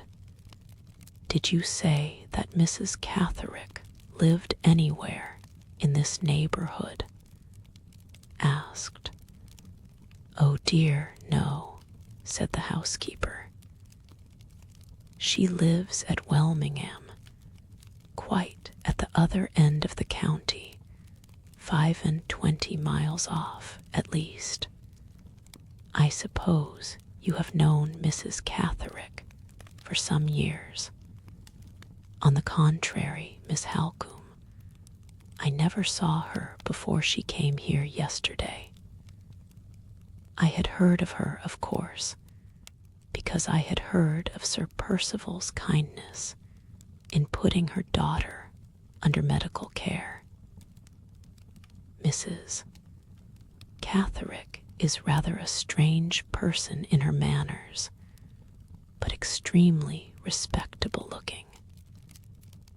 She seemed sorely put out when she found that there was no foundation, none at least, that any of us could discover for the report of her daughter having been seen in this neighborhood. "I am rather interested about Mrs. Catterick," I went on, continuing the conversation as long as possible. "I wish I had arrived here soon enough to see her yesterday. Did she stay for any length of time?" "Yes," said the housekeeper.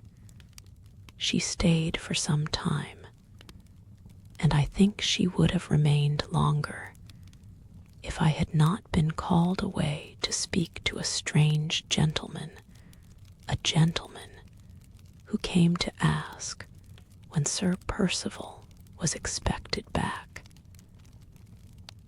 Mrs. Catterick got up and left at once. When she heard the maid tell me what the visitor's errand was, she said to me, at parting, that there was no need to tell Sir Percival of her coming here.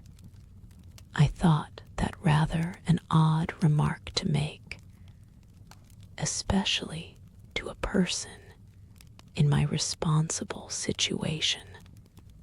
I thought it an odd remark, too.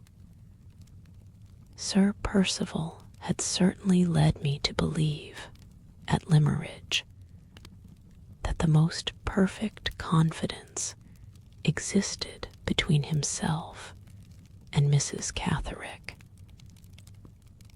If that was the case, why should she be anxious to have her visit at Blackwater Park kept a secret from him?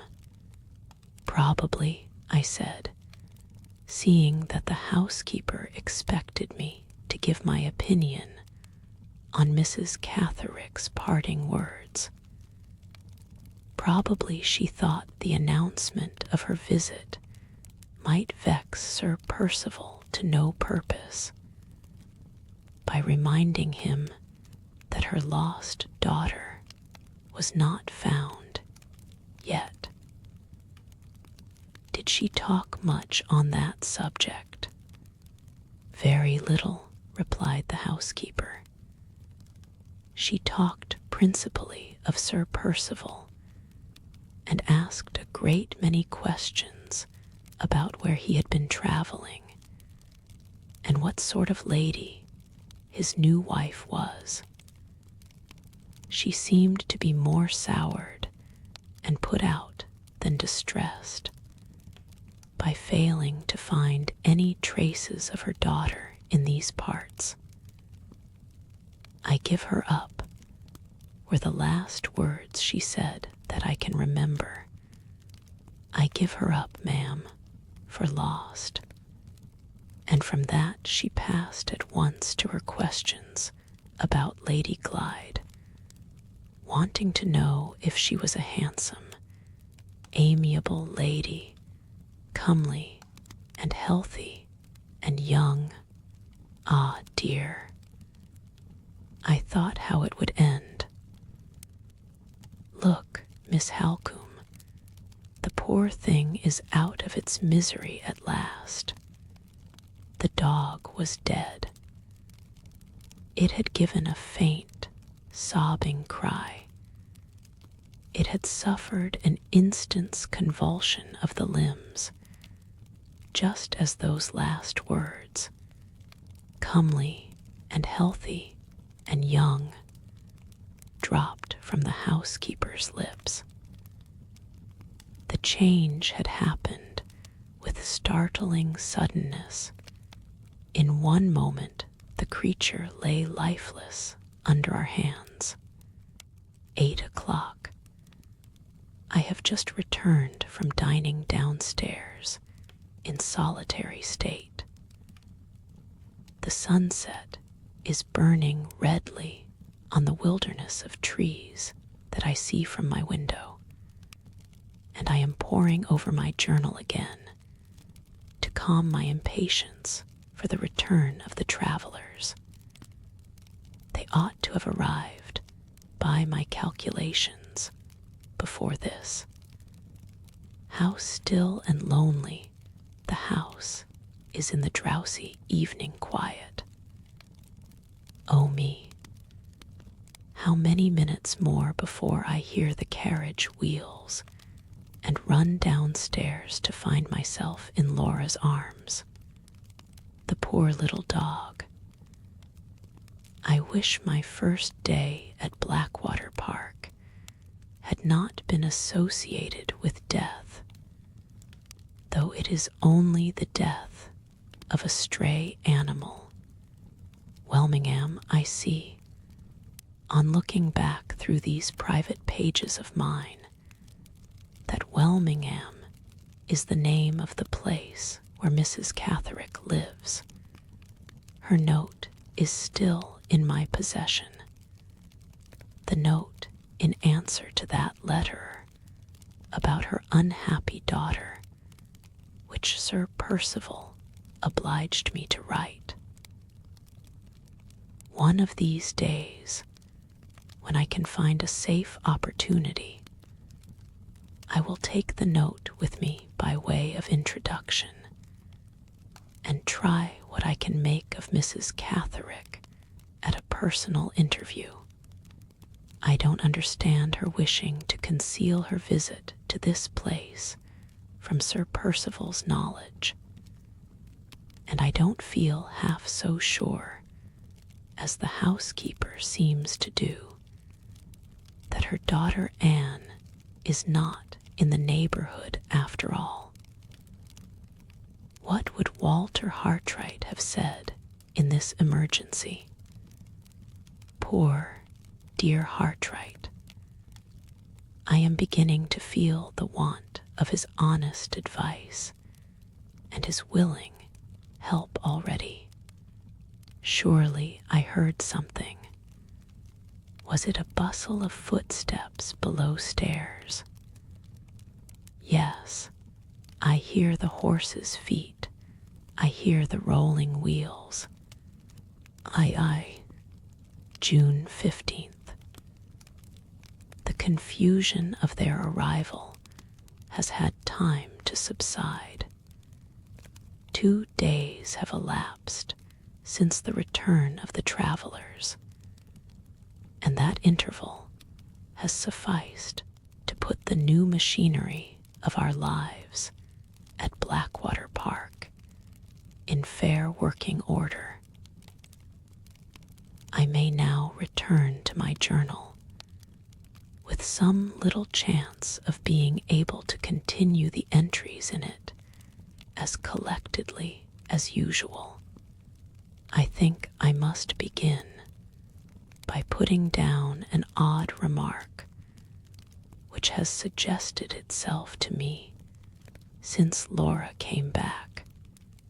When 2 members of a family or 2 intimate friends are separated, and one goes abroad, and one remains at home, the return of the relative or friend who has been traveling always seems to place the relative or friend who has been staying at home at a painful disadvantage when the 2 first meet.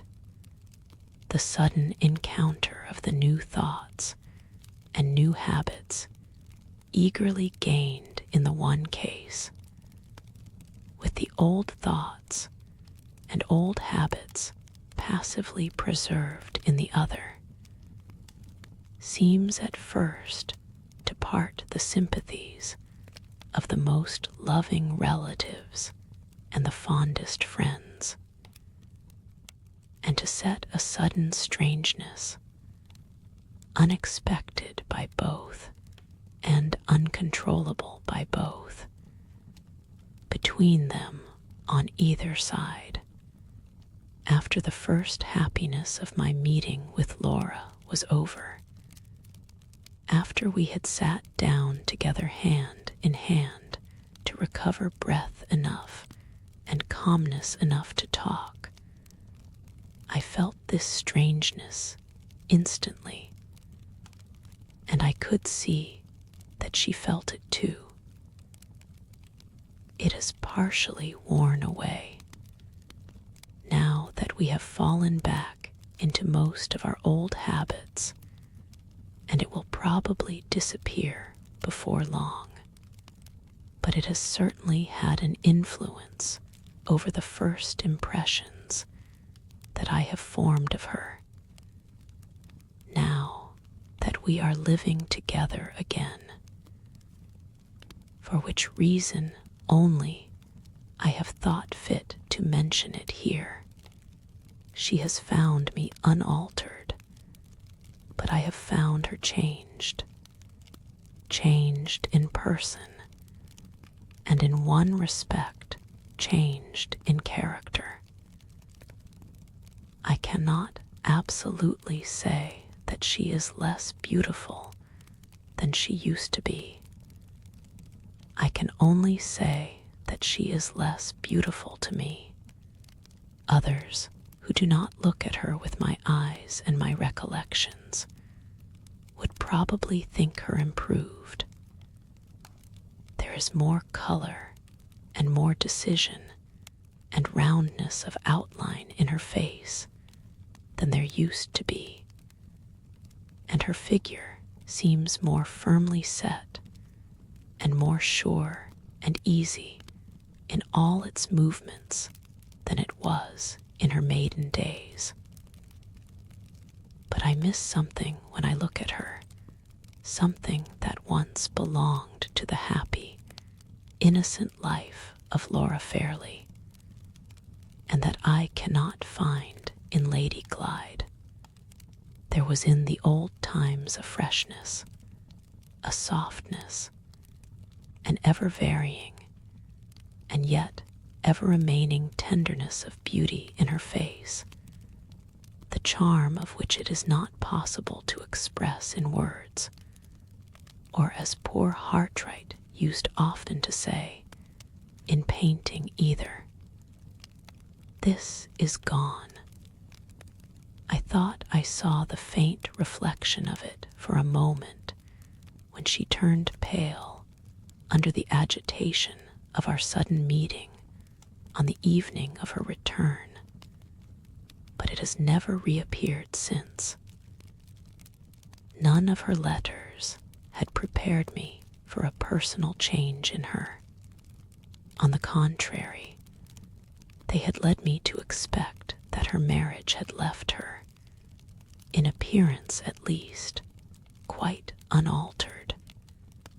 Perhaps I read her letters wrongly in the past, and am now reading her face wrongly in the present. No matter.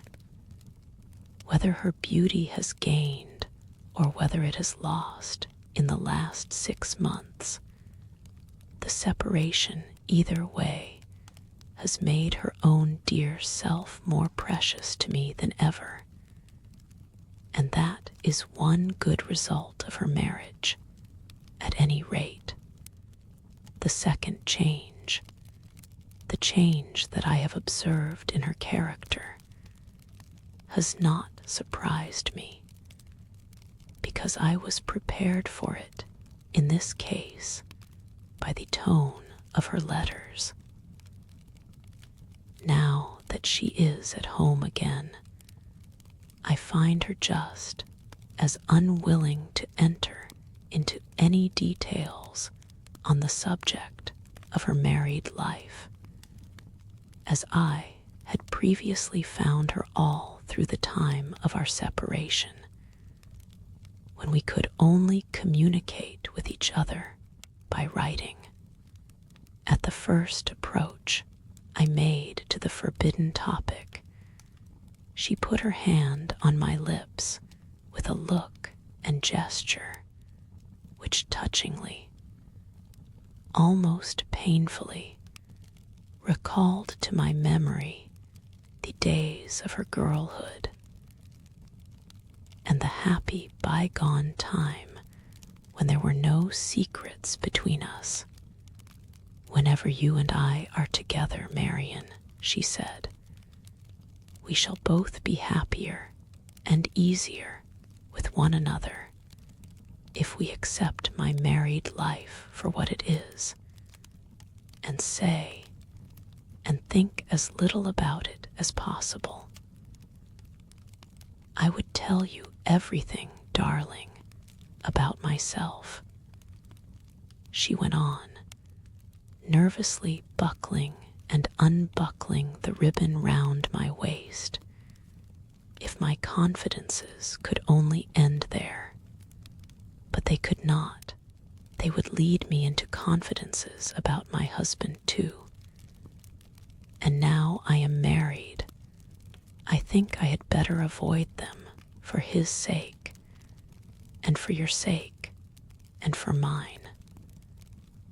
I don't say that they would distress you or distress me. I wouldn't have you think that for the world. But I want to be so happy now I have got you back again. And I want you to be so happy too, she broke off abruptly, and looked round the room, my own sitting room, in which we were talking. Ah, she cried, clapping her hands with a bright smile of recognition. Another old friend found already. Your bookcase, Marian, your dear little shabby old satinwood bookcase. How glad I am you brought it with you from Limmeridge. And the horrid, heavy man's umbrella that you always would walk out with when it rained. And first and foremost of all, your own dear, dark, clever, gypsy face, looking at me just as usual. It is so like home again to be here.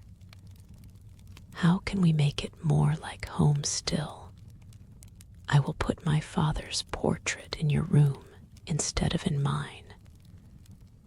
And I will keep all my little treasures from Limmeridge here.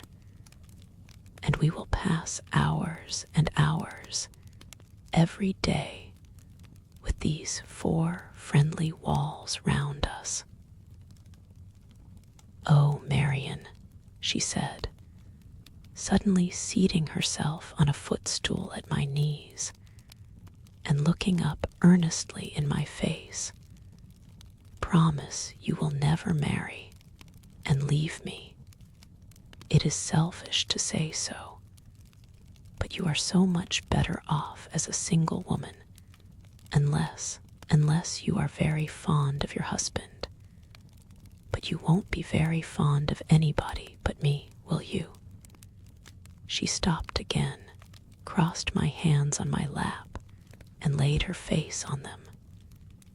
Have you been writing many letters and receiving many letters lately? She asked, in low, suddenly altered tones. I understood what the question meant, but I thought it my duty not to encourage her by meeting her halfway. Have you heard from him?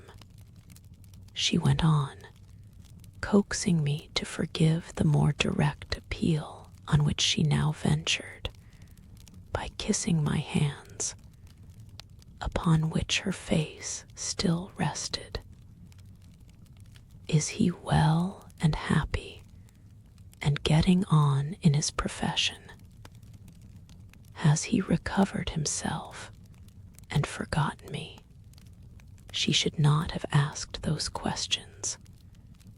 She should have remembered her own resolution on the morning when Sir Percival held her to her marriage engagement, and when she resigned the book of Hartright's drawings into my hands forever. But ah me, where is the faultless human creature who can persevere in a good resolution without sometimes failing and falling back? Where is the woman who has ever really torn from her heart the image that has been once fixed in it by a true love. Books tell us that such unearthly creatures have existed. But what does our own experience say in answer to books? I made no attempt to remonstrate with her. Perhaps because I sincerely appreciated the fearless candor which let me see what other women in her position might have had reasons for concealing even from their dearest friends. Perhaps because I felt in my own heart and conscience that in her place I should have asked the same questions and had the same thoughts. All I could honestly do was to reply that I had not written to him or heard from him lately, and then to turn the conversation to less dangerous topics. There has been much to sadden me in our interview.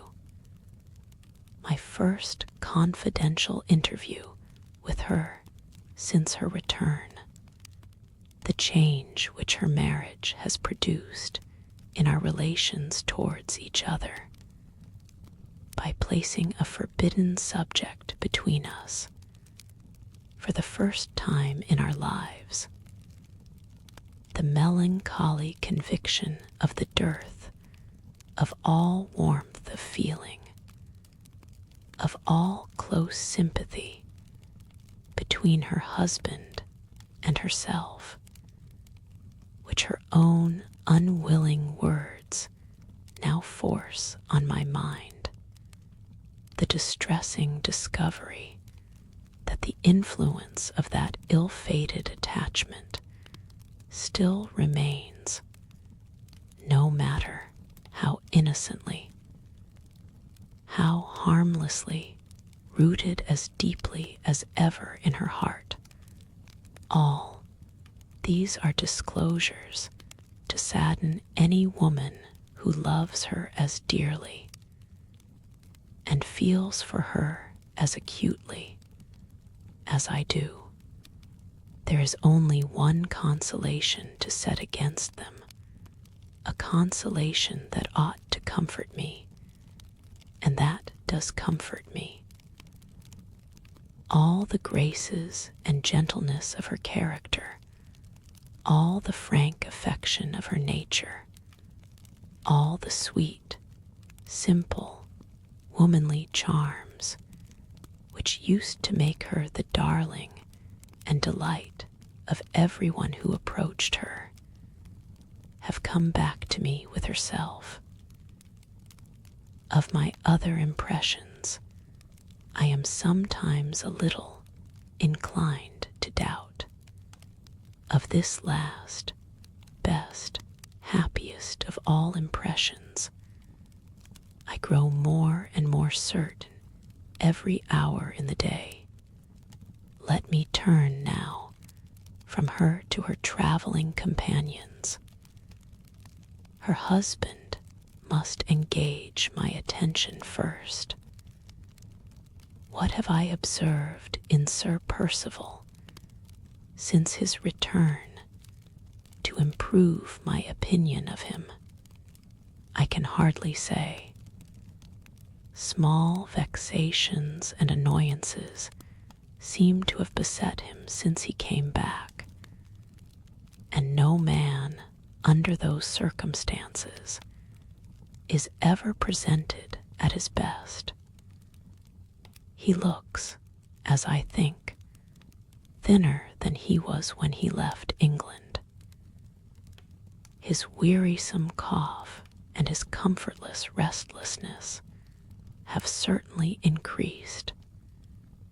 His manner, at least his manner towards me, is much more abrupt than it used to be. He greeted me on the evening of his return with little or nothing of the ceremony and civility of former times. No polite speeches of welcome, no appearance of extraordinary gratification at seeing me, nothing but a short shake of the hand, and a sharp "How d'ye do, Miss Halcombe? Glad to see you again."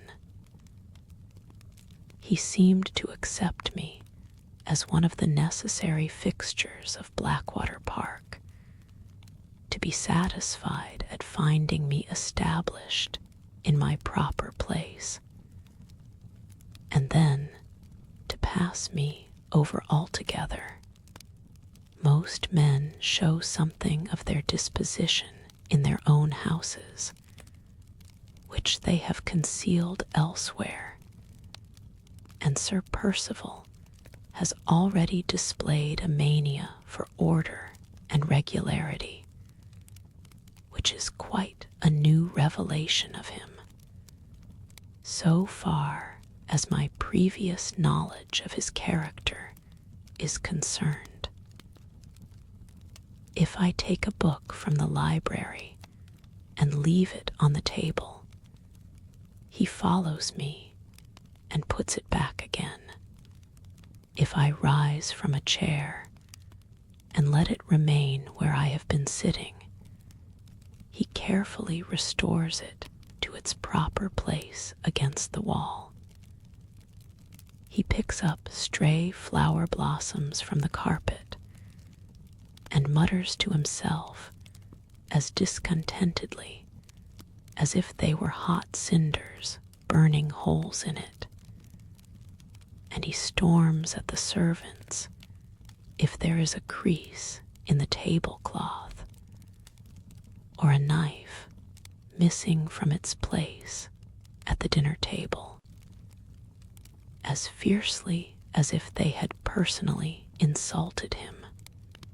I have already referred to the small annoyances which appear to have troubled him since his return. Much of the alteration for the worse which I have noticed in him may be due to these. I try to persuade myself that it is so, because I am anxious not to be disheartened already about the future. It is certainly trying to any man's temper to be met by a vexation the moment he sets foot in his own house again, after a long absence. And this annoying circumstance did really happen to Sir Percival in my presence. On the evening of their arrival, the housekeeper followed me into the hall to receive her master and mistress and their guests. The instant he saw her, Sir Percival asked if anyone had called lately. The housekeeper mentioned to him in reply what she had previously mentioned to me, the visit of the strange gentleman to make inquiries about the time of her master's return. He asked immediately for the gentleman's name. No name had been left. The gentleman's business. No business had been mentioned. What was the gentleman like? The housekeeper tried to describe him, but failed to distinguish the nameless visitor by any personal peculiarity which her master could recognize. Sir Percival frowned, stamped angrily on the floor, and walked on into the house, taking no notice of anybody. Why he should have been so discomposed by a trifle, I cannot say, but he was seriously discomposed, beyond all doubt. Upon the whole, it will be best, perhaps, if I abstain from forming a decisive opinion of his manners, language, and conduct in his own house, until time has enabled him to shake off the anxieties, whatever they may be, which now evidently troubled his mind in secret. I will turn over to a new page, and my pen shall let Laura's husband alone for the present. The two guests, the Count and Countess Fosco, come next in my catalogue. I will dispose of the Countess first, so as to have done with the woman as soon as possible. Laura was certainly not chargeable with any exaggeration in writing me word that I should hardly recognize her aunt again when we met. Never before have I beheld such a change produced in a woman by her marriage as has been produced in Madame Fosco, as a leaner fairly aged 37.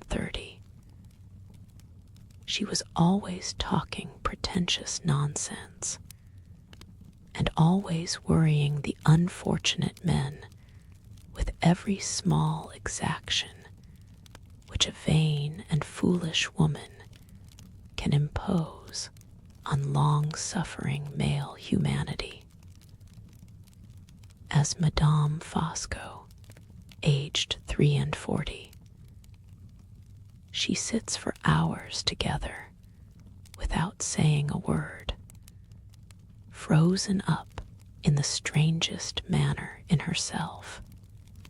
The hideously ridiculous lovelocks, which used to hang on either side of her face, are now replaced by stiff little rows of very short curls, of the sort one sees in old-fashioned wigs.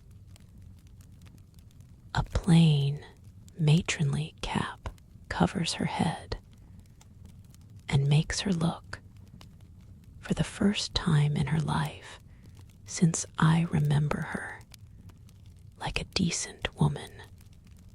Nobody putting her husband out of the question, of course, now sees in her what everybody once saw, mean the structure of the female skeleton in the upper regions of the collar bones and the shoulder blades, clad in quiet black or gray gowns, made high round the throat dresses that she would have laughed at or screamed at, as the whim of the moment inclined her. In her maiden days, she sits speechless in corners, her dry white hands, so dry that the pores of her skin look chalky, incessantly engaged, either in monotonous embroidery work, or in rolling up endless cigarettes for the Count's own particular smoking. On the few occasions when her cold blue eyes are off her work, they are generally turned on her husband with the look of mute, submissive inquiry, which we are all familiar with in the eyes of a faithful dog, the only approach to an inward thaw which I have yet detected under her outer covering of icy constraint, has betrayed itself once or twice in the form of a suppressed tigerish jealousy of any woman in the house, the maids included, to whom the Count speaks, or on whom he looks with anything approaching to special interest or attention. Except in this one particular, she is always morning, noon, and night, indoors and out, fair weather or foul, as cold as a statue, and as impenetrable as the stone out of which it is cut. For the common purposes of society, the extraordinary change thus produced in her is, beyond all doubt, a change for the better, seeing that it has transformed her into a civil, silent, unobtrusive woman, who is never in the way. How far she is really reformed or deteriorated in her secret self is another question. I have once or twice seen sudden changes of expression on her pinched lips, and heard sudden inflections of tone in her calm voice, which have led me to suspect that her present state of suppression may have sealed up something dangerous in her nature, which used to evaporate harmlessly in the freedom of her former life. It is quite possible that I may be altogether wrong in this idea. My own impression, however, is that I am right. Time will show, and the magician who has wrought this wonderful transformation, the foreign husband who has tamed this once wayward English woman till her own relations hardly know her again, the Count himself. What of the Count? This in 2 words. He looks like a man who could tame anything. If he had married a tigress instead of a woman, he would have tamed the tigress. If he had married me, I should have made his cigarettes, as his wife does. I should have held my tongue when he looked at me, as she holds hers. I am almost afraid to confess it, even to these secret pages. The man has interested me, has attracted me, has forced me to like him. In 2 short days, he has made his way straight into my favorable estimation. And how he has worked the miracle is more than I can tell. It absolutely startles me, now he is in my mind, to find how plainly I see him, how much more plainly than I see Sir Percival, or Mr. Fairley, or Walter Hartwright, or any other absent person of whom I think, with the one exception of Laura herself. I can hear his voice, as if he was speaking at this moment. I know what his conversation was yesterday, as well as if I was hearing it now. How am I to describe him? There are peculiarities in his personal appearance, his habits, and his amusements, which I should blame in the boldest terms, or ridicule in the most merciless manner, if I had seen them in another man. What is it that makes me unable to blame them, or to ridicule them in him? For example, he is immensely fat. Before this time, I have always especially disliked corpulent humanity. I have always maintained that the popular notion of connecting excessive grossness of size and excessive good humor as inseparable allies was equivalent to declaring either that no people but amiable people ever get fat, or that the accidental addition of so many pounds of flesh has a directly favorable influence over the disposition of the person on whose body they accumulate. I have invariably combated both these absurd assertions by quoting examples of fat people who were as mean, vicious, and cruel as the leanest and the worst of their neighbors. I have asked whether Henry VIII was an amiable character, whether Pope Alexander VI was a good man, whether Mr. Murderer and Mrs. Murderous Manning were not both unusually stout people, whether hired nurses, proverbially as cruel a set of women as are to be found in all England, were not, for the most part, also as fat a set of women as are to be found in all England, and so on through dozens of other examples, modern and ancient, native and foreign, high and low, holding these strong opinions on the subject with might and main, as I do at this moment.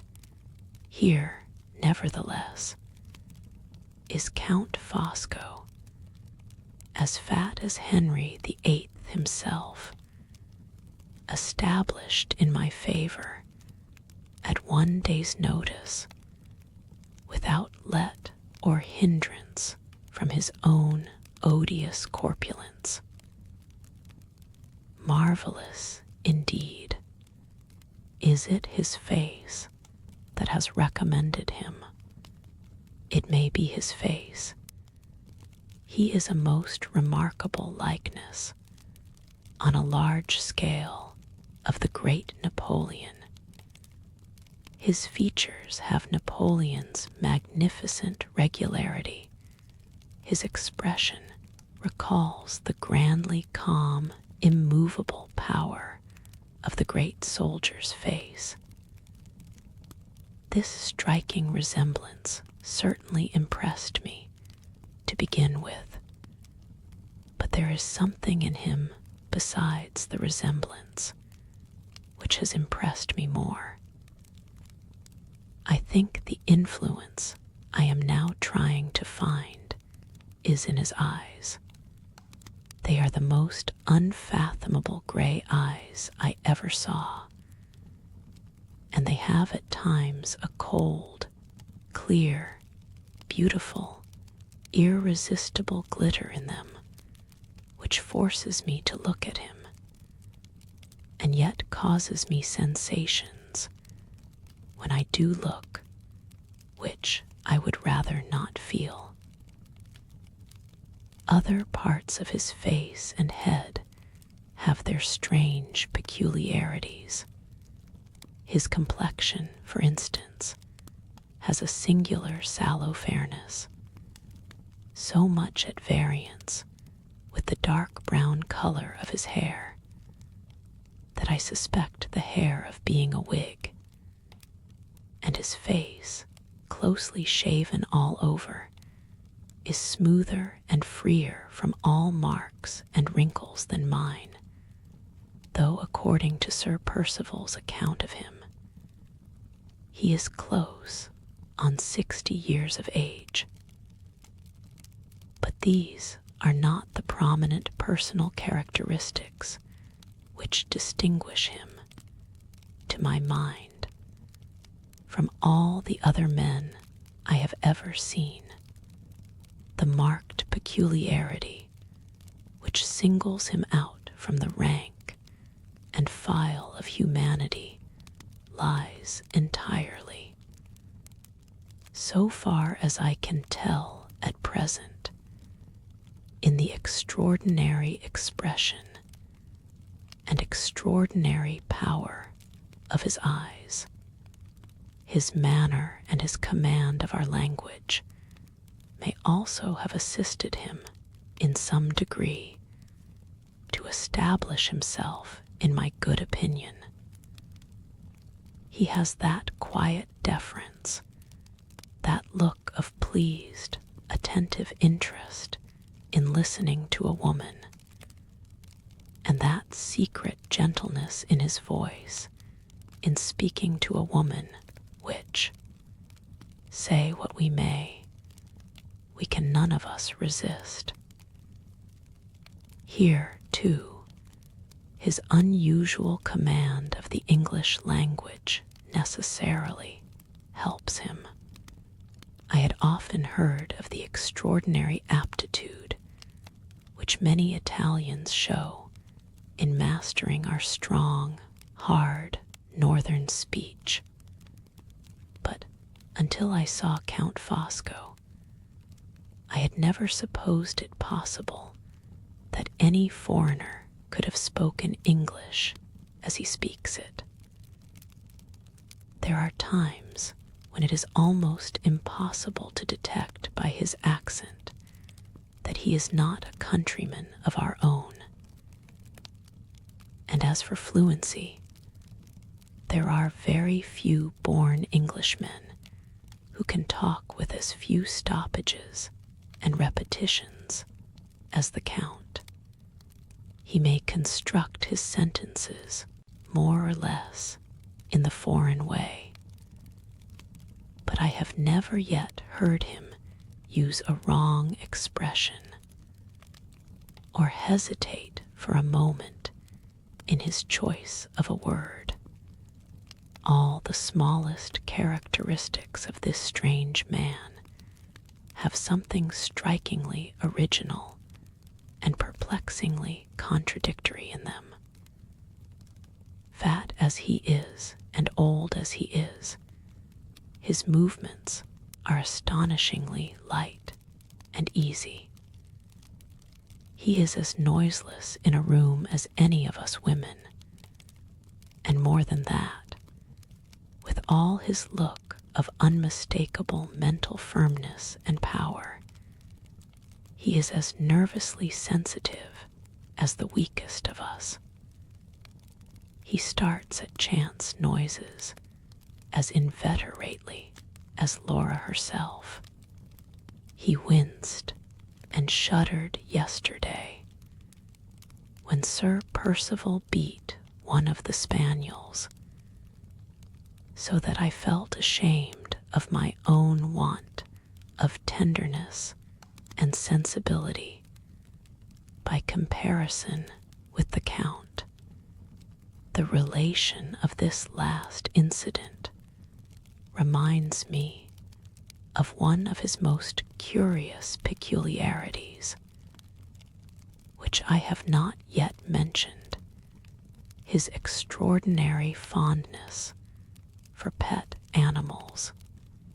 Some of these he has left on the continent, but he has brought with him to this house a cockatoo, 2 canary birds, and a whole family of white mice.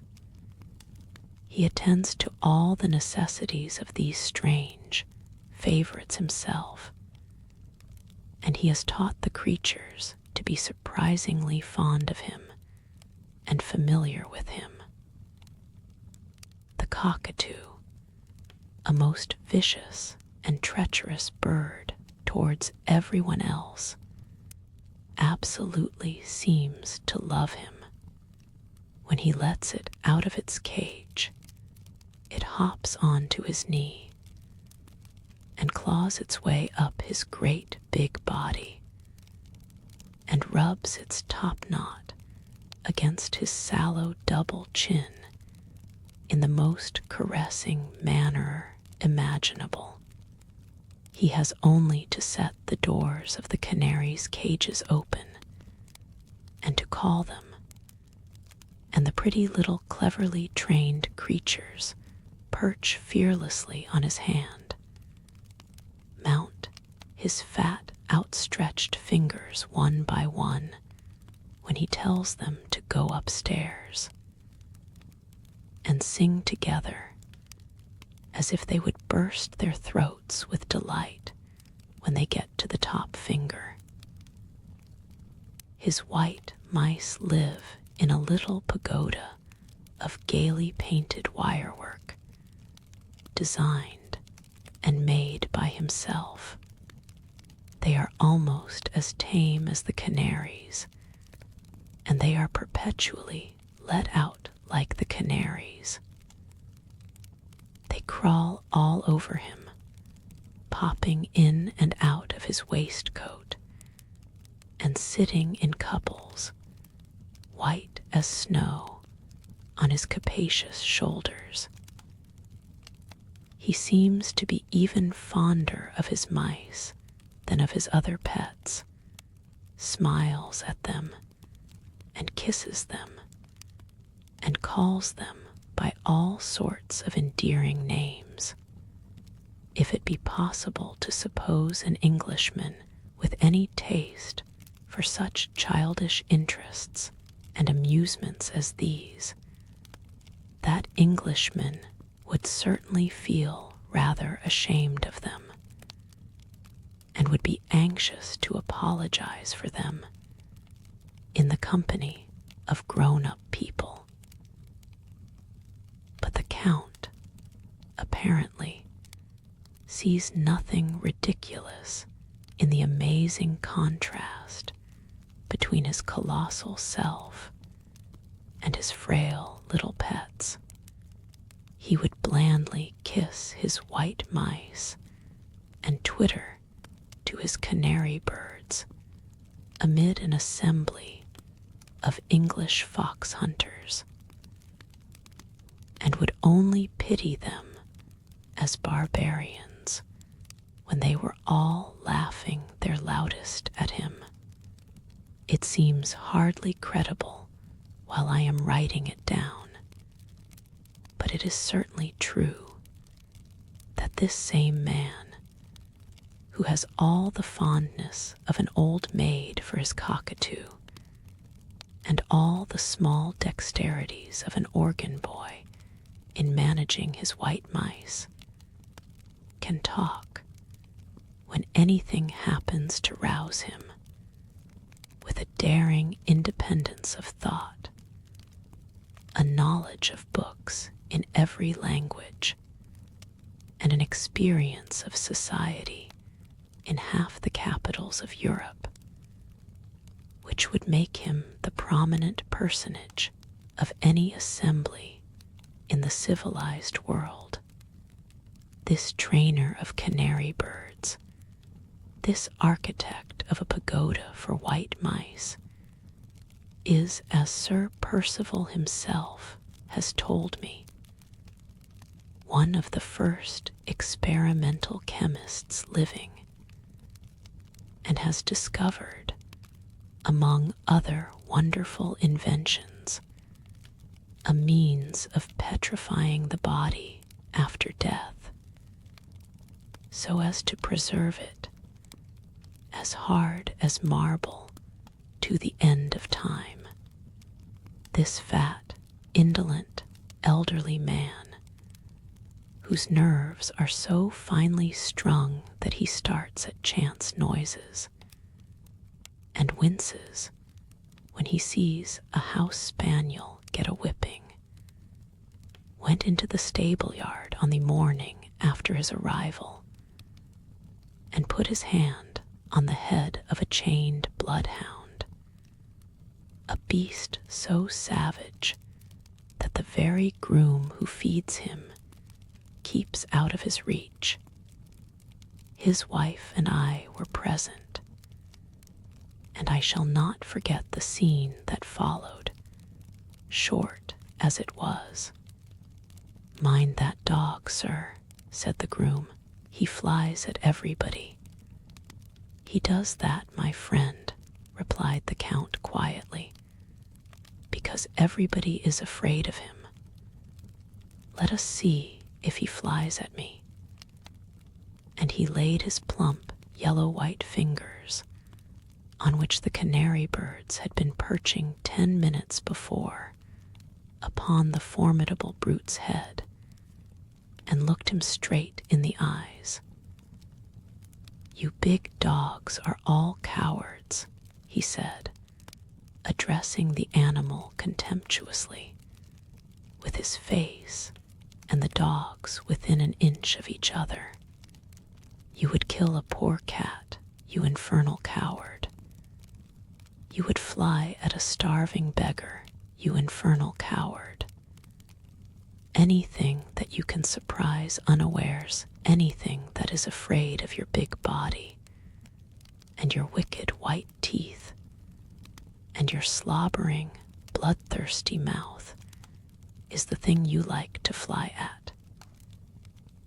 You could throttle me at this moment, you mean, miserable bully, and you daren't so much as look me in the face, because I'm not afraid of you.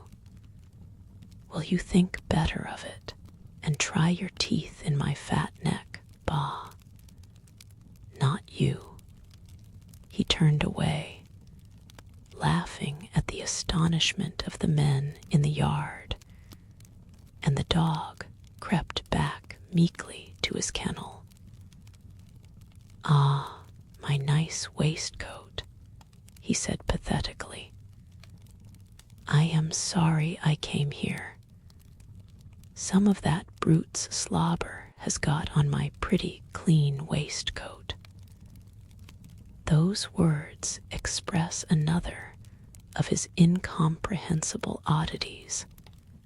He is as fond of fine clothes as the veriest fool in existence, and has appeared in 4 magnificent waistcoats already, all of light garish colors, and all immensely large even for him in the 2 days of his residence at Blackwater Park.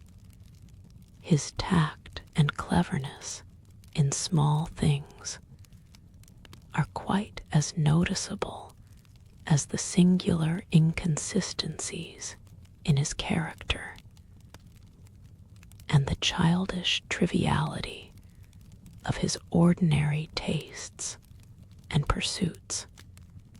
I can see already that he means to live on excellent terms with all of us during the period of his sojourn in this place.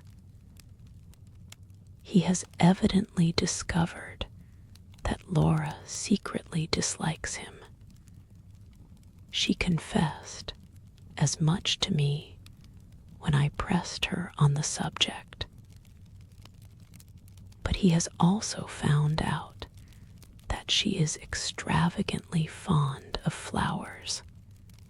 Whenever she wants a nosegay, he has got one to give her, gathered and arranged by himself, and greatly to my amusement, he is always cunningly provided with a duplicate, composed of exactly the same flowers, grouped in exactly the same way, to appease his icily jealous wife before she can so much as think herself aggrieved. His management of the Countess in public is a sight to see. He bows to her. He habitually addresses her as my angel. He carries his canaries to pay her little visits on his fingers and to sing to her. He kisses her hand when she gives him his cigarettes. He presents her with sugar plums in return, which he puts into her mouth playfully from a box in his pocket. rod of iron with which he rules her never appears in company. It is a private rod, and is always kept upstairs. His method of recommending himself to me is entirely different. He flatters my vanity by talking to me as seriously and sensibly as if I was a man. Yes, I can find him out when I am away from him. I know he flatters my vanity when I think of him up here in my own room. And yet, when I go downstairs and get into his company again, he will blind me again, and I shall be flattered again, just as if I had never found him out at all.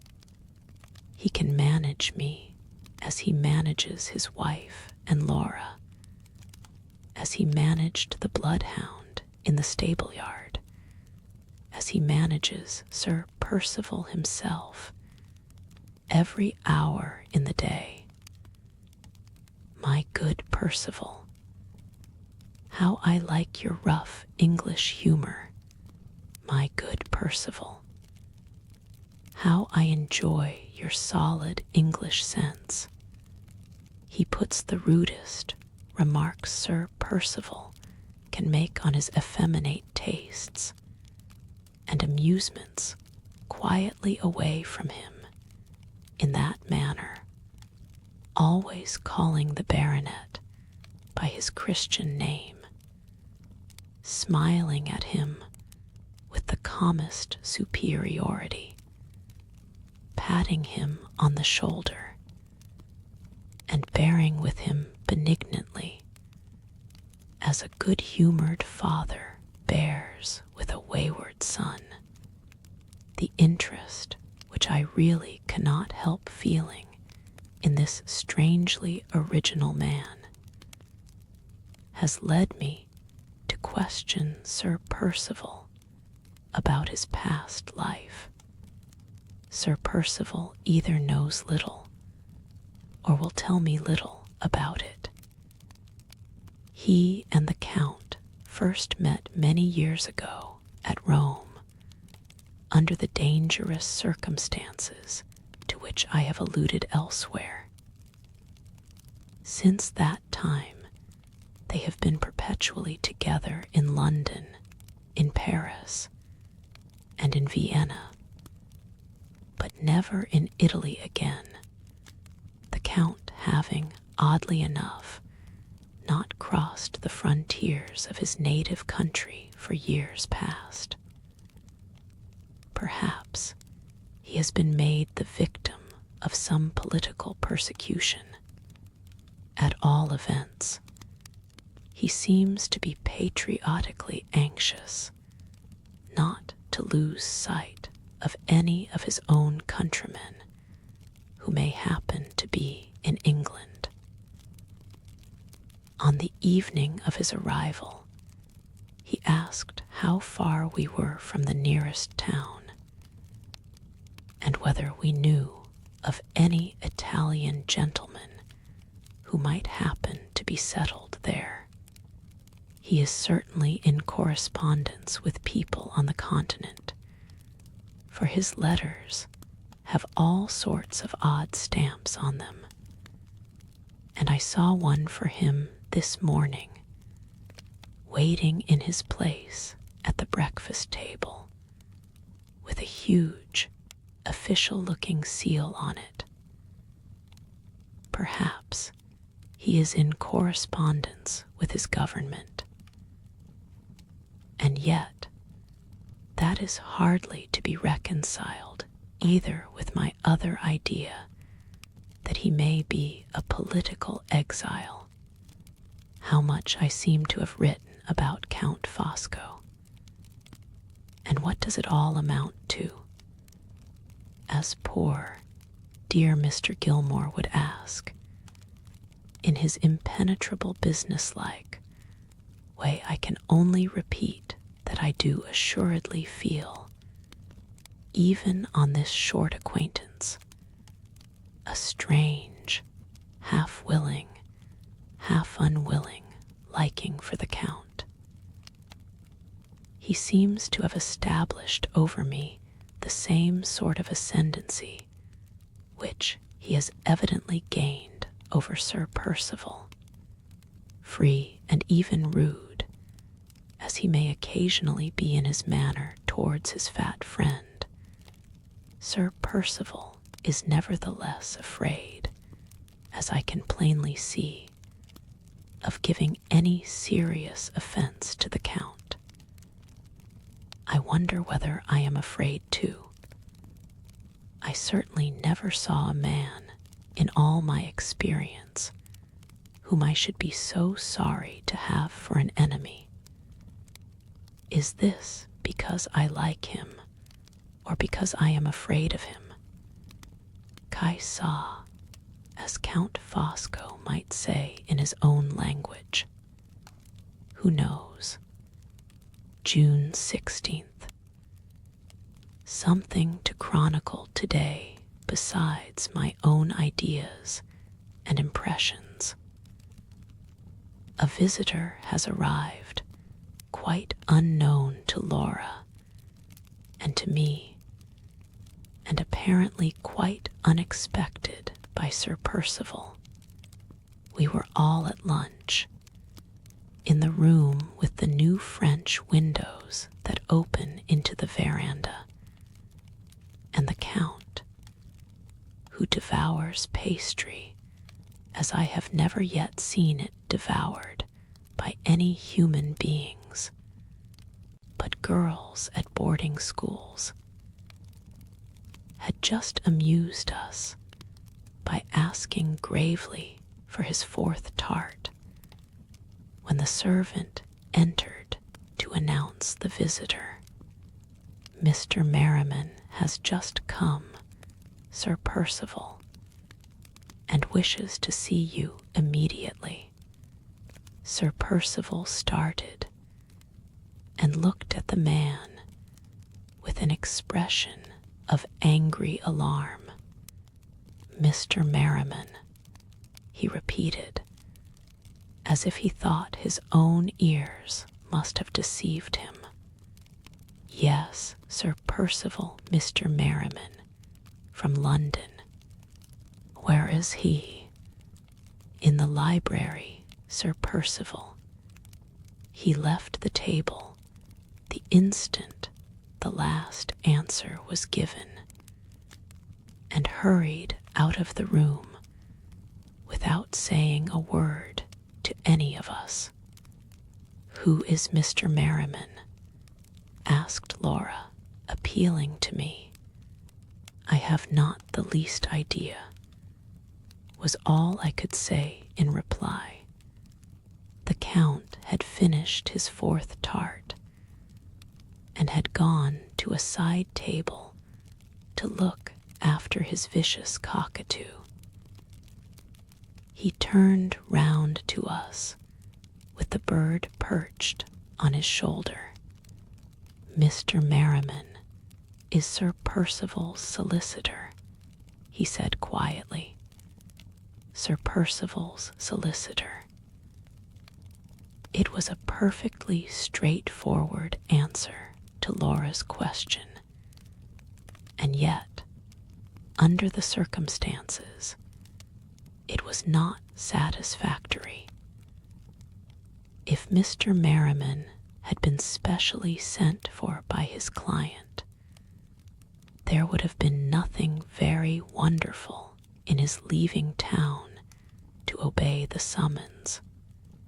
But when a lawyer travels from London to Hampshire without being sent for, and when his arrival at a gentleman's house seriously startles the gentleman himself, it may be safely taken for granted that the legal visitor is the bearer of some very important and very unexpected news.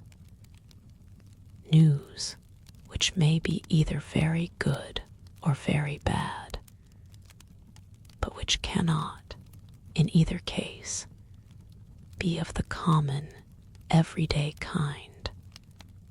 Laura and I sat silent at the table for a quarter of an hour or more, wondering uneasily what had happened, and waiting for the chance of Sir Percival's speedy return. There were no signs of his return, and we rose to leave the room.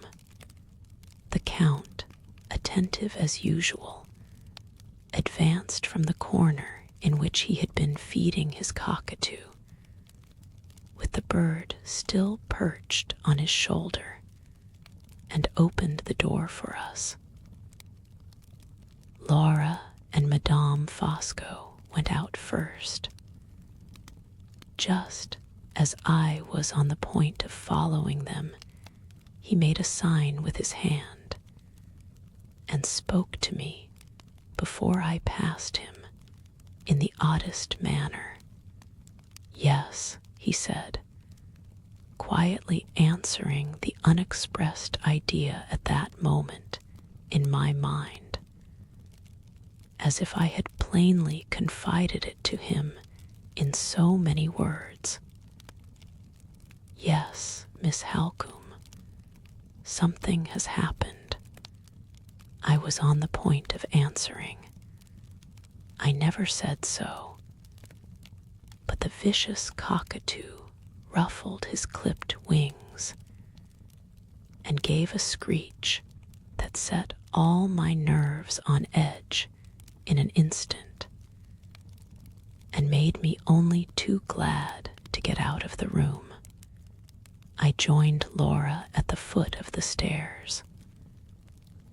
The thought in her mind was the same as the thought in mine, which Count Fosco had surprised, and when she spoke her words were almost the echo of his. She, too, said to me secretly that she was afraid something had happened. June 16th. I have a few lines more to add to this day's entry before I go to bed tonight. About 2 hours after Sir Percival rose from the luncheon table to receive his solicitor, Mr. Merriman, in the library, I left my room alone to take a walk in the plantations. Just as I was at the end of the landing, the library door opened, and the 2 gentlemen came out. Thinking it best not to disturb them by appearing on the stairs, I resolved to defer going down till they had crossed the hall, although they spoke to each other in guarded tones. Their words were pronounced with sufficient distinctness of utterance to reach my ears. "Make your mind easy, Sir Percival," I heard the lawyer say. "It all rests with Lady Glyde." I had turned to go back to my own room for a minute or two, but the sound of Laura's name on the lips of a stranger stopped me instantly. I dare say it was very wrong and very discreditable to listen, but where is the woman, in the whole range of our sex, who can regulate her actions by the abstract principles of honor, when those principles point one way, and when her affections and the interests which grow out of them point the other? I listened, and under similar circumstances I would listen again, yes, with my ear at the keyhole, if I could not possibly manage it in any other way. You quite understand, Sir Percival, the lawyer went on.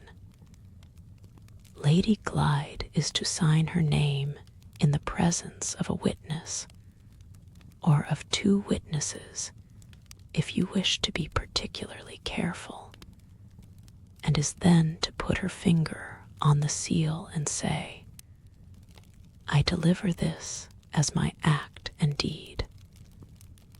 If that is done in a week's time, the arrangement will be perfectly successful, and the anxiety will be all over. If not— "What do you mean by if not?" asked Sir Percival angrily. "If the thing must be done, it shall be done. I promise you that, Merriman." "Just so, Sir Percival, just so. But there are two alternatives in all transactions, and we lawyers like to look both of them in the face boldly.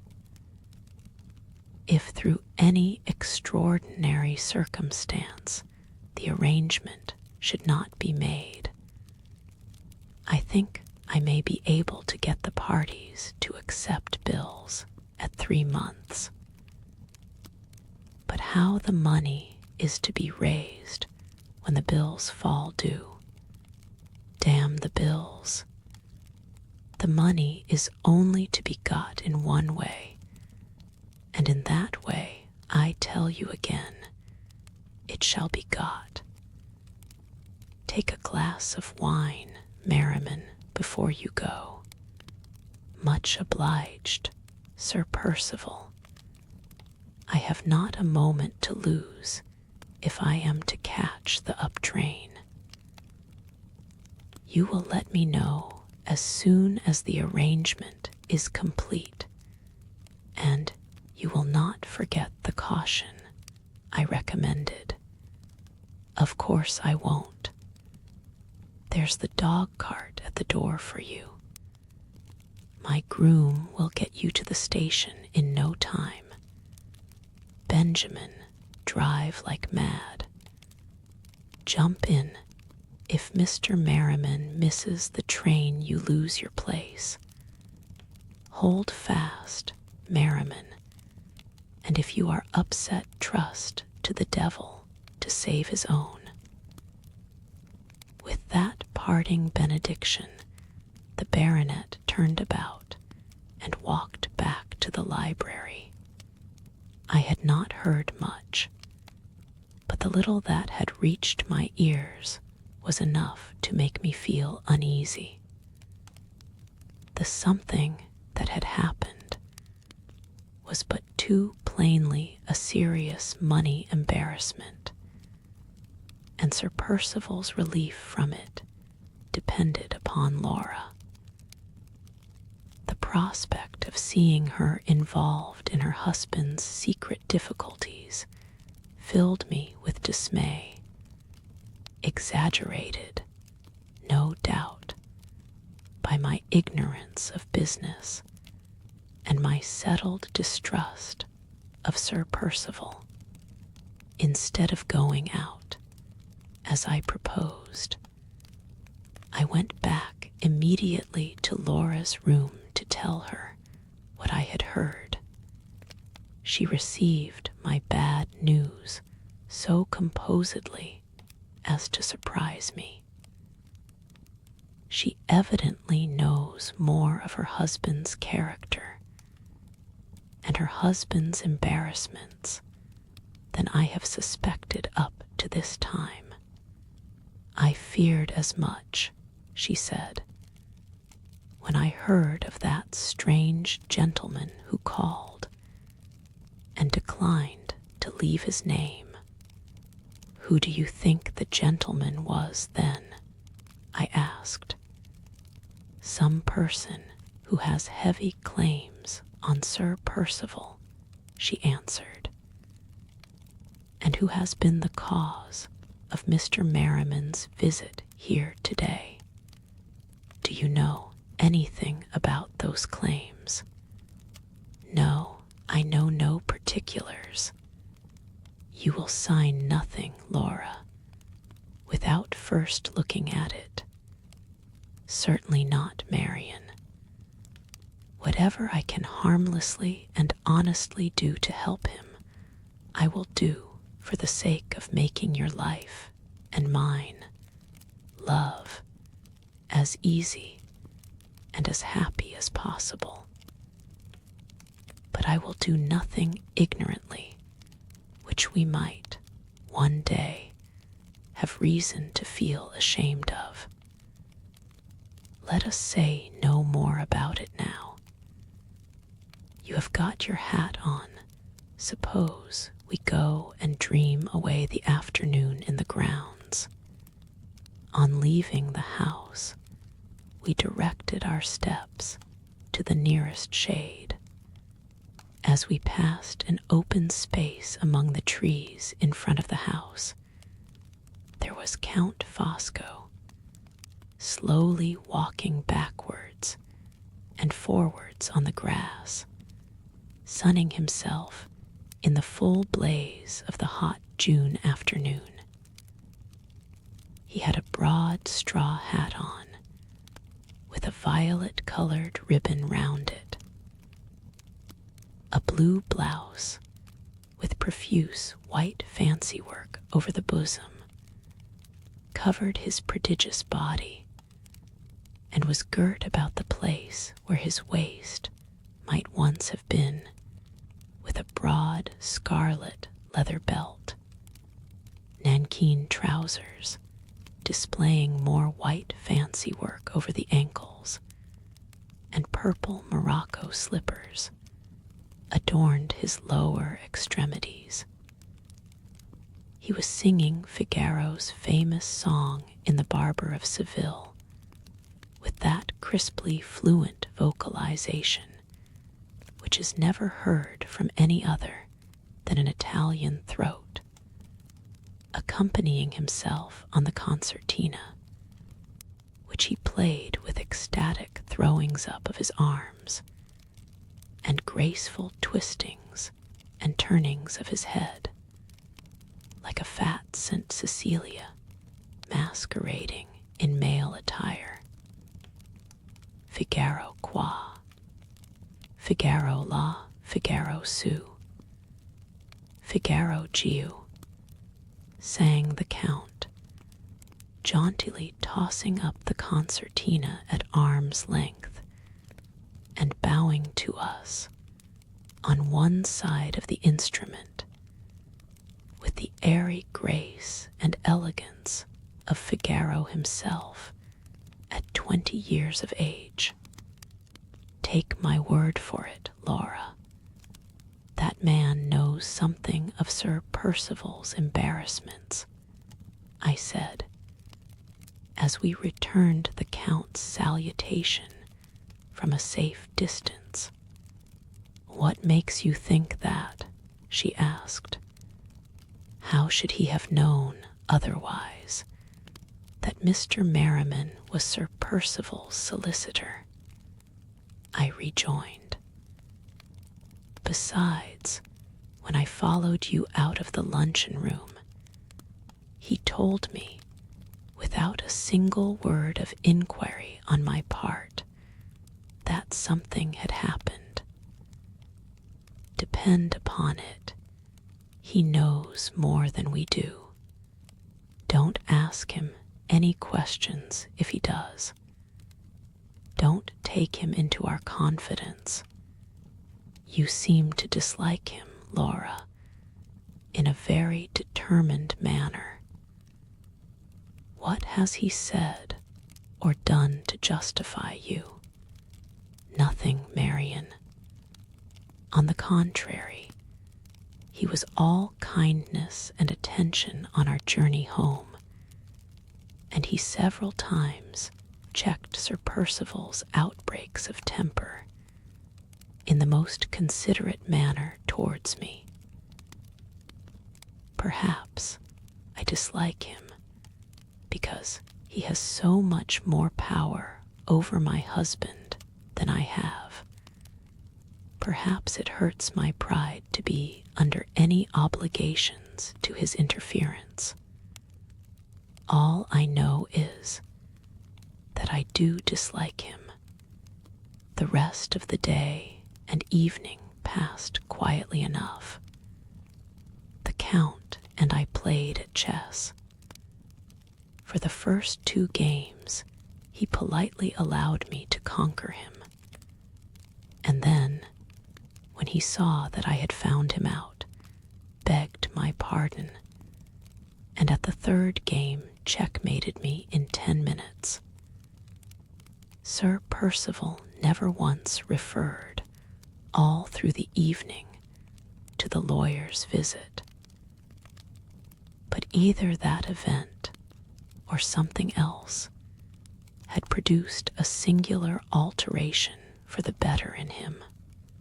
He was as polite and agreeable to all of us as he used to be in the days of his probation at Limmeridge, and he was so amazingly attentive and kind to his wife that even icy Madame Fosco was roused into looking at him with a grave surprise. What does this mean? I think I can guess. I am afraid Laura can guess. And I am sure Count Fosco knows. I caught Sir Percival looking at him for approval more than once in the course of the evening. June 17th.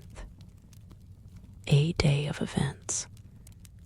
I most fervently hope I may not have to add a day of disasters as well.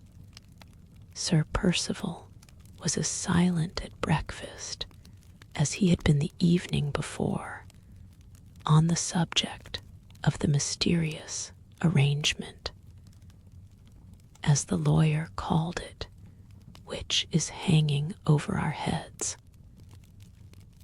An hour afterwards, however, he suddenly entered the morning room, where his wife and I were waiting with our hats on for Madame Fosco to join us, and inquired for the Count. "We expect to see him here directly," I said. "The fact is," Sir Percival went on, walking nervously about the room, "I want Fosco and his wife in the library for a mere business formality, and I want you there, Laura, for a minute too." He stopped and appeared to notice for the first time that we were in our walking costume. "Have you just come in?" he asked.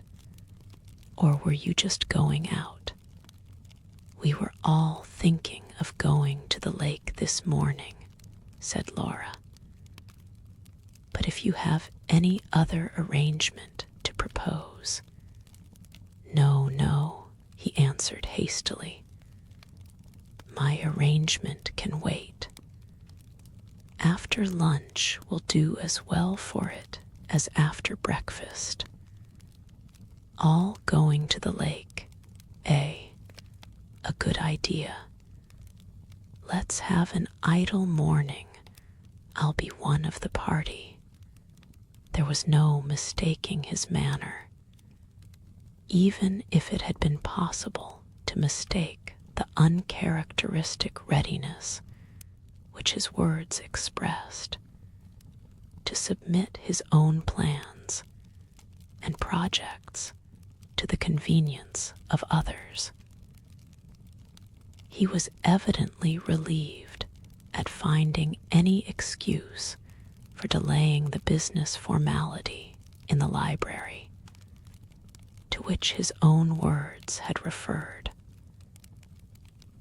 My heart sank within me as I drew the inevitable inference. The Count and his wife joined us at that moment. The lady had her husband's embroidered tobacco pouch and her store of paper in her hand for the manufacture of the eternal cigarettes.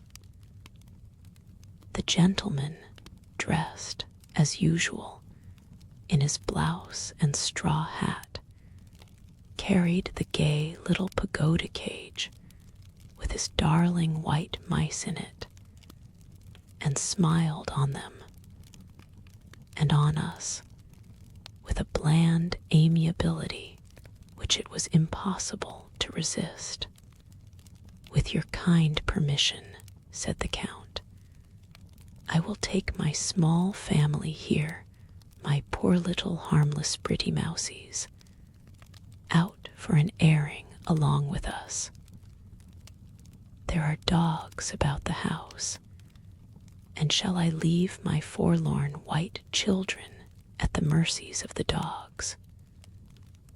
Ah, never."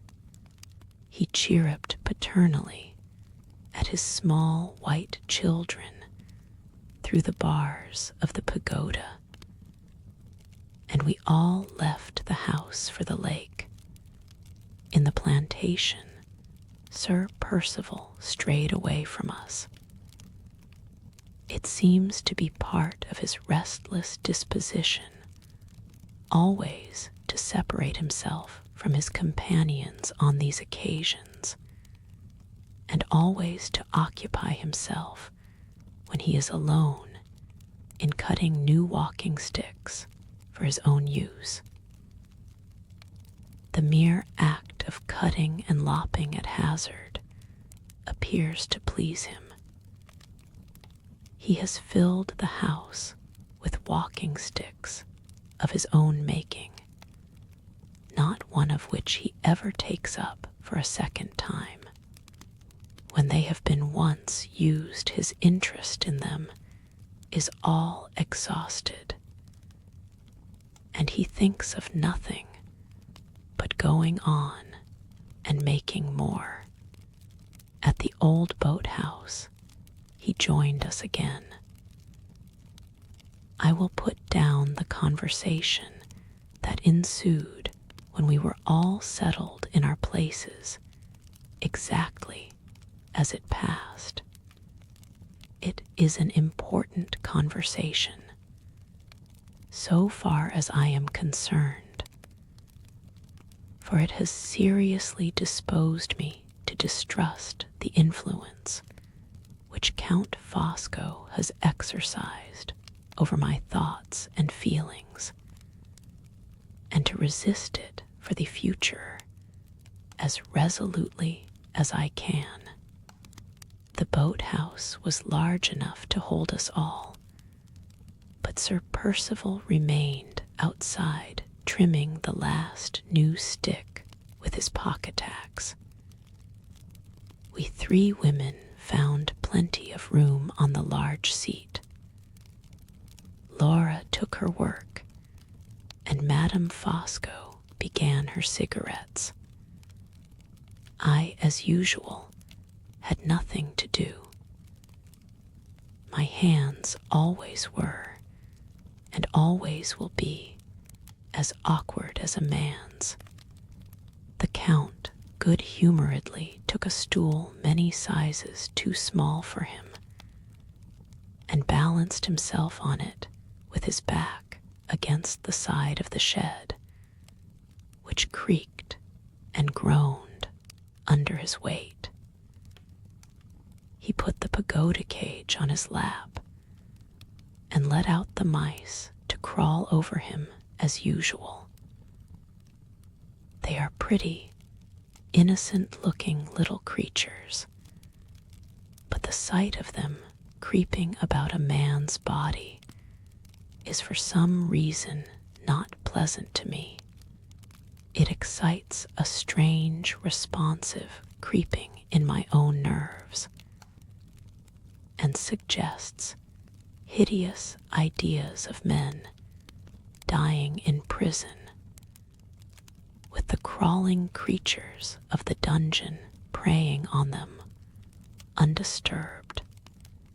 The morning was windy and cloudy, and the rapid alternations of shadow and sunlight over the waste of the lake made the view look doubly wild, weird, and gloomy. "Some people call that picturesque," said Sir Percival, pointing over the wide prospect with his half-finished walking stick. "I call it a blot on a gentleman's property. In my great-grandfather's time, the lake flowed to this place. Look at it now. It is not 4 feet deep anywhere, and it is all puddles and pools. I wish I could afford to drain it and plant it all over.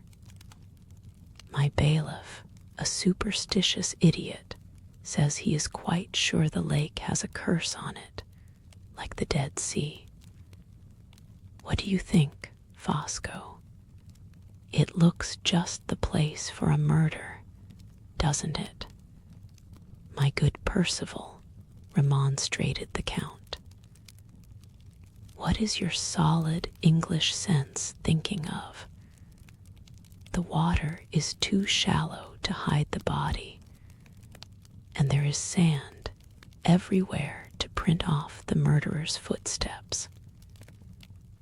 It is, upon the whole, the very worst place for a murder that I ever set my eyes on." "Humbug," said Sir Percival, cutting away fiercely at his stick. "You know what I mean. The dreary scenery, the lonely situation. If you choose to understand me, you can. If you don't choose, I am not going to trouble myself to explain my meaning." "And why not?" asked the Count, "when your meaning can be explained by anybody in 2 words. If a fool was going to commit a murder, your lake is the first place he would choose for it. If a wise man was going to commit a murder, your lake is the last place he would choose for it. Is that your meaning? If it is, there is your explanation for you ready-made. Take it, Percival, with your good Fosco's blessing." Laura looked at the Count with her dislike for him, appearing a little too plainly in her face. He was so busy with his mice that he did not notice her. "I am sorry to hear the lake view connected with anything so horrible as the idea of murder," she said. "And if Count Fosco must divide murderers into classes, I think he has been very unfortunate in his choice of expressions. To describe them as fools only seems like treating them with an indulgence to which they have no claim. And to describe them as wise men sounds to me like a downright contradiction in terms. I have always heard that truly wise men are truly good men, and have a horror of crime." "My dear lady," said the Count, "those are admirable sentiments, and I have seen them stated at the tops of copybooks." He lifted one of the white mice in the palm of his hand and spoke to it in his whimsical way. "My pretty little smooth white rascal," he said, "here is a moral lesson for you. A truly wise mouse is a truly good mouse. Mention that, if you please, to your companions, and never gnaw at the bars of your cage again as long as you live. It is easy to turn everything into ridicule," said Laura resolutely. "But you will not find it quite so easy Count Fosco, to give me an instance of a wise man who has been a great criminal. The Count shrugged his huge shoulders and smiled on Laura in the friendliest manner. Most true, he said. The fool's crime is the crime that is found out, and the wise man's crime is the crime that is not found out. If I could give you an instance, it would not be the instance of a wise man. Dear Lady Glyde, your sound English common sense has been too much for me.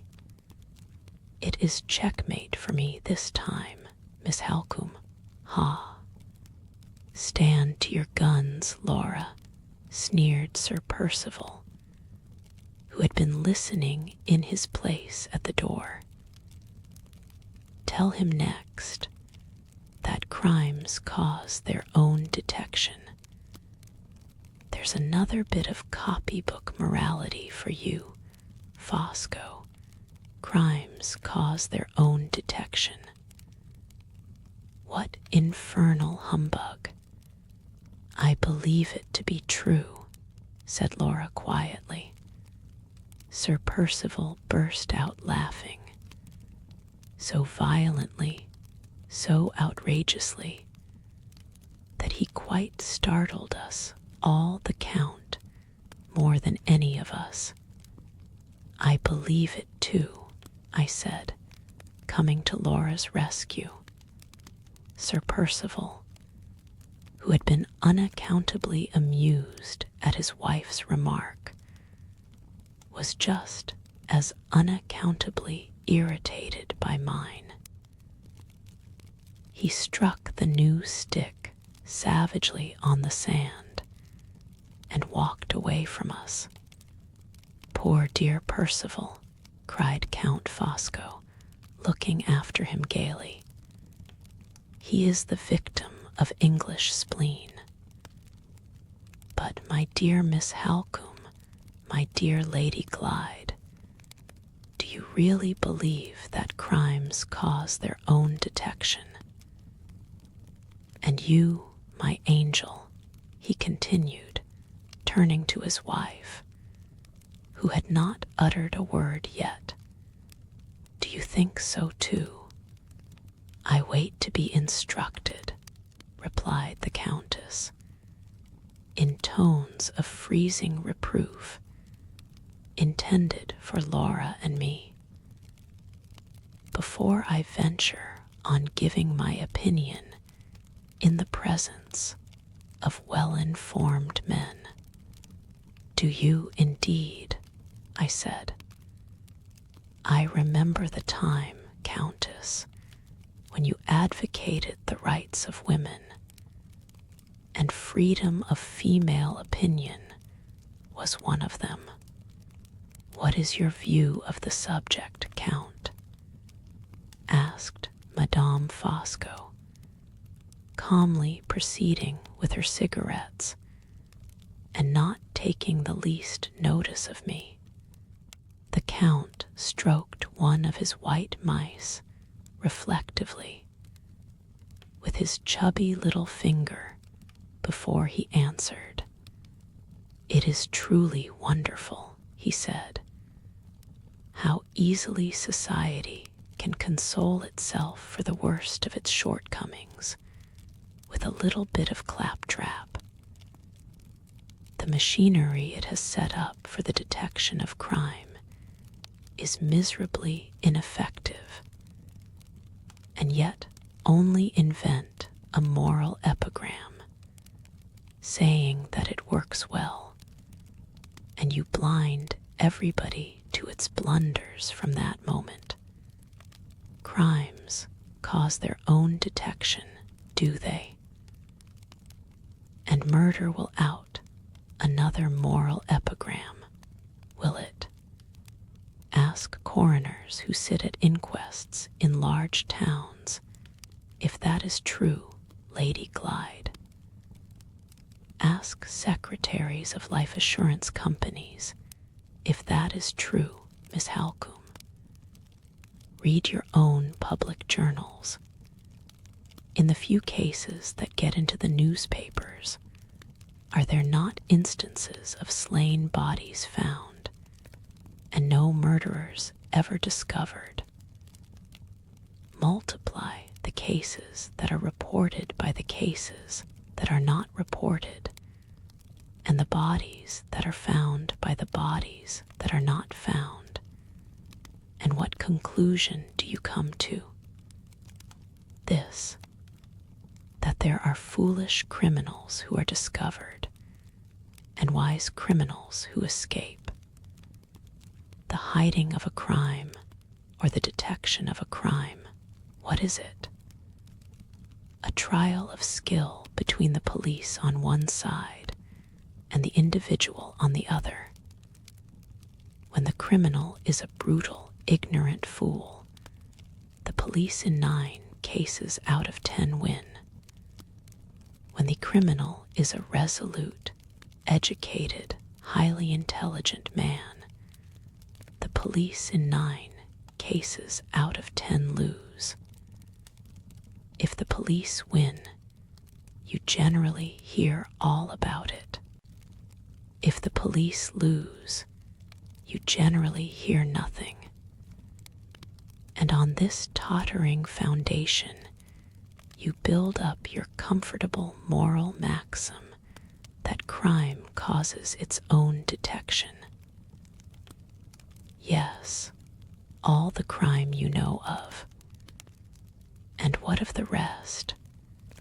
Devilish true and very well put, cried a voice at the entrance of the boathouse. Sir Percival had recovered his equanimity and had come back while we were listening to the Count.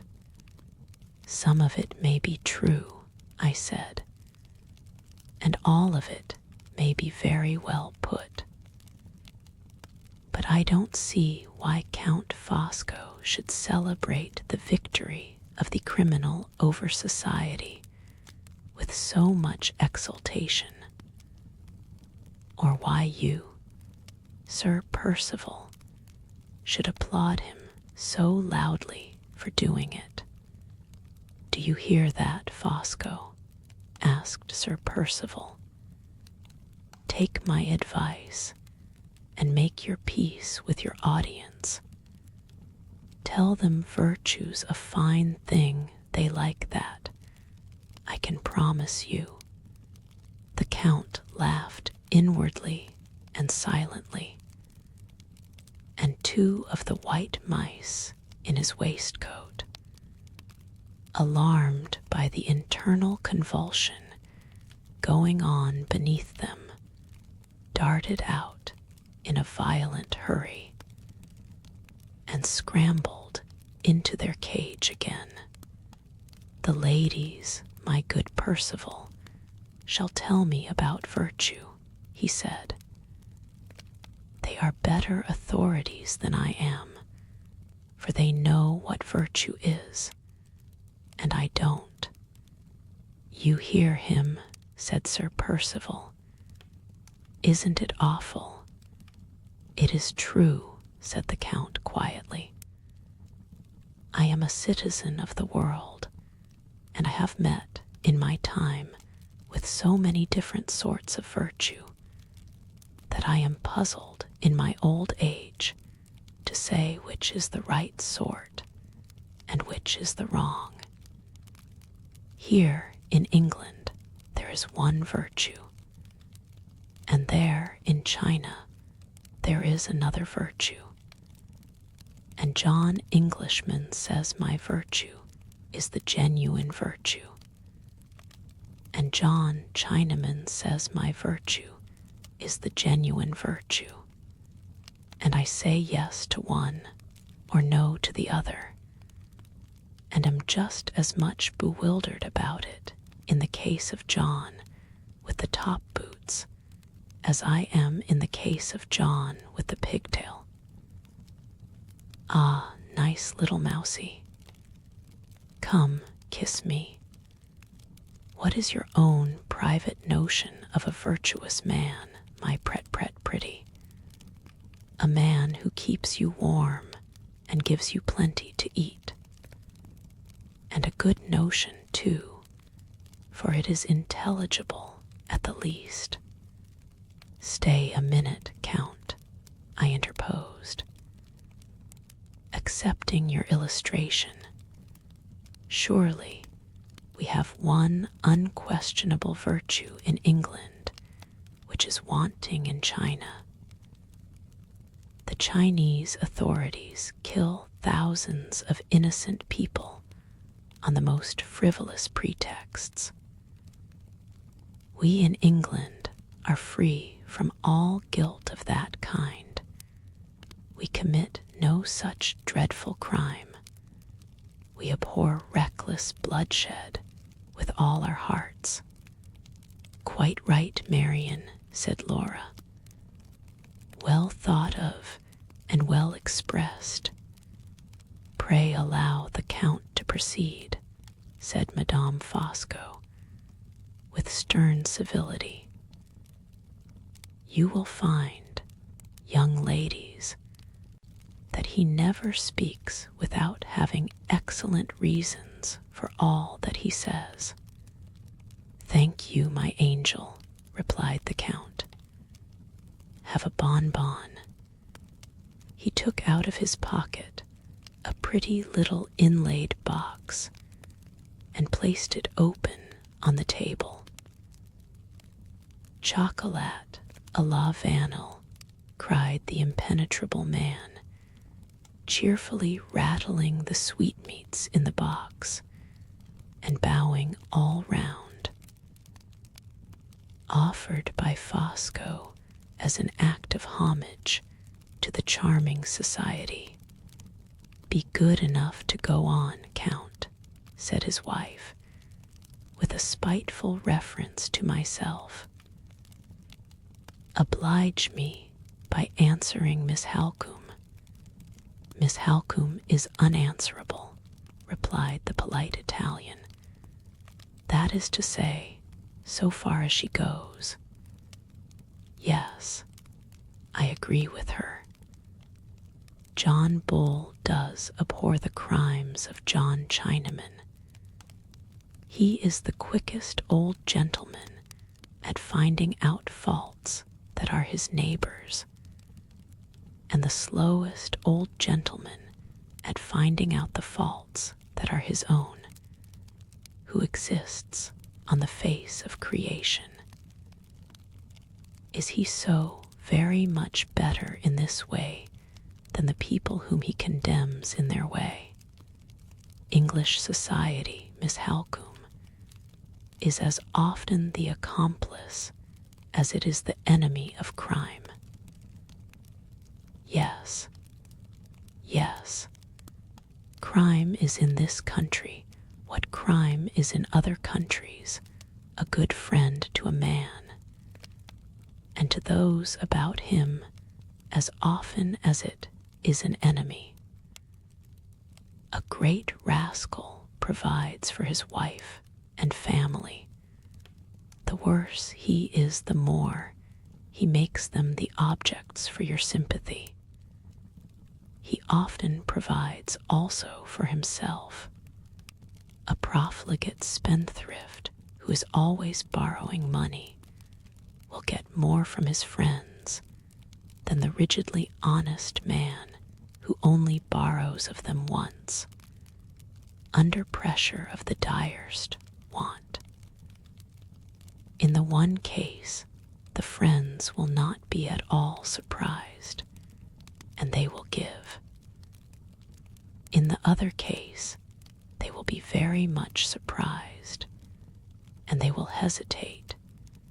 Is the prison that Mr. Scoundrel lives in at the end of his career a more uncomfortable place than the workhouse that Mr. Honesty lives in at the end of his career?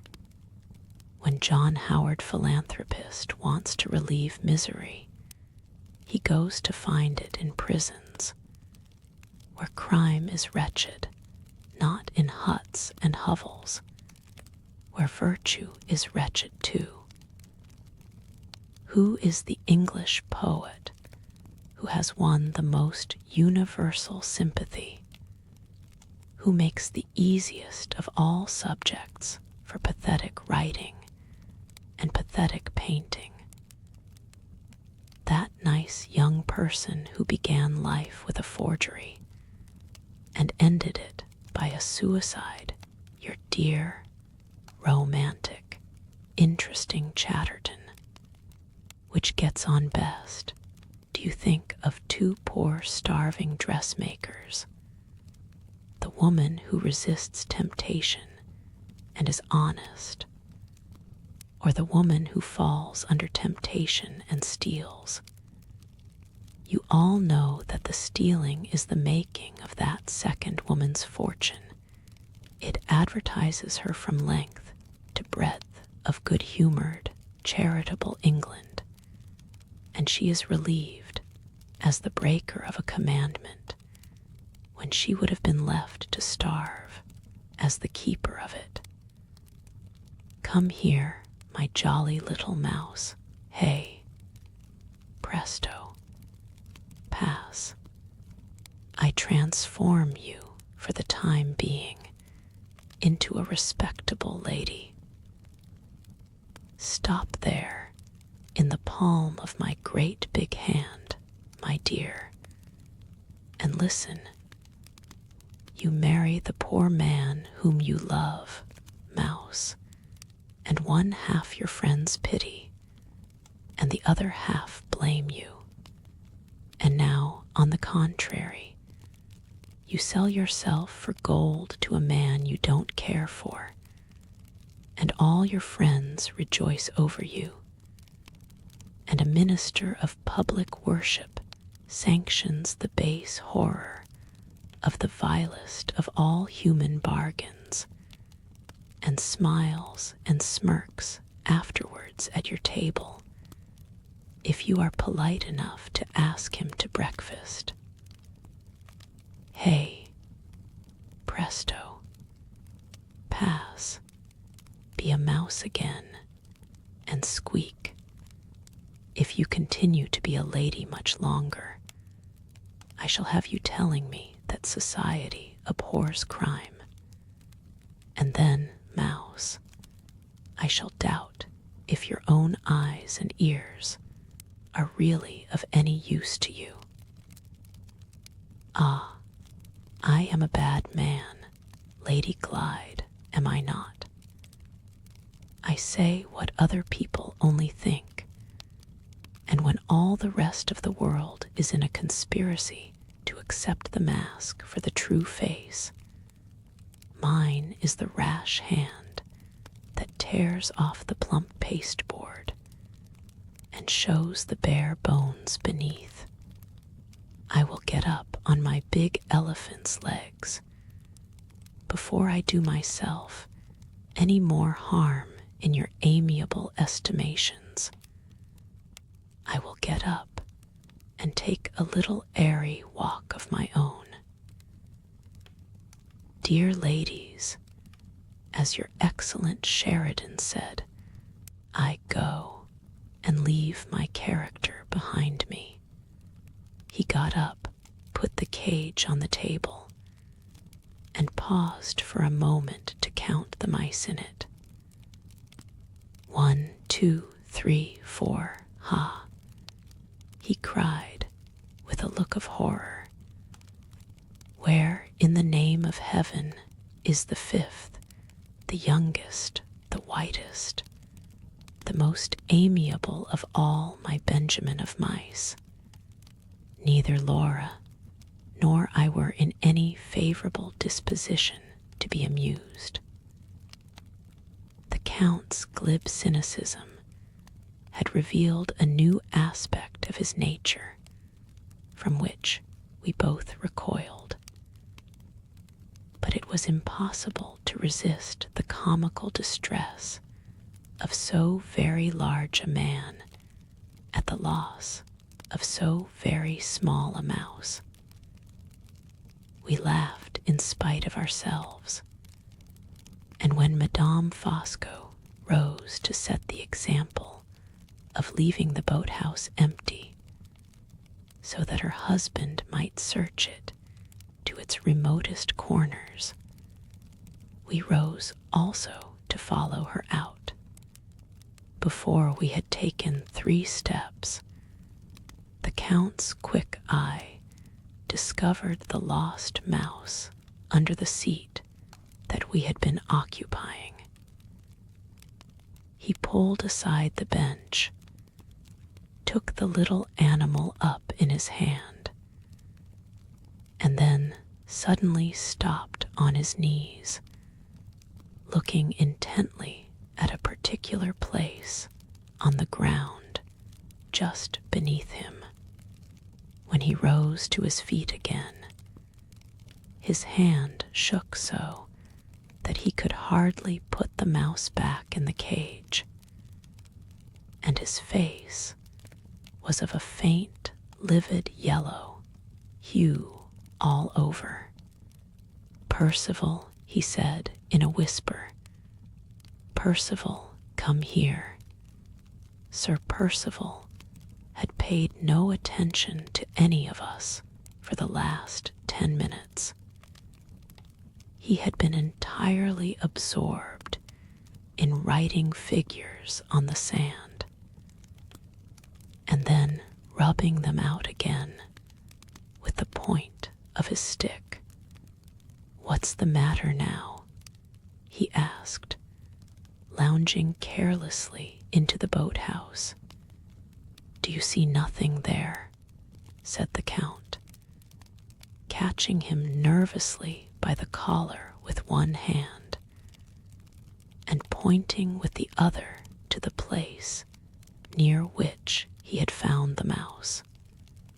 "I see plenty of dry sand," answered Sir Percival, "and a spot of dirt in the middle of it."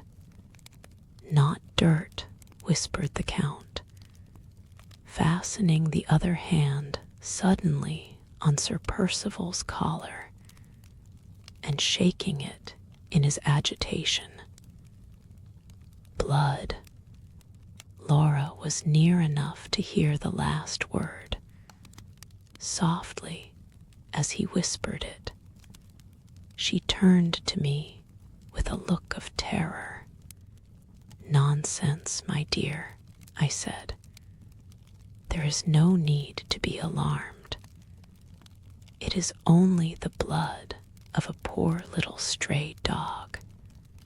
Everybody was astonished, and everybody's eyes were fixed on me inquiringly. "How do you know that?" asked Sir Percival, speaking first. "I found the dog here dying on the day when you all returned from abroad," I replied. "The poor creature had strayed into the plantation and had been shot by your keeper." "Whose dog was it?" inquired Sir Percival. "Not one of mine." "Did you try to save the poor thing?" asked Laura earnestly. "Surely you tried to save it, Marian." "Yes," I said. "The housekeeper and I both did our best, but the dog was mortally wounded, and he died under our hands." "Whose dog was it?" persisted Sir Percival, repeating his question a little irritably. "One of mine." "No, not one of yours." "Whose then? Did the housekeeper know?" "The housekeeper's report of Mrs. Catherick's desire to conceal her visit to Blackwater Park from Sir Percival's knowledge recurred to my memory the moment he put that last question, and I half doubted the discretion of answering it. But in my anxiety to quiet the general alarm, I had thoughtlessly advanced too far to draw back, except at the risk of exciting suspicion, which might only make matters worse. There was nothing for it but to answer at once, without reference to results. Yes, I said, the housekeeper knew. She told me it was Mrs. Catherrick's dog. Sir Percival had hitherto remained at the inner end of the boathouse with Count Fosco, while I spoke to him from the door. But the instant Mrs. Catherrick's name passed my lips, he pushed by the Count roughly, and placed himself face to face with me under the open daylight. How came the housekeeper to know it was Mrs. Catherrick's dog? He asked, fixing his eyes on mine with a frowning interest and attention, which half angered, half startled me. She knew it, I said quietly, because Mrs. Catherrick brought the dog with her. Brought it with her? Where did she bring it with her? To this house. What the devil did Mrs. Catherrick want at this house? The manner in which he put the question was even more offensive than the language in which he expressed it.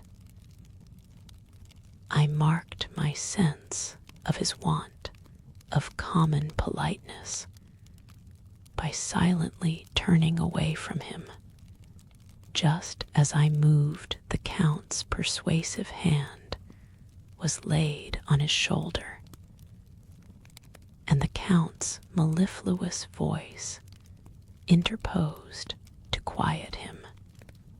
My dear Percival, gently, gently.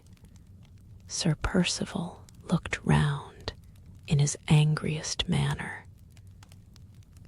The Count only smiled and repeated the soothing application. Gently, my good friend, gently. Sir Percival hesitated, followed me a few steps, and, to my great surprise, offered me an apology. I beg your pardon, Miss Halcombe, he said. I have been out of order lately, and I am afraid I am a little irritable. But I should like to know what Mrs. Catherrick could possibly want here. When did she come? Was the housekeeper the only person who saw her? The only person, I answered, so far as I know. The Count interposed again. In that case, why not question the housekeeper? He said. Why not go, Percival, to the fountainhead of information at once? Quite right, said Sir Percival. Of course, the housekeeper is the first person to question. Excessively stupid of me not to see it myself. With those words, he instantly left us to return to the house. The motive of the Count's interference, which had puzzled me at first, betrayed itself when Sir Percival's back was turned. He had a host of questions to put to me about Mrs. Catherrick and the cause of her visit to Blackwater Park, which he could scarcely have asked in his friend's presence.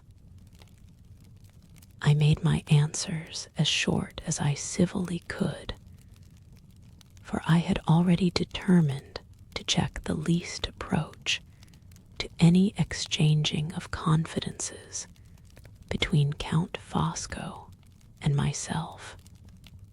Laura, however, unconsciously helped him to extract all my information by making inquiries herself, which left me no alternative but to reply to her, or to appear in the very unenviable and very false character of a depositary of Sir Percival's secrets. The end of it was that, in about 10 minutes' time, the Count knew as much as I know of Mrs. Catherick, and of the events which have so strangely connected us with her daughter, Anne, from the time when Hartright met with her to this day. The effect of my information on him was, in one respect, curious enough.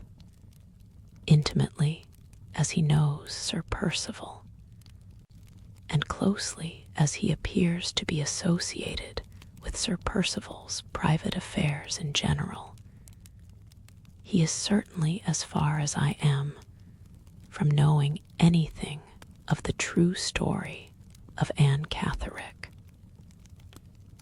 The unsolved mystery in connection with this unhappy woman is now rendered doubly suspicious in my eyes by the absolute conviction which I feel that the clue to it has been hidden by Sir Percival from the most intimate friend he has in the world.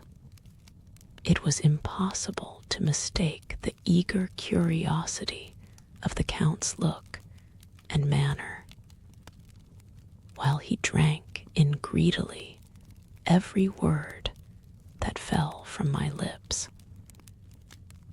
There are many kinds of curiosity, I know, but there is no misinterpreting the curiosity of blank surprise. If I ever saw it in my life, I saw it in the Count's face. While the questions and answers were going on, we had all been strolling quietly back through the plantation. As soon as we reached the house, the first object that we saw in front of it was Sir Percival's dog-cart, with the horse put to, and the groom waiting by it in his stable jacket. If these unexpected appearances were to be trusted, the examination of the housekeeper had produced important results already. "A fine horse, my friend," said the Count, addressing the groom with the most engaging familiarity of manner.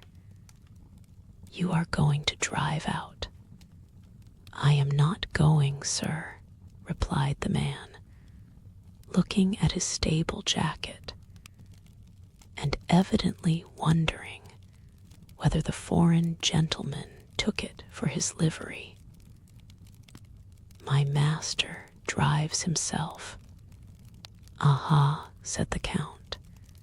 "Does he indeed? I wonder he gives himself the trouble when he has got you to drive for him. Is he going to fatigue that nice, shining, pretty horse by taking him very far today?" "I don't know, sir," answered the man. "The horse is a mare, if you please, sir. She's the highest couraged thing we've got in the stables. Her name's Brown Molly, sir, and she'll go till she drops. Sir Percival usually takes Isaac of York for the short distances, and your shining, courageous brown Molly for the long. Yes, sir. Logical inference, Miss Halcombe, continued the Count, wheeling round briskly and addressing me. Sir Percival is going a long distance today. I made no reply. I had my own inferences to draw from what I knew through the housekeeper and from what I saw before me, and I did not choose to share them with Count Fosco. When Sir Percival was in Cumberland, I thought to myself, he walked away a long distance on Anne's account to question the family at Todd's Corner. Now he is in Hampshire. Is he going to drive away a long distance on Anne's account again to question Mrs. Catherick at Welmingham? We all entered the house. As we crossed the hall, Sir Percival came out from the library to meet us. He looked hurried and pale and anxious, but for all that, he was in his most polite mood when he spoke to us. I am sorry to say I am obliged to leave you, he began. A long drive, a matter that I can't very well put off. I shall be back in good time tomorrow, but before I go I should like that little business formality which I spoke of this morning to be settled. Laura, will you come into the library? It won't take a minute, a mere formality. Countess, may I trouble you also? I want you and the Countess Fosco to be witnesses to a signature, nothing more. Come in at once and get it over. He held the library door open until they had passed in, followed them, and shut it softly. I remained for a moment afterwards, standing alone in the hall, with my heart beating fast and my mind misgiving me sadly. Then I went on to the staircase and ascended slowly to my own room. IV, June 17th. Just as my hand was on the door of my room, I heard Sir Percival's voice calling to me from below. I must beg you to come downstairs again, he said. It is Fosco's fault, Miss Halcombe, not mine. He has started some nonsensical objection to his wife being one of the witnesses, and has obliged me to ask you to join us in the library. I entered the room immediately with Sir Percival. Laura was waiting by the writing table, twisting and turning her garden hat uneasily in her hands. Madame Fosco sat near her, in an armchair, imperturbably admiring her husband, who stood by himself at the other end of the library, picking off the dead leaves from the flowers in the window.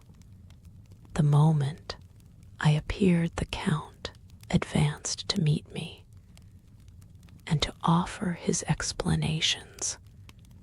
1,000 pardons, Miss Halcombe, he said.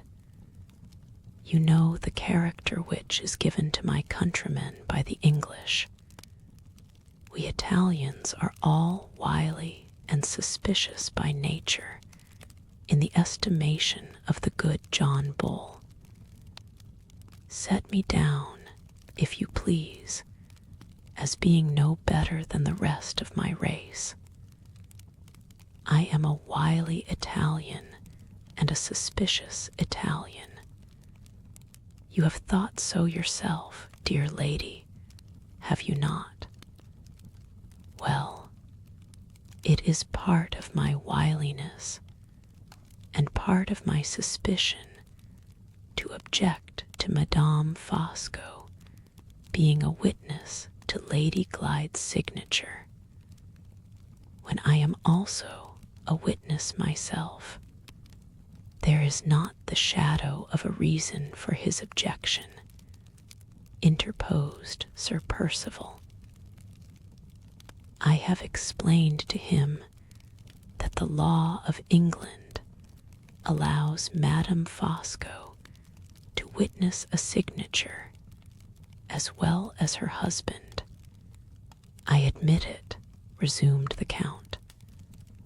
The law of England says yes, but the conscience of Fosco says no. He spread out his fat fingers on the bosom of his blouse and bowed solemnly, as if he wished to introduce his conscience to us all in the character of an illustrious addition to the society. What this document which Lady Glyde is about to sign may be, he continued, I neither know nor desire to know. I only say this: circumstances may happen in the future which may oblige Percival or his representatives to appeal to the two witnesses, in which case it is certainly desirable that those witnesses should represent two opinions which are perfectly independent the one of the other. This cannot be if my wife signs as well as myself, because we have but one opinion between us, and that opinion is mine. I will not have it cast in my teeth at some future day that Madame Fosco acted under my coercion, and was, in plain fact, no witness at all. I speak in Percival's interest when I propose that my name shall appear as the nearest friend of the husband, and your name, Miss Halcombe, as the nearest friend of the wife. I am a Jesuit, if you please to think so, a splitter of straws, a man of trifles and crotchets and scruples. But you will humor me, I hope, in merciful consideration for my suspicious Italian character and my uneasy Italian conscience. He bowed again, stepped back a few paces, and withdrew his conscience from our society as politely as he had introduced it. The Count's scruples might have been honorable and reasonable enough, but there was something in his manner of expressing them which increased my unwillingness to be concerned in the business of the signature. No consideration of less importance than my consideration for Laura would have induced me to consent to be a witness at all. One look, however, at her anxious face decided me to risk anything rather than desert her. I will readily remain in the room, I said, and if I find no reason for starting any small scruples on my side. You may rely on me as a witness." Sir Percival looked at me sharply, as if he was about to say something. But at the same moment, Madame Fosco attracted his attention by rising from her chair. She had caught her husband's eye and had evidently received her orders to leave the room. "You needn't go," said Sir Percival. Madame Fosco looked for her orders again, got them again, said she would prefer leaving us to our business, and resolutely walked out. The Count lit a cigarette, went back to the flowers in the window, and puffed little jets of smoke at the leaves, in a state of the deepest anxiety about killing the insects. Meanwhile, Sir Percival unlocked a cupboard beneath one of the bookcases and produced from it a piece of parchment, folded longwise, many times over. He placed it on the table, opened the last fold only, and kept his hand on the rest. The last fold displayed a strip of blank parchment with little wafers stuck on it at certain places.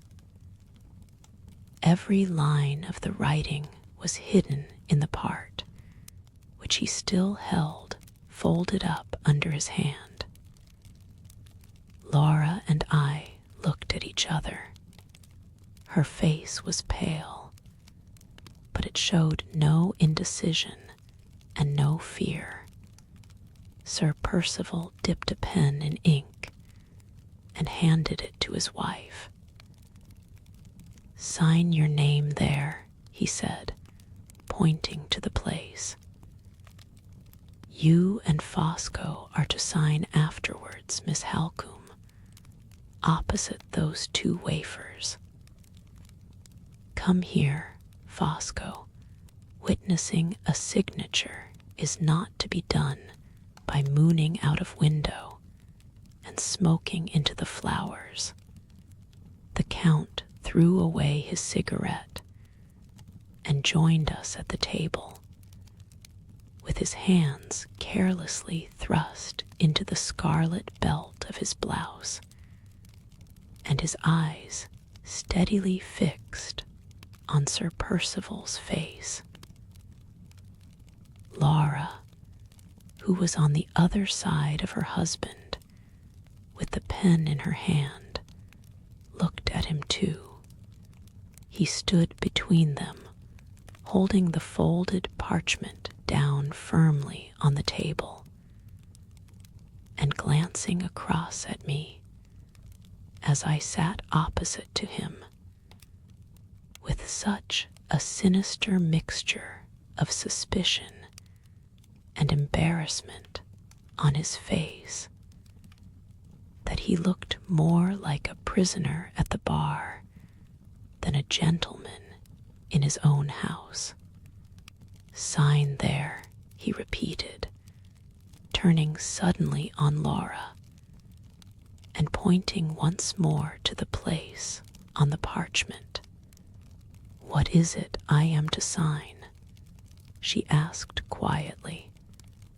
"I have no time to explain," he answered. "The dog cart is at the door, and I must go directly. Besides, if I had time, you wouldn't understand. It is a purely formal document, full of legal technicalities and all that sort of thing. Come, come, sign your name, and let us have done as soon as possible. I ought surely to know what I am signing, Sir Percival, before I write my name. Nonsense.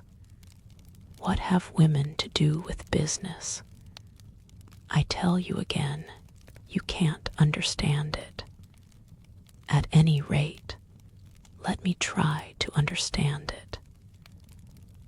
Whenever Mr. Gilmore had any business for me to do, he always explained it first, and I always understood him.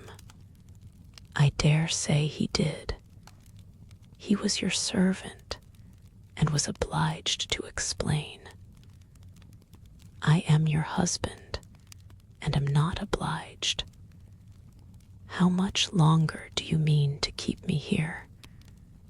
I tell you again, there is no time for reading anything. The dog cart is waiting at the door. Once for all, will you sign or will you not? She still had the pen in her hand, but she made no approach to signing her name with it. If my signature pledges me to anything, she said, surely I have some claim to know what that pledge is. He lifted up the parchment and struck it angrily on the table. Speak out, he said. You were always famous for telling the truth. Never mind Miss Halcombe. Never mind Fosco. Say, in plain terms, you distrust me. The Count took one of his hands out of his belt and laid it on Sir Percival's shoulder. Sir Percival shook it off irritably. The Count put it on again with unruffled composure. Control your unfortunate temper, Percival, he said. Lady Glyde is right. Right, cried Sir Percival. A wife right in distrusting her husband. It is unjust and cruel to accuse me of distrusting you, said Laura. Ask Marian if I am not justified in wanting to know what this writing requires of me before I sign it. I won't have any appeals made to Miss Halcombe, retorted Sir Percival. Miss Halcombe has nothing to do with the matter. I had not spoken hitherto, and I would much rather not have spoken now. But the expression of distress in Laura's face when she turned it towards me, and the insolent injustice of her husband's conduct, left me no other alternative than to give my opinion, for her sake, as soon as I was asked for it. Excuse me, Sir Percival, I said, but as one of the witnesses to the signature, I venture to think that I have something to do with the matter. Laura's objection seems to me a perfectly fair one, and speaking for myself only, I cannot assume the responsibility of witnessing her signature unless she first understands what the writing is which you wish her to sign. A cool declaration, upon my soul, cried Sir Percival. The next time you invite yourself to a man's house, Miss Halcombe, I recommend you not to repay his hospitality by taking his wife's side against him in a matter that doesn't concern you. I started to my feet as suddenly as if he had struck me. If I had been a man, I would have knocked him down on the threshold of his own door and have left his house, never on any earthly consideration to enter it again. But I was only a woman, and I loved his wife so dearly. Thank God that faithful love helped me, and I sat down again without saying a word. She knew what I had suffered and what I had suppressed. She ran round to me with the tears streaming from her eyes. "Oh, Marian," she whispered softly, "if my mother had been alive, she could have done no more for me. Come back and sign," cried Sir Percival from the other side of the table. "Shall I?" she asked in my ear. "I will if you tell me." "No," I answered. "The right and the truth are with you. Sign nothing unless you have read it first. Come back and sign," he reiterated in his loudest and angriest tones. The Count, who had watched Laura and me with a close and silent attention, interposed for the second time. "Percival," he said, "I remember that I am in the presence of ladies. Be good enough, if you please, to remember it too."